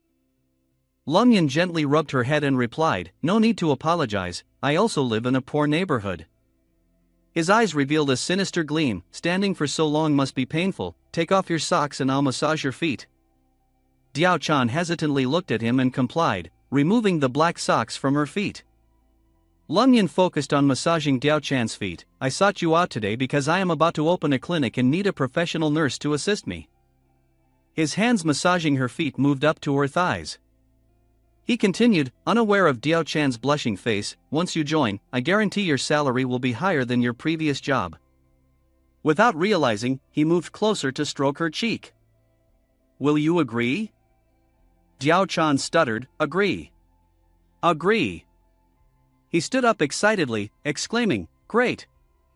Lung Yun turned to Diao Chan, wait until the clinic is ready, then I will inform you to start working. Rest for now. Her sudden shock was evident. Diao Chan quickly grabbed her coat, hesitantly asking, Lung Yun, can you stay here tonight? As she spoke, she began to unbutton her coat, revealing her body.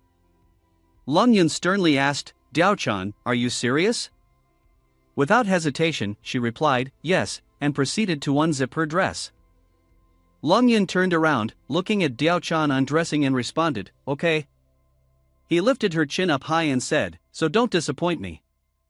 Then, clothes scattered on the floor, Diao Chan shyly covered herself with her hand. Now, she was only in delicate lingerie, too embarrassed to look directly at Lung Yun. He complimented, no need to cover up, your figure is great. Lung Yun lifted her foot up, continuing, especially these legs. Diao Chan then laid down on the bed, and Lung Yun's gaze turned wicked. Holding her hands he asked, are you ready? She replied shyly, yes. Suddenly, a blanket flew over, covering her, leaving her puzzled. She quickly sat up and asked Lung Yun, what are you doing? He calmly replied, you're tired and feeling unwell, so go to bed early. Diao Chan held onto the blanket, timidly asking Lung Yun, do you want to abandon me? He answered, why would you think that? She explained, my family is poor, I have no life experience, I can't compare to other women. She lowered her head shyly, since the first time we met, I liked you, I want to stay by your side. Lung Yun comforted her, silly girl, you've already gained it. He smiled and said, I will not hug women on my own, nor will I easily touch a woman's leg. Lung Yun pushed Diao Chan onto the bed, advising her to rest well, saying they still had plenty of time later. She happily replied, yes. The next day, in a neighborhood, Tang Meng shouted loudly, Boss Lung Yun is angry and coming towards the car. Tang Meng was sitting warning, didn't I say not to call me boss? Tang Meng lightly laughed and replied, forgot. Sitting in the car, Diao Chan was already waiting. Haven't seen Lung Yun for a long time. Seeing this, Lung Yun felt helpless, didn't we just split up 3 days ago? She hugged his arm and coquettishly said, but I really miss you, so I came to see you. At that moment, Lung Yun raised her chin high. Tai Xiaowu and Tang Meng sat in front, eating dog food, silently marveling, it's only been 3 days, and the boss and Diao Chan have already developed to this point, truly the boss. Arriving at a neighborhood, Tang Meng spoke up, this is where the boss is. Tang Meng led Lung Yun and the others into a building, saying, we searched many places this morning, this place has the largest area, the most convenient transportation, and is very suitable for opening a clinic. Seeing the owner Wang in front of them, Tang Meng greeted him warmly, Mr. Wang. We're here again. Lung Yun stared at the man who had just appeared. Tang Meng continued to speak with a smile, Boss Wang, in the morning you said 500,000, can you lower it a bit? Boss Wang replied immediately, brother, this is the price for Golden Radiant Road, it is already very reasonable. Lung Yun asked curiously, if this is the Golden Radiant Road, why do you want to sell it? Boss Wang replied sadly, I have been in business for a long time, and I am tired and want to return to my hometown. Suddenly, Lung Yun put his hand on his shoulder and said, it's not because of that. Boss Wang, have you been affected by ancient magic? This statement shocked him. Seeing his pale and tired face, Lung Yun immediately diagnosed his illness and put his hands on the boss's shoulders. He confidently said, Boss Wang, do you have stomach pain every day, can't sleep, feel nauseous when eating, and can't even drink water properly? His face became serious, but his eyes showed determination and confidence. Exactly as he had experienced, the boss opened his mouth in surprise, that's right. How did you know, young friend? Lung Yun turned around proudly and said, not only do I know, but I can also cure you.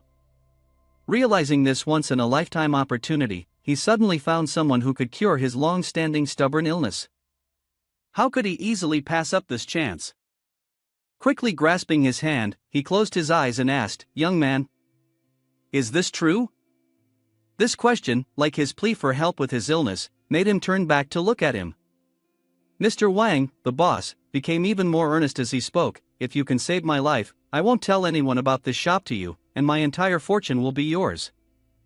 Upon hearing this, he turned to look at the reactions of the 3 people accompanying him, all of whom were surprised by the boss's offer. He suddenly changed his attitude, approaching the boss with a friendly and willing to help attitude, saying, "Mr. Wang, don't rush, tell me everything from the beginning first." It seemed he saw this as an opportunity to gather more information from the boss in this house. Seeing this, the boss scratched his head in surprise. After a while, he had to sigh tiredly and tell his own story. "Actually, I've been running this shop for over 10 years. Because of the quality and beautiful designs, business has always been stable. Last year, a new shop opened across the street, also selling clothes, but probably lacking experience. Business is not going well. It seems they are about to close down. But at that moment, suddenly I found that my body was starting to have problems." He recounted the scene of himself in pain, collapsing, one hand pressed against the table, the other hand rubbing his chest. The pain was so intense that he gritted his teeth, eyes squeezed shut. He continued, "It started with just a slight stomach ache, but gradually it became unbearable. Then I started vomiting after eating, my body getting weaker, while the pain continued to torment me every day, affecting both my meals and sleep. This truly made an elderly person like me feel suffocated." The boss immediately thought of a solution. He said, "I went to many hospitals for checkups, but every doctor said I was not sick. Until I met an old traditional Chinese medicine doctor. He said I had been cursed. Now I remember that foreign owner of the clothing store, he must have been the one who did this, as I heard that foreigners also have their own ancient practices." At this point, his pent-up emotions could no longer be contained. His hands covered his face, trembling with anger and disgust. Tai Xiaohu, unable to bear it any longer, raised both hands as if demanding justice for this man, shouting in dissatisfaction, "Because your business is not as good as his, he used this despicable method, it's nauseating." His face now looked like a demon, eyes filled with hatred. Each tooth, sharp as a shark's, ready to bite the one who harmed Boss Wang. Seeing Tai Xiaohu explode with emotions, Lung Yun and Tang Meng teamed up to hold him back. Seeing him like that made the boss wide-eyed in surprise, so shocked that his eyes almost popped out. Seeing Tai Xiaohu explode, this boss exploded too. He shouted out negative emotions. "I came to the shop, they talked, hoping the other side could forgive me, but they kept insisting on not knowing anything. After talking for a while, he gradually felt tired, had to hold onto the clothes rack next to him. His voice also softened. My body is getting weaker. I know, like this, I won't live much longer, so I want to sell the shop, go back home and wait for death." But unlike Boss Wang, Lung Yun on the other side was incredibly strong. His eyes were more determined than ever. Just looking at him made others feel that he was someone trustworthy and reliable. He confidently said, "You won't die, sit down next to me, I will help you." And with that, he sat down on the chair, ready to assist. The boss was surprised. "Now? Just now, you told me everything, and now I can cure you of the terrible disease that no one else can cure. How can you trust me so easily?" Mr. Wang's face became skeptical as he asked, "Do I need to prepare anything?" Diao Chan calmly replied, "Don't worry, Mr. Lung Yun Chao's medical skills are the best and can definitely save you." Without further ado, he held a shining golden needle in his hand. Seriously, he told Mr. Wang, "Close your eyes, there was no other way but to trust this unfamiliar healer." Mr. Wang closed his eyes as instructed, feeling like fire burning inside, hands clenched tightly, worrying if he could be cured or not. With closed eyes, sweat dripping from his forehead. It can be said that the current mood of this patient is very confused, with a mix of fear, anxiety, and sudden hope. Oops! From Mr. Wang's mouth vomited a strange liquid, including two purple things that looked like octopus tentacles, making his face pale and extremely horrified. Like finding gold, his eyes lit up, seizing this moment. His hand quickly and skillfully pierced the two purple things with the two needles. She exclaimed, "Mr. Wang, look, these are two ancient insects that caused you to be like this." He stared wide-eyed at the two strange things in front of him, while Diaochan quickly covered her mouth. Without any hesitation, Lung Yun immediately burned the two strange ancient insects, his satisfied eyes looking at him asking, "Master Wang, how do you feel now?" "My body feels much lighter, the feeling of nausea is gone. It seems like I am really okay now." He cried tears of joy. "After so long, I am finally liberated from the earthly hell caused by those two things." Now the host of the house is as lively as a young person. He looks at him with emotional eyes, looking at him as if he were a healing king, a savior, an all-powerful God. Overjoyed, he falls to his knees, but deep down he is still grateful. He shouts again, "Young friend, you are my savior." Lung Yun quickly supports the host. He calmly says, "Master Wang, don't get excited, this matter is not over yet."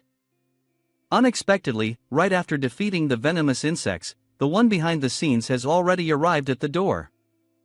He frowns and looks uncomfortably towards the door. "The speed is really fast," he says, as the owner of the other shop along with his henchmen boldly enter Master Wang's shop, as if it were their own. Standing boldly in the middle of the entrance of the clothing store, the owner of the opposite shop stands among 4 tall bodyguards. He wears a dark blue ancient suit, short silver hair reaching his shoulders, with a proud posture, hands in his pockets and a wrinkled face. This person cannot be liked at first sight. Wrinkles were clearly visible on his face. His eyes were sharp, but full of cunning like a fox. As he smirked, he threatened, "You rotten brat, where did you come from to meddle in other people's business? If you don't leave immediately, you'll regret it." His loud voice held no weight to make him fear. Not only that, he even arrogantly put his feet up on the table in front of the watching tavern owner. Behind him were 2 strong young men no less intimidating than bodyguards, their faces sneering and looking down on the old fox's words. Lung Yin began to feel excited about the situation, his hand on his lips showing interest. Dark Sam provocatively challenged him, "What if I get involved in this?" "You fool," he calmly replied, "no. How could a lowly person like him stay calm in such a situation?"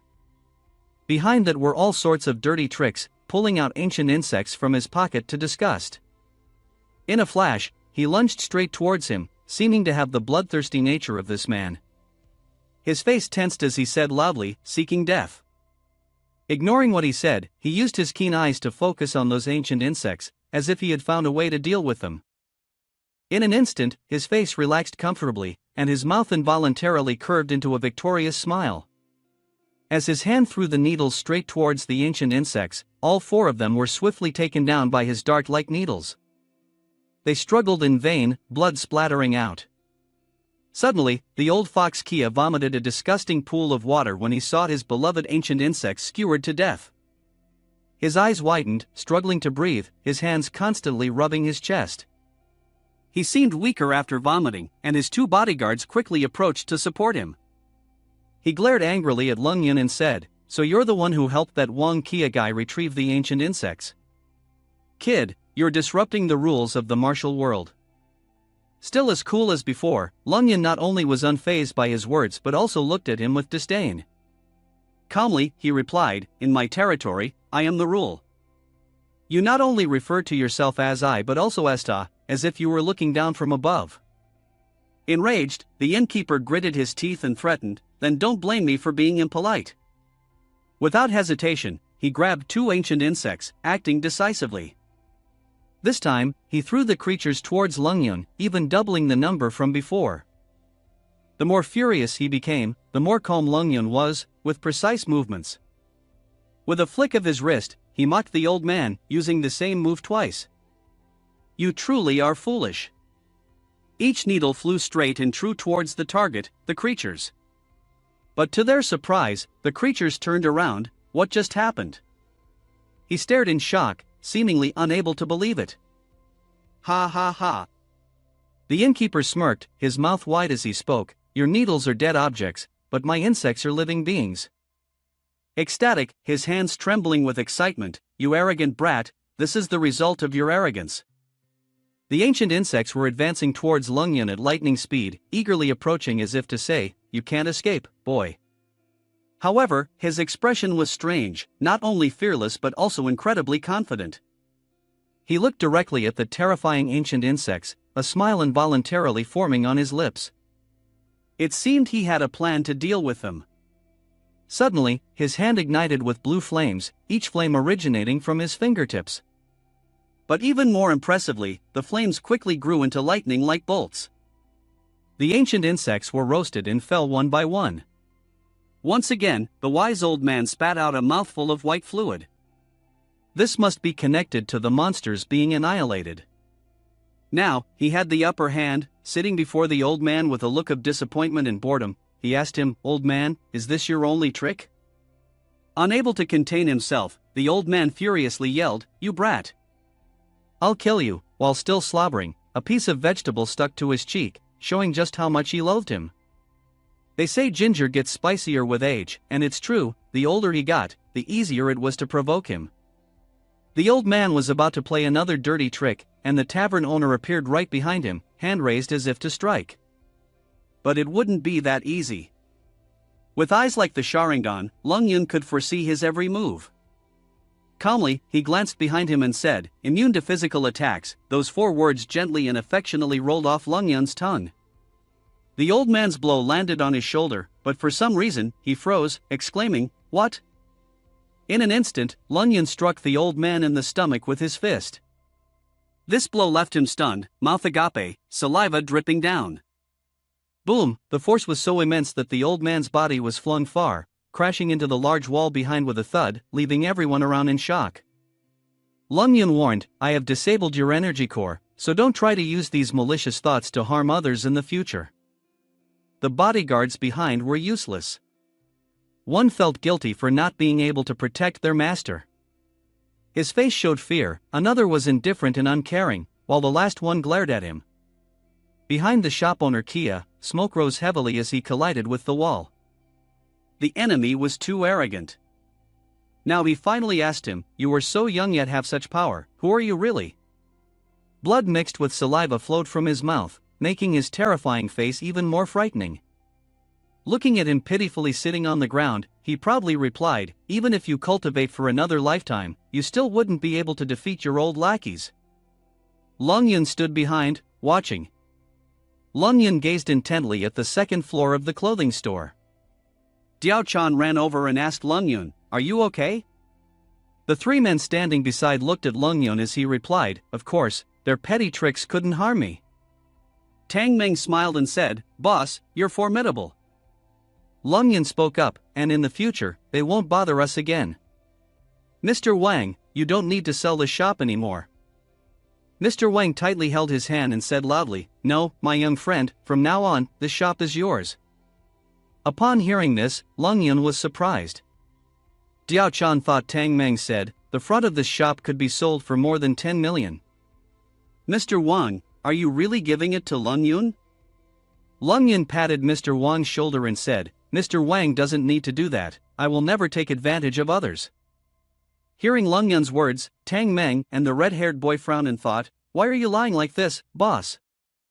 You didn't teach me like this before?" Mr. Wang wiped his tears with a handkerchief and said, "My young friend, do you know, before I thought I was done for, my whole body felt cold as if in a freezer." Mr. Wang sobbed, "I wanted to sell everything, settle my wife and children, and find a place to end my life." Mr. Wang stood up and continued, "But now I can live on. For me, it's like being reborn." Lung Yun stood quietly watching him. Mr. Wang sobbed as he spoke, 15 years ago, I bought this shop for less than 200,000, now you saved my life, and I give it to you, how about that? Is my life not worth 200,000?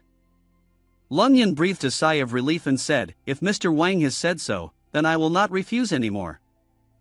Mr. Wang hugged Lung Yun joyfully and said, "That's the right thing to do. Mr. Wang, I'll cover the renovation costs for you as well." Lung Yun, beaming, waved his hands excitedly as he was embraced. Diao Chan stood nearby, looking astonished, her mouth covered in disbelief. Lung Yun asked, "Why are you so dazed?" Diao Chan replied, somewhat incredulously, "This place will be your clinic in the future." Lung Yun corrected her, "No, it's our clinic." Tang Meng and the red-haired boy were chatting happily. Lung Yun handed something to Diao Chan, saying, "By the way, please oversee the renovations for me and help buy some additional supplies." Pointing, Lung Yun instructed, "Wolf hairbrushes, gold cinnabar paper, and get 10 more black roosters and male dogs." Diao Chan jotted down everything Lung Yun said. Stroking his chin, Lung Yun thought that with the clinic sorted, money wouldn't be a concern anymore. I'm about to reach physical training level 4. Next, I should prepare for making talismans. Lung Yun recalled the spirit beasts, thinking that talisman making required their blood. But whether there are spirit beasts on this planet, I'm not sure. For now, I can only use rooster blood and dog blood as substitutes. He sighed, pondering, if I could catch a spirit beast, that would be great. Then I could create a spiritual realm and wouldn't need to rely on 7 luminaries herb anymore. Nightfall descended on the lush green meadows, with gentle waves of grass rippling in the breeze. Lung Yun walked to a tree that was glowing and said, "We meet again, my beloved 7 luminaries herb." Lung Yun suddenly exclaimed, why is the spiritual chi of the 7 luminaries herb decreasing? Could it be that someone else has been here? The so-called 7 luminaries herb was glowing, and Lung Yun opened his eyes in surprise. He turned around and asked, "Who?" A hesitant footstep approached Lung Yun. "This is." Lung Yun wondered, asking the sacred beast as it emerged. The sacred beast looked up at Lung Yun. Lung Yun asked, "Are you injured?" Lung Yun slowly sat down next to the sacred beast. He held its neck up, examined it, and asked, "Is someone using it to heal wounds?" Lung Yun released the sacred beast, causing it to lower its head to the ground and kick its legs in the air. He said, "Then you can continue on." The sacred beast lay confused on the ground, and Lung Yun said, "I will be your guardian." Lung Yun smiled and asked, "What, did you think I wanted to kill you? Survival is not easy, I'm not that free." Suddenly, Lung Yun stood up, raised his hands to the sky, and shouted, "Of course, if you don't need it, I will immediately absorb all the spiritual chi on the 7 luminaries herb, leaving none for you." The sacred beast was surprised by Lung Yun's actions, standing up with all its fur raised.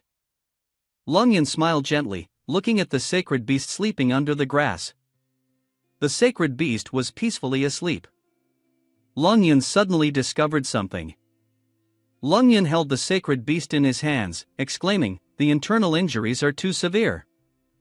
Lung Yun embraced the sacred beast, saying, "Luckily you met me." He treated the sacred beast with a healing needle, reassuring, "You will be fine." The sacred beast slowly opened its eyes. Lung Yun wondered, asking, "Can this sacred beast understand what I'm saying?" Lung Yun was surprised, gaping in awe. "I didn't expect it to have developed cognitive abilities. It won't be long before it can transform into a human form. Even though it only has 1 tail, it can detect sacred beasts on Earth." Suddenly, the sacred beast jumped out of Lung Yun's hands, surprising him. The sacred beast grew another tail, leaving Lung Yun astonished as he exclaimed, "3 tails?" Lung Yun's eyes sparkled like stars as he covered his face in amazement. "It's a 3-tailed sacred beast, a rare sight even in the immortal cultivation world." Upon hearing this, the sacred beast stood proudly, a beam of light emitted, causing Lung Yun to widen his eyes in surprise. He saw the sacred beast now had 9 tails, leaving him astonished as he shouted that it was a 9-tailed heavenly beast. The sacred beast, seeing Lung Yun's reaction, smiled proudly. Lung Yun explained that once the 9-tailed heavenly beast matured, it could achieve mystical ascension and shapeshifting, a supreme mystical transformation that was even more powerful than the 4 symbols of power. The sacred beast now only had 1 tail. Lung Yun raised his thumb in admiration, looking at the little fox, amazed at how powerful you are. The sacred beast bit Lung Yun's pants and dragged him away, causing him to shout, "Hey, what are you doing?" Lung Yun asked, "Do you want to take me somewhere?" The scene was quiet and eerie, surrounded by trees under the dim moonlight. The sacred beast was leading Lung Yun to a certain place. As they walked, Lung Yun asked Beck softly, "Is this where you live?" Standing there, Lung Yun said, "The energy in this cave is not normal, it must be something complex inside." Suddenly, the stones flew up high, astonishing Lung Yun, who asked, "What's going on?" The stones formed a body and emitted smoke, revealing a giant stone cave. Lung Yun said, "This is." Lung Yun and the sacred beast stood on the high rock, looking down. Lung Yun looked at the scene before him and asked, "What is this?" Lung Yun looked at the scene before him and said, "Within Yin lies Yang, within Yang lies Yin, this is the dragon's lair burial site." I have never discovered such a powerful divine power in a cave before. Lung Yun held Beck in his arms and said, there must be a large tomb below. Suddenly, Beck panicked, jumped out of Lung Yun's arms, and ran away, making him call out for Beck. Lung Yun answered the phone, hello? The voice on the other end was loud, causing Lung Yun to move the phone away. Xiaomimi suddenly started to feel excruciating pain all over her body. She said the medicine you gave her is starting to take effect. Lung Yun just remembered at this moment, then thought in surprise, how could I forget about this? Zhang Meifeng, worried, heard Lung Yun over the phone, tell her to hold on for a moment, I'll be right back. Beside them, Xiaomimi was lying on the bed in pain, so Lung Yun quickly flew away. Little Beck looked up, suddenly jumped up, and then both human and sacred beast flew away. The mysterious night was still illuminated in the apartment. Xiaomimi lay on the bed in pain, sweating and groaning, it hurts. It hurts too much. Xiaomimi used her hand to scratch the bedsheet. Zhang Meifeng stopped her and said, don't scratch anymore. Lung Yun will be back immediately, try to hold on a little longer. Xiaomimi, gripping Zhang Meifeng's hand tightly, shouted, Lung Yun. I can only survive now because of him. Angry, Xiaomimi leaned close to Zhang Meifeng's face and asked, do you still not understand after seeing my outcome? Xiaomimi said, that husband you've been devoted to, he is a demon. Zhang Meifeng happily leaned into Lung Yun's arms and said, you're back. Lung Yun said, go get a bowl of warm water, leave the rest to me. Zhang Meifeng okay and walked towards the door, looking back. Lung Yun sat on the chair next to the bed, taking something out of Xiaomimi's hand, which was tightly holding onto Lung Yun's hand with a needle. Lung Yun frowned and asked, what are you doing? Xiaomimi, sweating profusely, said in a loud voice, just kill me, I don't want to endure this pain for the second time. Lung Yun looked at Xiaomimi's trembling hand holding onto his hand and said, Xiaomimi, do you really hate me so much? Xiaomimi gritted her teeth and replied, yes. Lung Yun gently said, if I had been the one to lose at the beginning, you would have done the same thing, right? Lung Yun asked, either lock me up and torture me, or directly take my head to exchange for money, isn't that right? Xiaomimi looked up at him when she heard Lung Yun's words. Lung Yun lifted Xiaomimi's chin, leaned close to her face and said, so, what reason do you have to hate me? Xiaomimi hesitated and said, I. Lung Yun sat on the chair seriously and said to Xiaomimi, in fact, we are the same kind of people. Suddenly, Zhang Meifeng walked in, causing the water basin to fall to the ground.